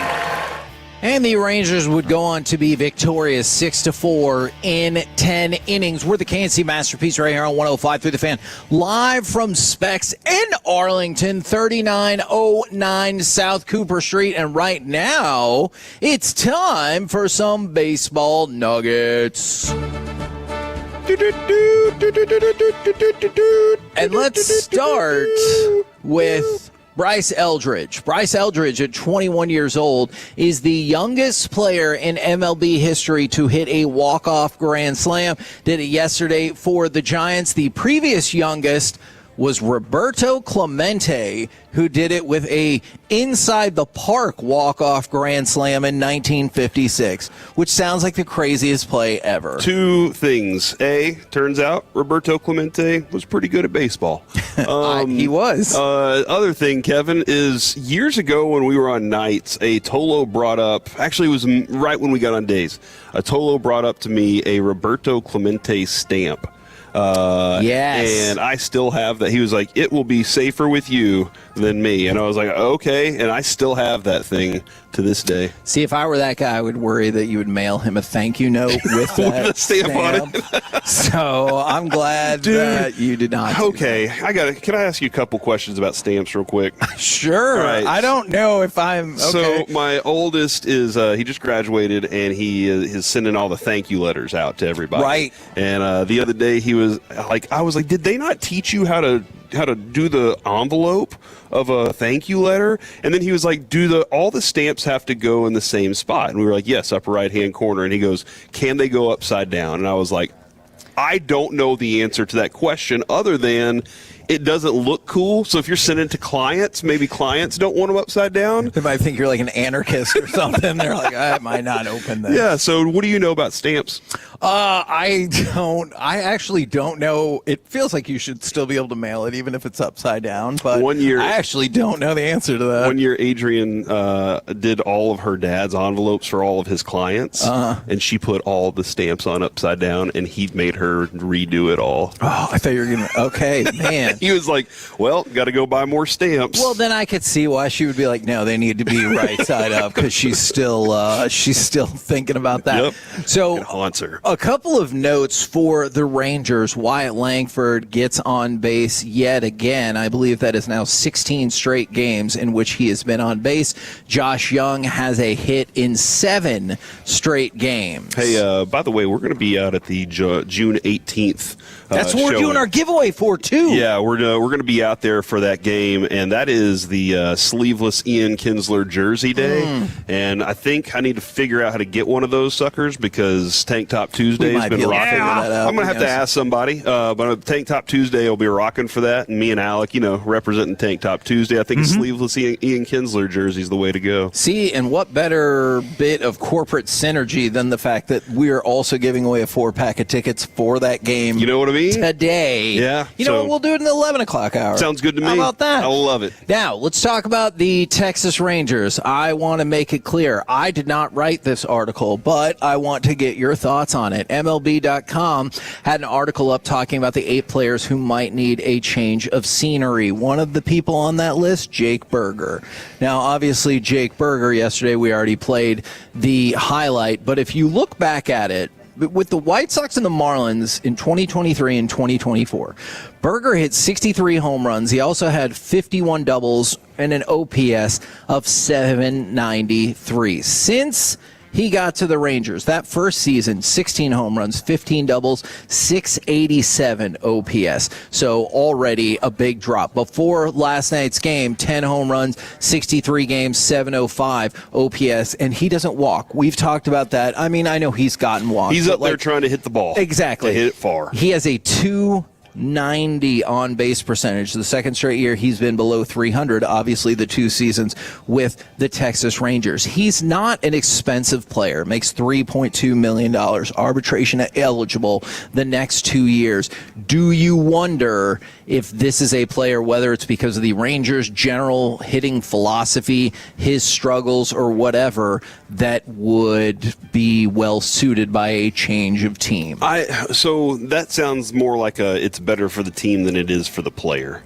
Sure, because he's already had a change of scenery and leaving Miami and coming here, so that's already and it's gone worse for him. Yeah. So that's the change of scenery idea. Like sometimes they say that, and it's the idea of, look, this will be good for both. I don't know that it would be good for him. I think he has found a community here. Like personally, this is a personal situation. I think he's found a community here that really supports and loves him. I think he's a great teammate. I think he's involved in what this team is. And Kevin, we always go back to the moment we saw all of his teammates signing and autographing, making sure they autographed this correctly for the blanket for his daughter. So I don't think it's a change of scenery benefiting him as much as it is. It might be benefiting the team, but I just like the return for that. I don't know exactly what it is. I'm just hoping, Kevin, I'm going to say I would rather see him stick around and figure it out here. Is it, and it's unfortunate that it can be the cold, hard business of sports, or really anything. I don't think it's left to just sports where you hate to say it, but you're kind of like, I mean, that's unfortunate if it's not best for him, but that's not really the primary concern. Right. But again, change of scenery is for me. I'm not willing to do that quite yet. Okay. I want him to figure it out here. Okay. All right. And dude, you know that jock confidence that he has right now. Yeah. Or that he's looked. There are certain hitters there. Josh Young looks like he has this confidence. I think Evan Carter's looking like he's about to find it. I'm hopeful that he does. Man, I am too. But like that confidence that I want to see from Berger, we saw it earlier in the season, and then somewhere it left. Find it back, dude. Now, a couple of other notes for you. Tarek Skubal will be back pitching for the big club for the Tigers against the Guardians on Saturday. Great. In other pitching news. Great. Good thing for the league, I guess. Yeah, so the Dodgers can scout him out. So Max Scherzer surpassed 3,500 career strikeouts. He was at, I believe, 3,499 going into the game last night. He now has 3,503. That puts him 11th all time. He is 12 away from tying Walter Johnson to move into the top 10. That dude has pitched for 65 years. Right. And he has not caught Nolan yet. I feel confident no one will ever catch Nolan. Why is that? Because of the more limited innings pitched and everything. Like, no one's ever going to catch the complete game record or shutout record or wins. Or I think Cy Young has like 511 wins or something absurd. And then Nolan Ryan. Look, Randy Johnson was almost 1,000 away from him. And he's second? Yeah, and Randy Johnson dropped a bird in a spring training game. I bet Nolan would be like, I could drop a bird. Yeah. Roger Clemens used steroids, and he's more than 1,000 behind Nolan Ryan. Nolan Ryan's like, that's fine. Give me the ball. I just got off my tractor. I'm ready to throw 14 innings. So you're never going to get anybody close to that number again. Yeah, and you know what would happen, too, is if somebody did get close, Nolan would just step out there and strike somebody else out to be one strikeout ahead of him. You know what? I want to say that's absurd. I can't rule out that's how the legend will always live in my mind. Pop a couple of Advil, go out there and get the 2 more strikeouts he needed to reflip the lead. I can't rule that out. That's fair. Now let's talk about Shohei Ohtani. Shohei Ohtani's ERA has skyrocketed all the way up to 1.06. Gross. It is finally above 1. Now it was a tough night for Shohei. His pitching Pittsburgh's a tough team. I mean, they're above 500. So It was a tough night for Shohei in terms of he pitched fine, but fine for him is like disappointing. 3 earned runs, 6 2/3. His ERA is now 1.06. It went up to reach 1.06, but he also had a home run robbed from him at the wall, and his team lost 9-8. So it's just the trifecta of crap things that happened for him last night. But still, he has an ERA of 1.06, and the Dodgers are 18 games above 500. So, and they're about to, trade for Tarek Skubal, so they'll probably be okay. Yeah, good for him. Yeah, good for all the Dodgers, especially that rotate. That's death, dude. It's terrifying, and it's not fair, but it is fair because that's what the market allows. They're gonna make Tarek Skubal their setup man. Yeah. So basically, all we're trying to figure out is who's playing the World Series against the Dodgers at this point. The Rangers. I like it. I mean, not really, but what do you mean? We could get hot at any time, dude. All right. Well, get to 500 first. Look, man, It could happen today. Listen, are we still in the hunt?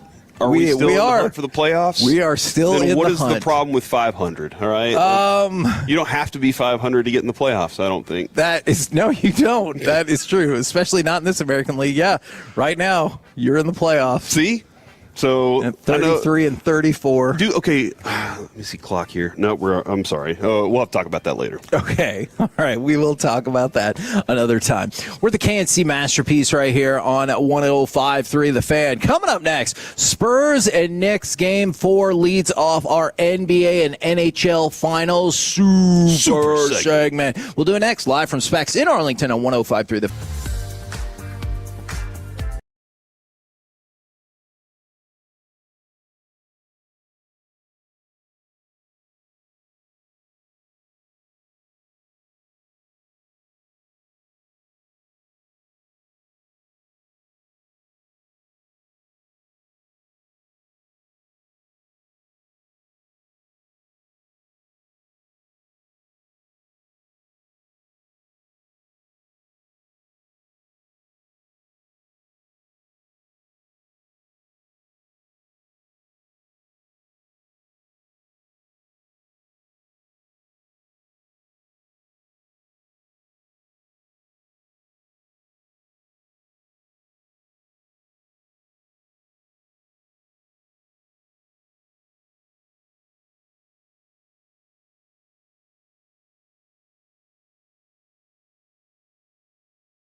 Your turn it on, leave it on.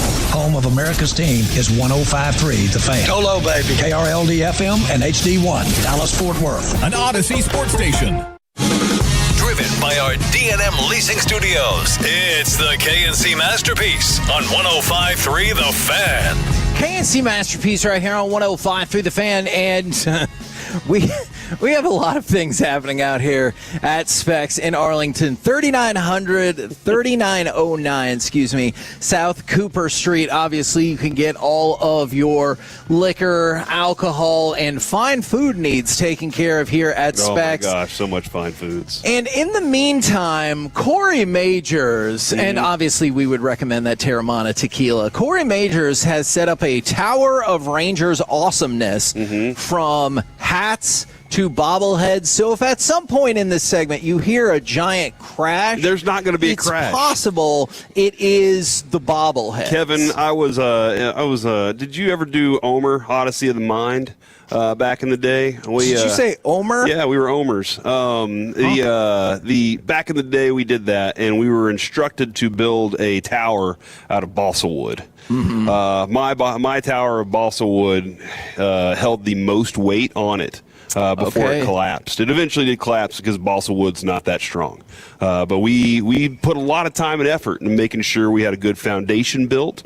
Also, later on in college, I built an entire structure out of postcards that we were rolled up and made a good base out of, and it was the tallest tower in the entire class. You know why? Because understanding foundation is important, and then building on top of that. Yeah, just real quick for the record, you redid this tower, right? Okay. Yeah, actually, what I need to do right now is probably go back and redo it one more time. Okay. Because it does need to be done just one more time. Okay. All right. Well, now that I'm looking at it from this angle. Okay. No. It looks good though. No, it does. It looks good. It does look good. I'll tweet out a picture right now. And I was going to say, I think probably we're going to the Rangers are going to be giving away some of these bobbleheads. Oh, okay. So all right. I don't think you just get to keep all of them for the tower. So I don't know. We have the cool Chick-fil-A, kind of looks like a big boy sort of combination on the bobblehead. You got the Rangers captain. You've got the dot race. You've got the Nathan Eovaldi City Connect one. The Brandon Nimmo bull rider one. He said, I wanted to be a bull rider when I was younger. So there is a lot. The dot race is dope. It is. It is really awesome. cool. Now, there was a lot of cool stuff happening in the world of sports yesterday, of course. Unless you're a Spurs fan, then I can see how you actually did not think that it was very cool. But go ahead, if you will. Give me cut number 2 and one of the more iconic shots I think we'll ever see. Brunson gets it, fires up a 3. Shot no good. The tip, it's gone! It's gone! It's gone! With 1.2 remaining. Knicks take the lead. OG Anunoby, and it's 107-106.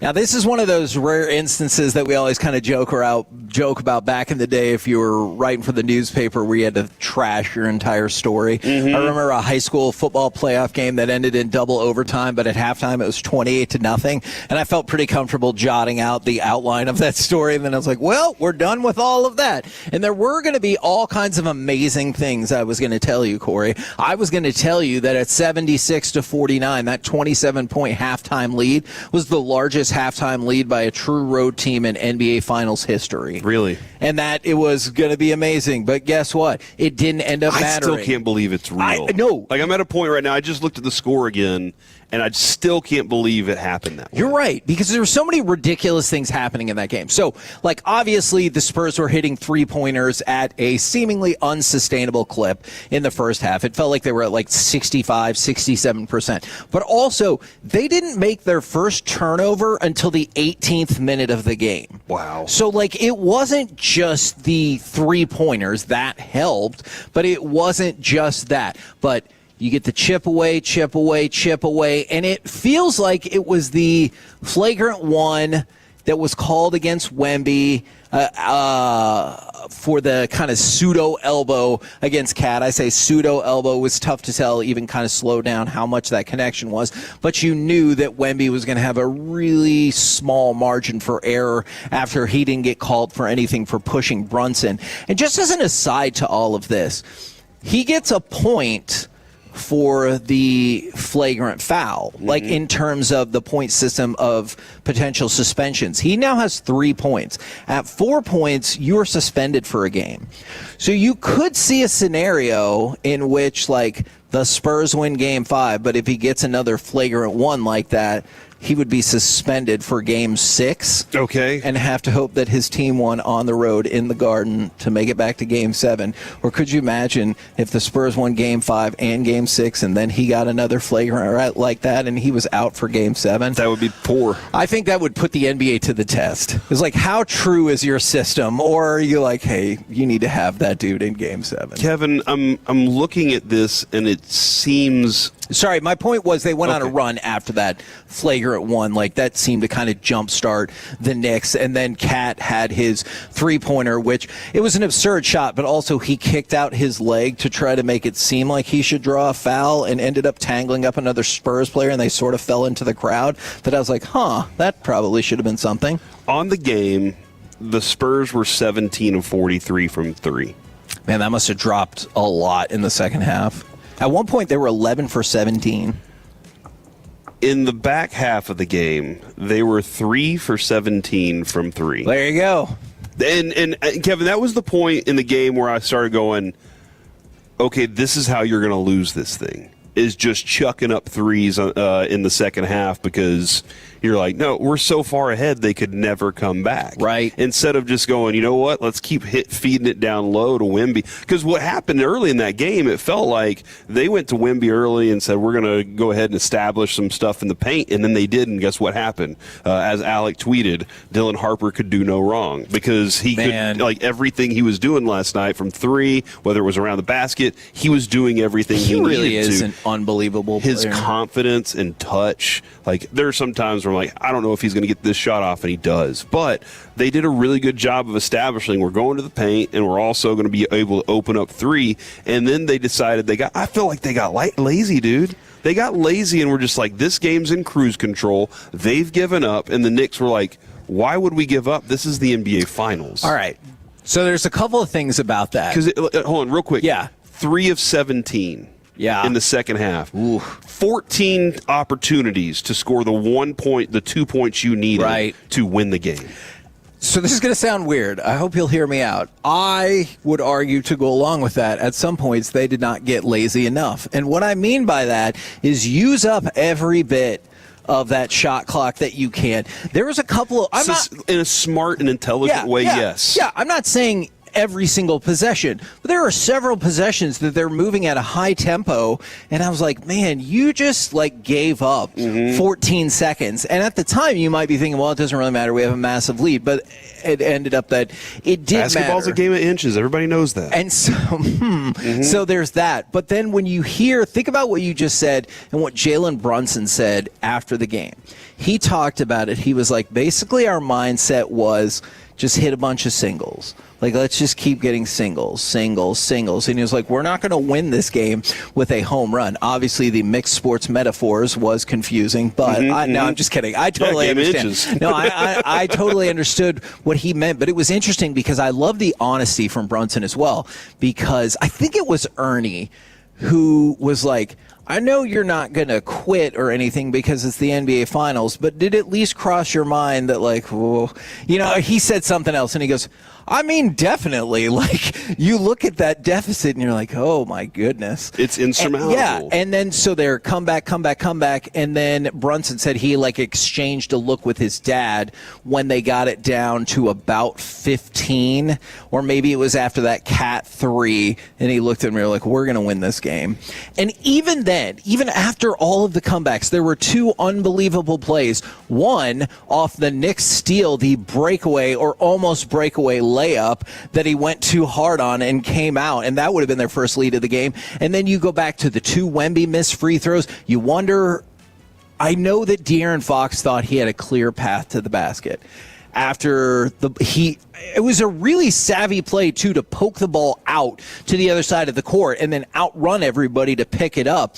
But you can't help but wonder, you have a 1-point lead at that point. It's about 12, 11 and a half seconds. If you can't have the quick thought to turn, pull the ball out, and then you're going to run a few more seconds out and hopefully still hit the 2 free throws to take it to 3. Instead, that's not what happened. And then the guy who got the epic game-winning shot, he also had the block. Anunoby also had the block on the other end. Now, he's the 3rd favorite for MVP. I mean, based on what we've watched him do in this series, Kevin, there's no reason he shouldn't be 2nd favorite at least.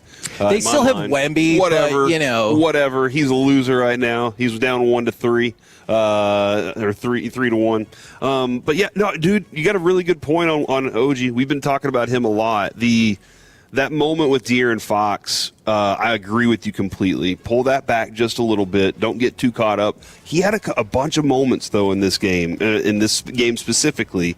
And I go back to earlier in the series, there was already some pointing out of him kind of getting toasted on the other end. He's supposed to be the one that calms things down. Right. He's supposed to be the presence that keeps everything together for him, and he's the one that's fumbling a ball off of his foot or sending one into the stands over the scorer's table because he's just not paying attention in the biggest moments of these games. I blame a lot of it on just deciding to just chuck the ball up in the second half rather than focusing on continuing to keep your offense in a groove. It was in a groove in the first half. Keep doing that. Whatever New York did, you have to adjust to it and go at it, but you can't lose that game by 1 when you're up by that many in the finals. The largest lead ever lost by a team in the NBA Finals prior to this was 24.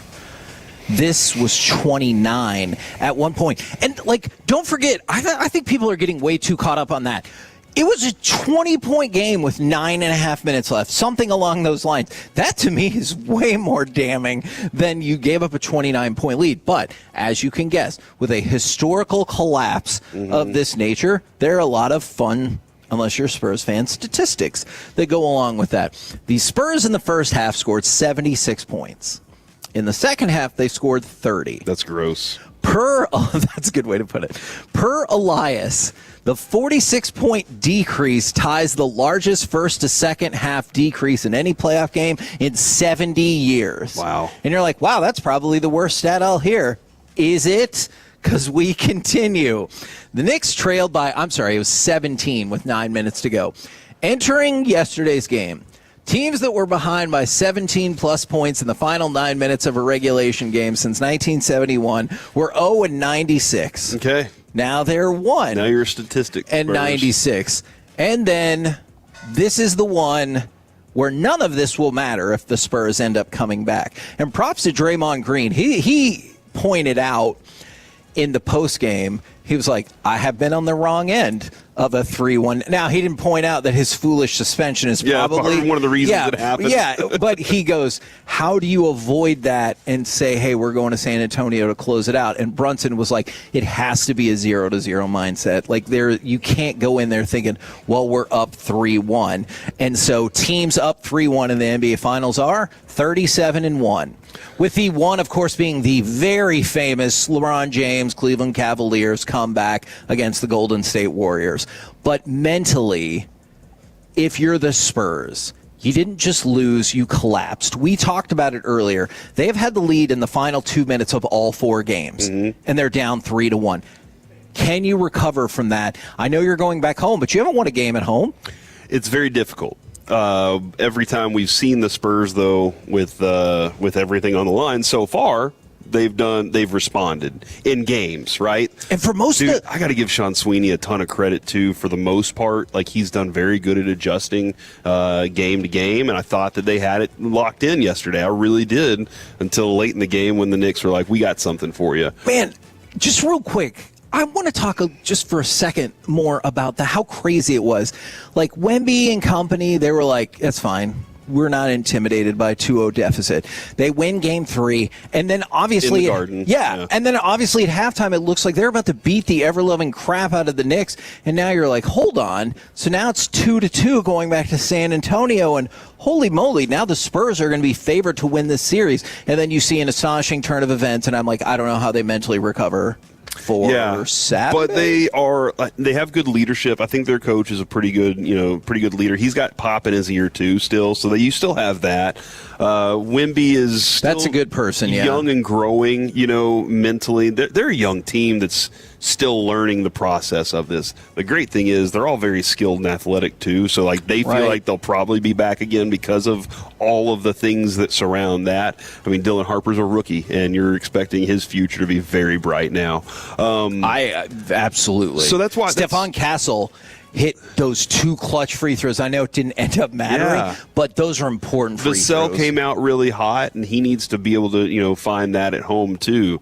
But man, I think that they can win another one, maybe even 2. But to be able to pull this off, it is something. You know what, Kevin? We just saw the most significant comeback in history in one game. Right. Why not see a significant comeback after a collapse like that again in the series? I'd love to see it. I really don't want this series to end on Saturday. No, it's too fun. I want to it's see too much fun. I want them to go back to New York. I want to get a Game 6 elimination game in New York. I want that opportunity. And then I want a Game 7 in San Antonio. By the way, did you see the ratings for Game 3? 23.8 million viewers for Game 3. That is the highest rated Game 3 in an NBA Finals since 1998. That's what Dana White's expecting for the UFC. Yes, times 5. So that's the best Game 3 rating since the Last Dance Bulls. And if you look at it, that game was I believe the 7th most watched NBA game since 1998. I can't wait to see the Game 4 rating. I feel like it's going to be average low, but the height is going to be higher than any there's going to be games. the late window is probably not going to be great. Yeah, and then all of a sudden it'll be like, oh my gosh, what happened? Yeah, like average, maybe they'll be like, it was 20 million, but the peak was 30 million because they're like, because everybody turned the game off, and then they're like, wait, what? By the way, those ratings are up 159% year over year. Dude, interesting. That is very interesting right now, considering hockey and the basketball are both there now. Tis a sports renaissance. We're the KNC Masterpiece right here on 105.3 The Fan, live from Specs. Coming up next, it's time for AM on the FM. We got the question of the day, World Cup jail and a world record in the world of college sports. Next on The Fan.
in a car or truck wreck, call Frankel first, 214 or 817-333-3333. With Frankel and Frankel, there's never an out-of-pocket cost. They only get paid when you win. Frankel and Frankel, the go-to car and truck wreck attorneys in Dallas. KNC Masterpiece right here on 105.3 The Fan. In this hour, we will do our Rangers Twins ticket giveaway. We are live from Specs in Arlington, 3909 South Cooper Street. If you want to come on down, and right now, it's time for this. What does this button do? Please, please, do not push the button. You have no idea what it... Alec, you be quiet. Alec, that was awful. 1 for Alec, 0 for Peyton. Don't you dare touch that dial. Don't you dare do it. It is time for AM on the FM. My name is Alec Medford, the man that they call the pride of Mansfield, Texas, and the mayor of the Medfordplex. 877-881-1053 is the Frankel and Frankel Injury Attorneys text line to answer today's question of the day. Plus, I got a couple of stories for you for Corey's purposes. We're going to call it Big Tournament Jail. And a world record has been shattered in the world of college sports. A college athlete shattering a world record. We're going to get to that here in just a little bit. But, gentlemen, today is National Say Hi Day. Hi. Say hi. Oh, hey, There you Alec, go. how's it going? It's going great because you guys are celebrating. I like that. Can I throw something out real quick, Kevin? As long as it's not that I've drank half of this bottle of tequila. Terramana is here, by the way, and it looks like they're It's setting still up. sealed? So now we can all get really drunk. The 2025 number 1 pick in baseball, Eli Willits, launched 2 homers in his second game after being promoted to high A ball. I do believe I pulled 3 of his rookie cards when we were out at the card show recently. So he's pretty good. Mm-hmm. He's all right. He's all right. So say hi to that, or say bye to that baseball, if you will. But today is National Say Hi Day, so the question of the day is pretty simple. 877-881-1053. Who's the coolest person you've said hi to? Ooh. Ever? Yeah. I'm making you dig deep because you guys kind of say hi and communicate for a living, so this might be tough for y'all. You know, I think, and this is a nonpartisan statement, it probably is George W. Bush because he was the president. And so if I could meet any president, I think that would be neat. no, I think he says has said hi to. Like, who have you said hi to already? George W. You said hi to him? Yeah, a couple Where? times. When? Back Lies. back in high school when I did mock trial in youth and government because I was super cool then. And I got to meet the then governor, but he went on to become the president, and so that's pretty cool. That's cool. 2 years in a row, baby. So you got to talk to him when he was president? No. Only when Is he it was cooler governor. after he becomes president, though? Yeah, Like, governor's cool. Yeah, you know? for sure. But it would be even cooler after he wasn't president anymore because then he might make you a painting. Oh, really? Dude, I've been trying to convince Carter to give me one of his paintings that I can give to Jack Leiter, and he is like, do a painting yourself. Yes. And I'm like, because you are trying to violate the spirit of what Jack Leiter wants. He doesn't want a painting. He wants a painting from you. And Carter's like, do a finger painting of him. He'll love that. And I'm like, why are you giving me advice? You were 14 years old. He's wise beyond his years. Yeah, he really is. You know what, Kevin? That's pretty cool that you've gotten to talk to a future president. I'm going to go out and say the Tolos. Whenever I get to say hi to the Tolos, that's my favorite thing. You know what I'm saying? And so I really appreciate the Tolos. As long as they're not Texas fans. They come say hi to us. Yeah, so there you go. That's As long as they're not Texas fans. I'm really trying to think about this because the Super Bowl has allowed us to run across a lot of people. Yeah, it's true. You know, like the interview we got to do with Earl Campbell and Tony Dorsett was a highlight of my life. Yeah. Because, like, again, I always tell you, like, those are two of the books that I always read. They're just all these really cool, like Joe Morgan. Daniel Cormier was really cool. Yes. Joe, I'll go back to Joe Morgan. That was a really awesome moment. And we're at Rangers spring training. We go over to Goodyear, and Goodyear is where Cincinnati and Cleveland both have their spring training. And I'm sitting there in the chair getting ready for we're going to do our show right after Matt Hicks is done. You know, Matt Hicks is always, cussing and everything all the time. Yeah, that's I mean, just a Ask him about politics sometime. no. So like we're sitting there watching, and all of a sudden I get these two hands on my shoulders, and I'm like, what is happening right now? And I turn around, and Joe Morgan just goes, God, I love baseball. And I was like, oh my gosh, hi, Joe Morgan. So I will say, like, that's one of my coolest interactions, being able to say hi to somebody cool. Okay, so if I can tell a weird variation of that story, it was the first time I met Derek Holland. He scared the crap out of me because this is when we were up on the 12th floor, and our kind of pseudo prep room looked out over the highway, and I was just in my zone all by myself working on the computer, and all of a sudden this dude walks up, and he's like, hey, buddy, scared the crap out of me. That's amazing. Yeah. Next time I see you, Majors, I'm just going to walk up and be like, God, I love baseball. God, I love baseball. And I was just like, this is Hey, if wild. you come up to Specs in Arlington, I'll tell you what Derek said after that, too. Don't do that. Well, I mean, come up to Specs in Arlington, but don't It was ask. about women, not politics. Okay. That could be even worse. From the 903, Ed Too Tall Jones. That's an awesome one. That's Wyatt Langford. Let's see. That is Wyatt Langford. Ed Too Tall Jones. I actually have a Too Tall Jones story also. Oh. He was playing in a softball tournament that was like my uncle was involved with somehow. The Cowboys played a lot of softball back in those the late 80s. And I wanted Tony Dorsett's autograph. So I walked into their dugout. This is how like wide open it was. I walked into their dugout and Herschel Walker's up at the plate, and I was like, oh, Too Tall, where's Tony? I'd like to get his autograph. And Too Tall is like, he's not here, kid. And I was like, oh, man. And then so I went back and sat in my seat.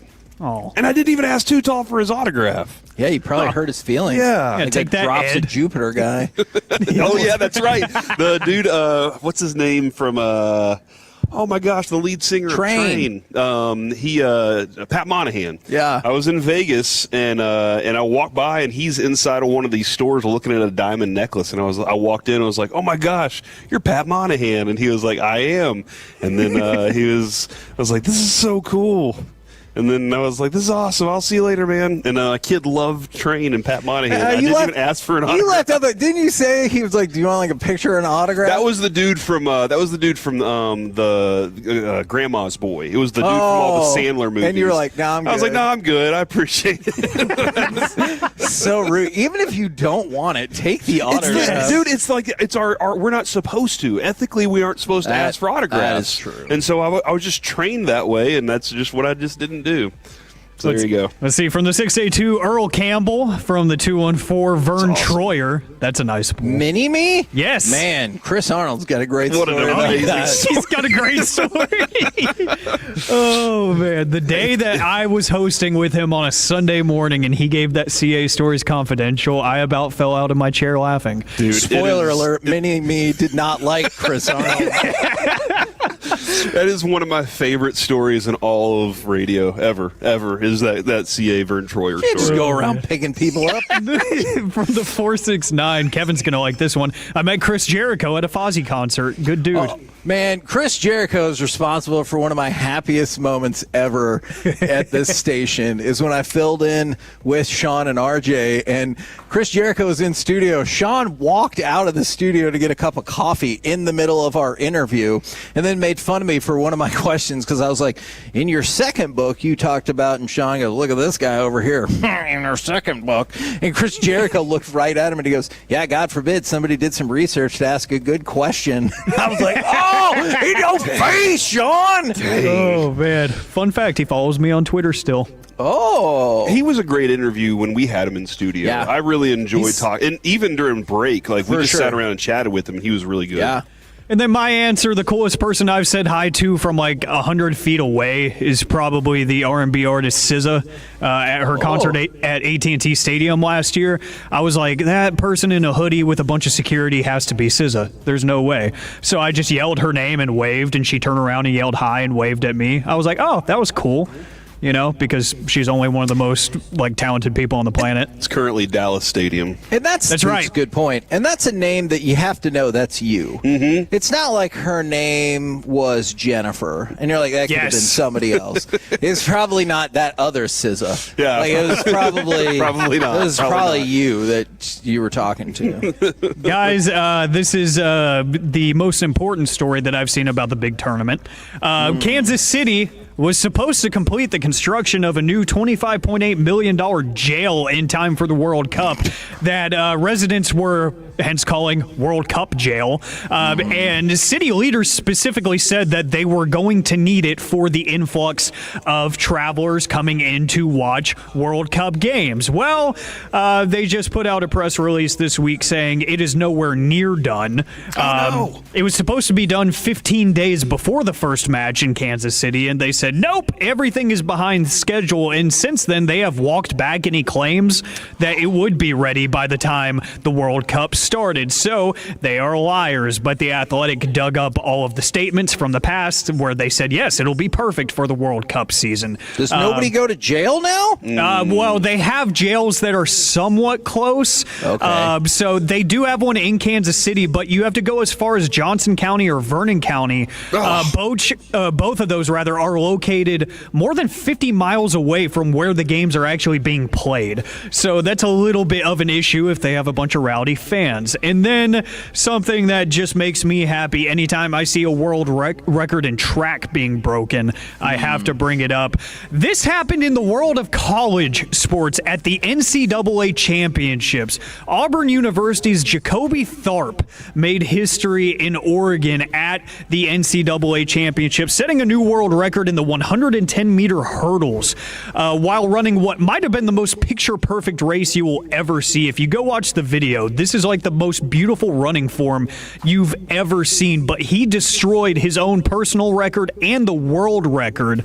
The last time a track and field world record was set at the NCAA championships, 1976. So it's been a long time since a college athlete at the NCAA championship has actually set the world record. He beat his own personal record by a quarter second. So shaving that much time off of your personal record is just absolutely insane. But he literally outran history with a 12.75 in the 110-meter hurdles. That is the fastest ever in history, but it was done by a college athlete. And his reaction once he looks up at the big board and sees the time and they flash world record is awesome. He is in pure shock, like, oh my gosh, I didn't think I was capable of that. And in the post-game interview on TV, he said, I think I got some more in me. So the fact that he was like, no, I think I can beat that too, this is incredible. So Jacoby Tharp is a name to watch in the world of track because he might do it again. We're the KNC Masterpiece right here on 105 through the Fan. Coming up next, we're live from Specs in Arlington, 3909 South Cooper Street, and I think we just might have Ken Hill on the show. You're kidding me. I mean, this you can see him. He's like 10 feet right away there. from That's you. So him. we'll do that next right here on the Fan. Coming up in the next G-Bag Nation, we'll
KRld-fm. This is Texas. This is Classic Chevrolet. Together, let's drive. Based on new Chevy registrations 2023 through 2025.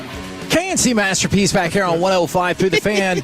We are live from Specs in Arlington, 3909 South Cooper Street. And right now, we bring to you one of the key components of maybe one of my favorite Rangers teams of all time. It is Ken Hill. Good morning, sir. Good morning. How are you doing? I don't know, running through that traffic, but I'm doing good. Okay, Gosh. Oh, and is it traffic? Is it World Cup traffic right now? Is that what we're dealing with out here in Arlington? Well, I'm coming from Justin. Okay, so all right, gotcha. Yeah.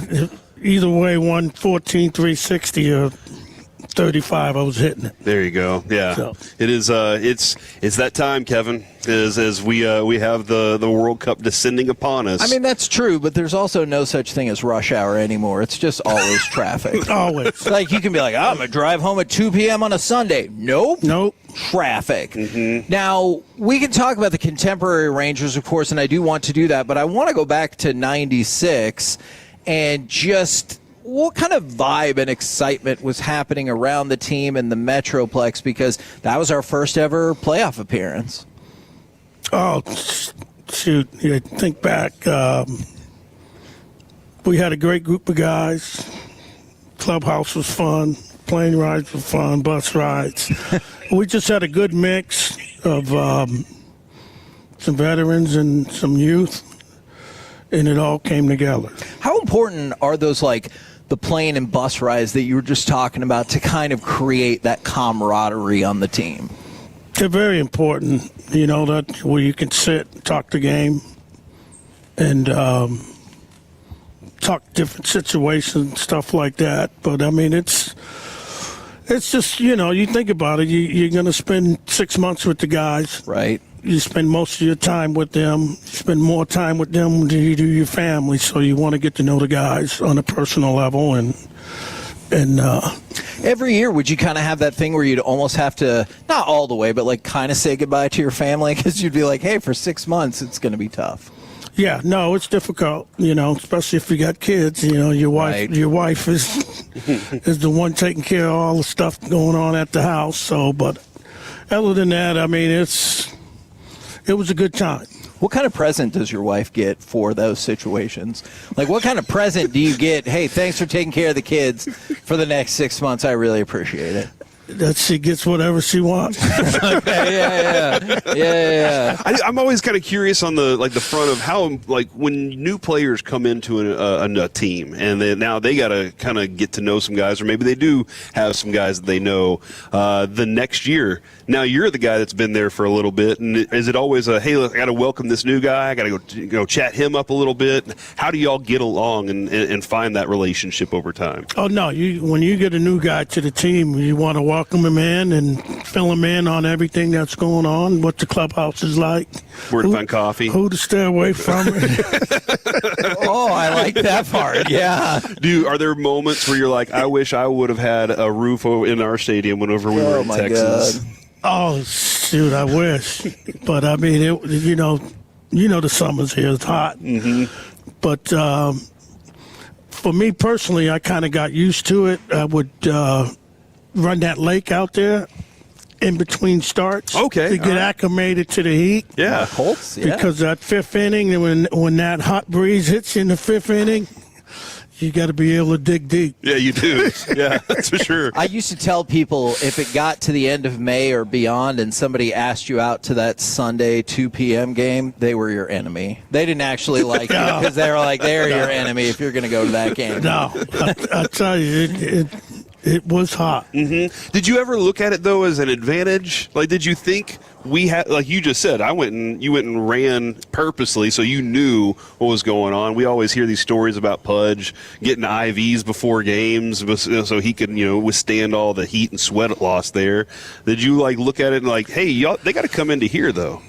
Yeah, no, we used it to our advantage. We know teams didn't want to come in. It was going to be hot, and we kind of mentally took it to our advantage because we know mentally we play in it, we know how to deal with it, and that's how we went about it. Yeah. Do you ever feel like maybe fans at any time underrate how important that mental aspect is to get through a grinding baseball season, because they'll talk so much about the physical, but it feels like the mental to get you through that season is just as, if not more important. To me, it's 90% mental. Wow. Than it is physical. Well, I mean, physical, if you're hurt, you can't function. Right. But mentally, you got to, for me personally, from start to start, whether I do good or whether I do bad, mentally, I got to prepare every fifth day to be ready. Mm-hmm.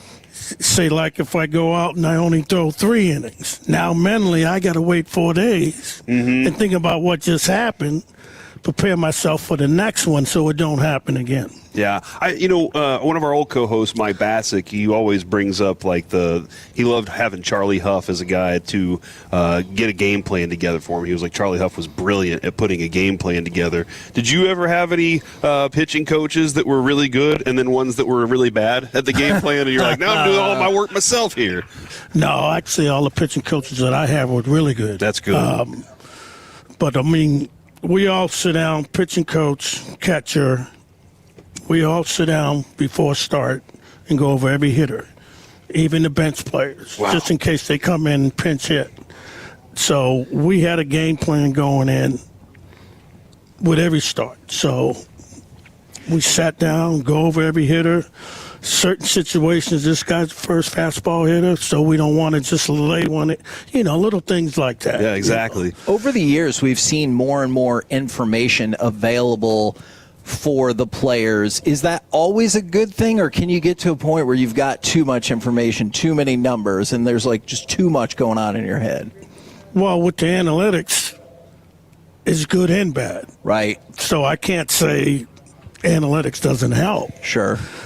Analytics doesn't know how I'm warming up in the bullpen. Mm-hmm. Yeah. How I feel that day. Yeah.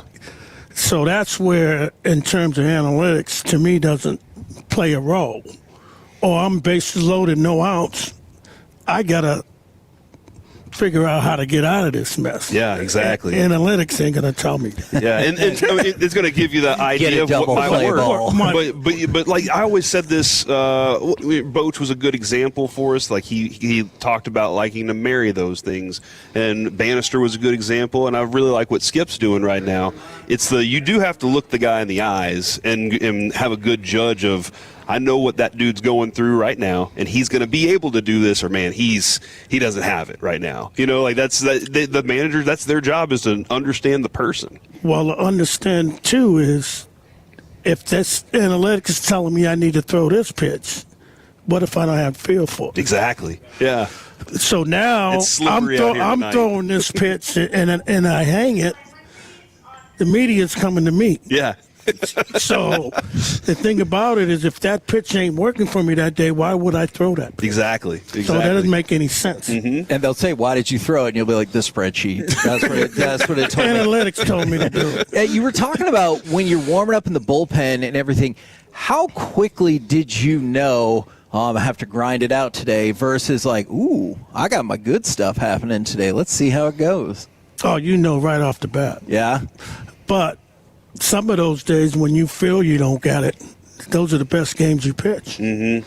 And I felt really good on days, and I got knocked out in the third inning. So, I mean, it's just like you talked about the mental aspect of it. Mentally, I feel good. Boom, I'm locating. I got it going. But all of a sudden, I'm getting hit. Mm-hmm. But when I'm feeling bad, one day we're in Chicago, and I was kind of sick. Okay.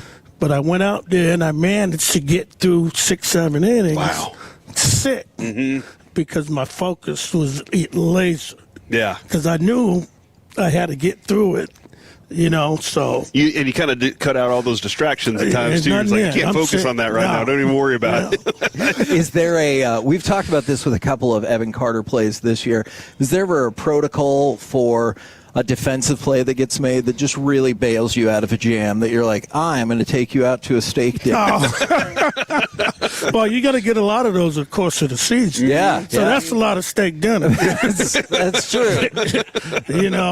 But I mean, when guys make great plays for you, that just pumps you up. Yeah. You want to pick them up, so It's just a team game. You make good plays, So you were part of, as Rangers fans our whole life. Like Kevin and I grew up. I was an East Dallas kid. He was a Garland kid. We saw teams that never had good pitching, and then you were part of that group that was like really like this was our great opportunity to watch really good pitching. Right now, this group has the Evaldi and DeGrom, Young, Leiter and Rocker, Gore. Like this is a really good pitching group. Do you enjoy like watching the artistry of what these guys are doing on the hill? Oh, no question. Oh, it's good pitching, always good beats good hitting. Yeah, it does. But I just love watching those guys. You got some power arms in that rotation. I mean, you got some veteran and some young guys still learning on the way. So in the future, you got some guys there that'll be really good for a long time. And I enjoy watching all of them. Do you with Jack Leiter specifically? I'm always curious. Him and Rocker, the patience to learn at a young age and really learn the pitching part of it. I mean, like you said, power arms. Give them a little more time to grow into that? Is it because some people are trying to rush them a lot, it feels like? No, the thing about it is I think they're doing it the right way now. Let them pitch. That's the only way they're going to learn, because what I see, and it's just me. I was just telling one of those guys over there, my son works for the Twins, and he's in Cedar Rapids, Iowa. And I was just there, and I just watched how they do their pitching. And none of these guys throw more than 56, 70 pitches. What are they doing? And they're out of the game. So my thing is let them pitch. That's the only way they're going to learn to get out of certain situations.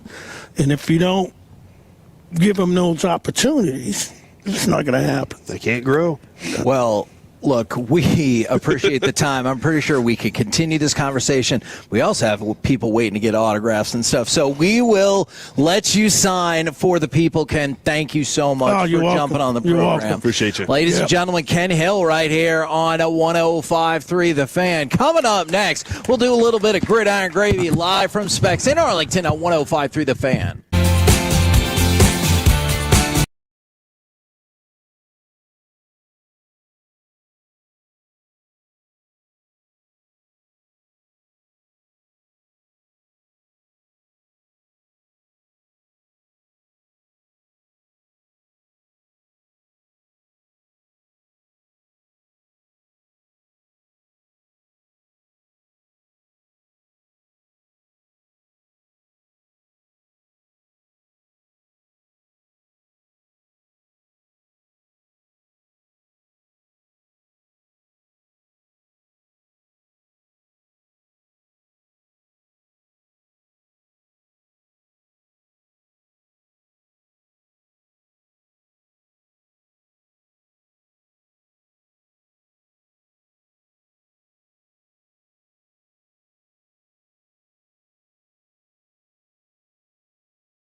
Dallas-Fort Worth. Let's go, Cowboys. An Odyssey sports station.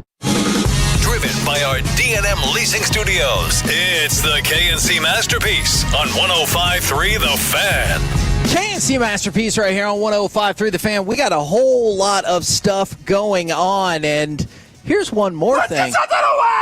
877-881-1053, caller number 10. Yeah, you can do that now. We'll win a 4-pack of tickets to go see the Rangers play the Twins next Thursday, June 18th. Remember, that's the night the first 10,000 fans will get that sleeveless Ian Kinsler jersey from 2008 presented by Dairy Max. You can buy tickets from Rangers.com, or you can win them for free right now. Caller number 10, 877-881-1053. And right now, powered by Men's Tea Clinic, it's time to go around the entire NFL and dip into some gridiron gravy.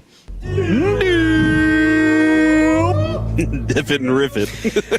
You can always tell that there is a crowd around for that, by the way. And Alec was busy on the phone, so they took up for Alec. That's awesome. See, I like that. Now, we just are in the midst of doing the giveaway. If you want to call in, we just had Ken Hill on. He is out here signing autographs. I am opening Bowman baseball cards with a Tolo who brought them by so we could rip them open as we go along. And I almost got a chance to talk even more pitching with Ken Hill during that break, but then they were like, "You have to do an ad." And I was like, yeah, dang it, I could learn more right now. We all got to pay some bills. You know what I'm saying? Come and up here right and talk now, Ken Hill. you know who doesn't have to worry about paying bills is Patrick Mahomes. Oh, no. Now, this was probably already the case before this new addition to his extension, but they added 2 more years. Yeah, there's a red parallel in there. There's a good one. Sorry, they added 2 more years to his contract, so that'll extend it out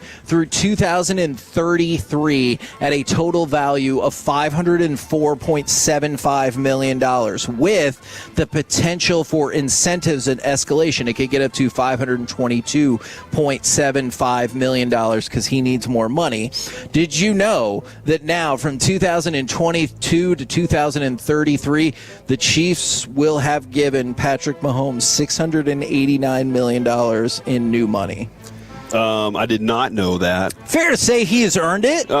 He's done a pretty good job so far. Yeah. If he never gets back to another Super Bowl, he's still one still of the worth best it ever. No, still worth it for them. Yeah, because this is the only way you could potentially extend your dynasty is by making this happen. And I would argue that for several of these years, with him floating around closer to like $45, maybe $50 million, he's been underpaid. So good for him for now getting another little payday. Do you think, little.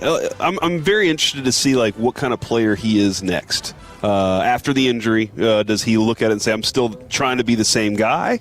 Or does he say, you know what, I have some other things that I need to work on to extend the career and make sure I see the end of this contract? Do you fear or think he will be more focused than ever because of like coming back from the injury and the fact that the Chiefs had a garbage season and all of that? I'm never scared of greatness, Kevin. That's my motto. Unless you have to play them. But no, I'm not even scared of that. You know, you just got to be greater that day. Who do the Chiefs need to look out for? Because remember yesterday, a player Sam from Darnold the Cardinals and the Seattle Seahawks said they have to look out for them against the Obviously, Rams. it's the Raiders, right? Okay, so Chiefs, you better watch out. The Raiders apparently still play football. Us. Chris Jones, one of the things that he said is, look, I got to get more sacks in 2026. So he is looking to add, kind of pull his end of the deal coming up this year. And then speaking of people getting contract extensions and getting paid, let's talk about Sean Payton, who has received a new 5-year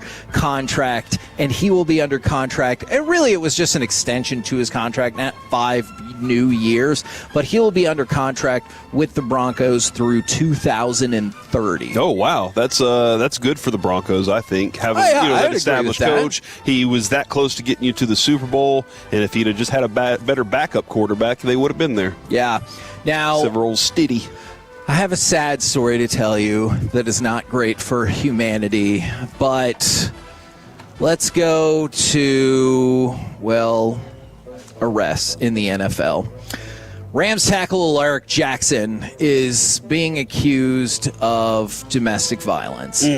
It's And a weird story, dude. it is. His girlfriend is pregnant, and allegedly, at the time of the altercation, she told him that, and he said, "I don't give an F," and, proceeded to leave her with scratches and bruises. And I'm sure Dan Lebitard will speak up any day now saying, how's he going to face the locker room and talk about that? I keep waiting to hear more about that. But yeah, not a good sign whatsoever. We will see how the process plays out, but that is frightening. That is, absolutely. The Eagles went ahead and picked up A.J. Epinesa after the Browns bailed out of that deal. Looked like they had the principal points for a deal in place with Epinesa, and then they withdrew their offer, and now he is going to go with the Eagles. And then for the I don't love that for us, honestly. Oh, yeah. It's not my favorite thing. Okay. You would prefer if he was just not in the NFC East. I get that. And then this is the number one thing that we all fear about the OTAs and mandatory minicamp and everything like that. Cardinals rookie DL Proctor, he has torn his meniscus. He's not officially out for the season, but it will certainly take a giant chunk of the season from him, and the concern is that he will not be able to play in 2026. That is awful, dude. Again, this is... Dan Campbell doesn't love him for a reason, right? And Shoddy doesn't make him do real football for another reason. But even still, we've seen in those moments something happen, and it absolutely can. We're the KNC Masterpiece right here on 105.3 The Fan. Coming up next, let's do a little bit of Texas Rangers Price is Right, and I might have a mock draft for you. I dare you. Next, live from Specs in Arlington on 105.3 The Fan. Our goal is to have you winning.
Real lawyers, Frankel and Frankel. If you've been injured in a car or truck wreck, call Frankel first, 214 or 817-333-3333. With Frankel and Frankel, there's never an out-of-pocket cost. They only get paid when you win. Frankel and Frankel, the go-to car and truck wreck attorneys in Dallas.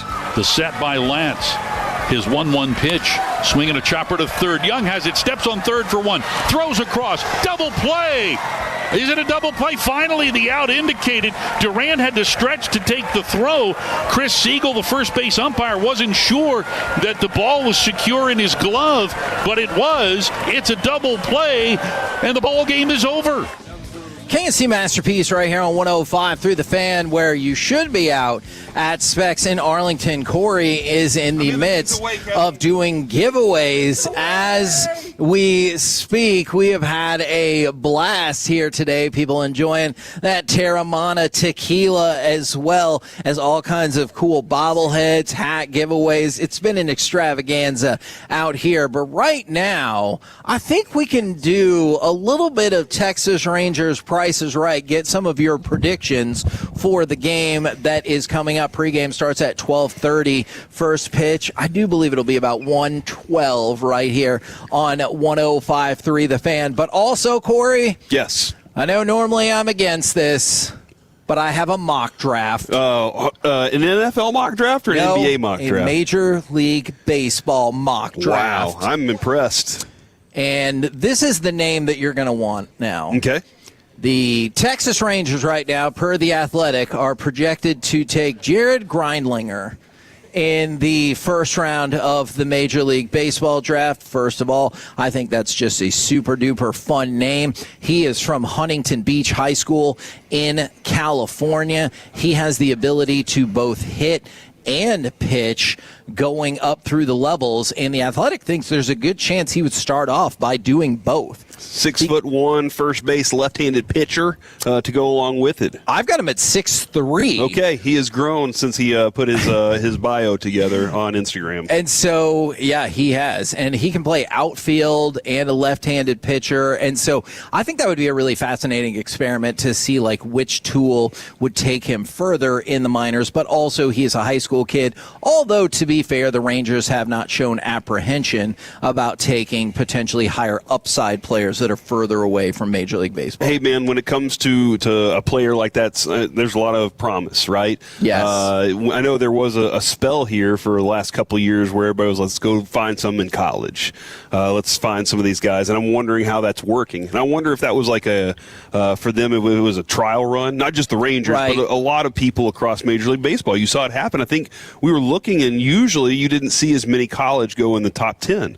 And over the last few years, there's been like the top 10 have been college. Kind of back. Yeah, they're like, hey, these guys actually might be more ready to be higher up in the minor league system than way down there. So that's been something interesting to observe over this time. But Kevin, as we discuss over and over and over again, when those guys get here, how do we develop them?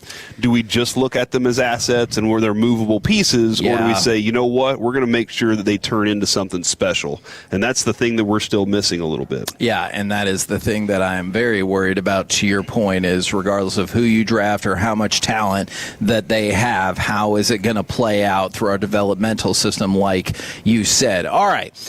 What are your predictions for the game today? And also, I have some other updated numbers if you want. The Texas Rangers percentage opportunity of making the playoffs right now, 64.8%. Their odds of being the World Series champions, only 1.9%. But I'm willing to bet going into the playoffs in 2003, people did not have super high hopes percentage-wise or logic-wise for the Rangers winning the World Series, and yet we did. My prediction today is that Kumar Rocker, as he shakes Skip Schumacher's hand to head to the mound for the first time, absorbs some of his tattoos. And those tattoos give him superpowers to go out there and throw a complete game no-hit shutout.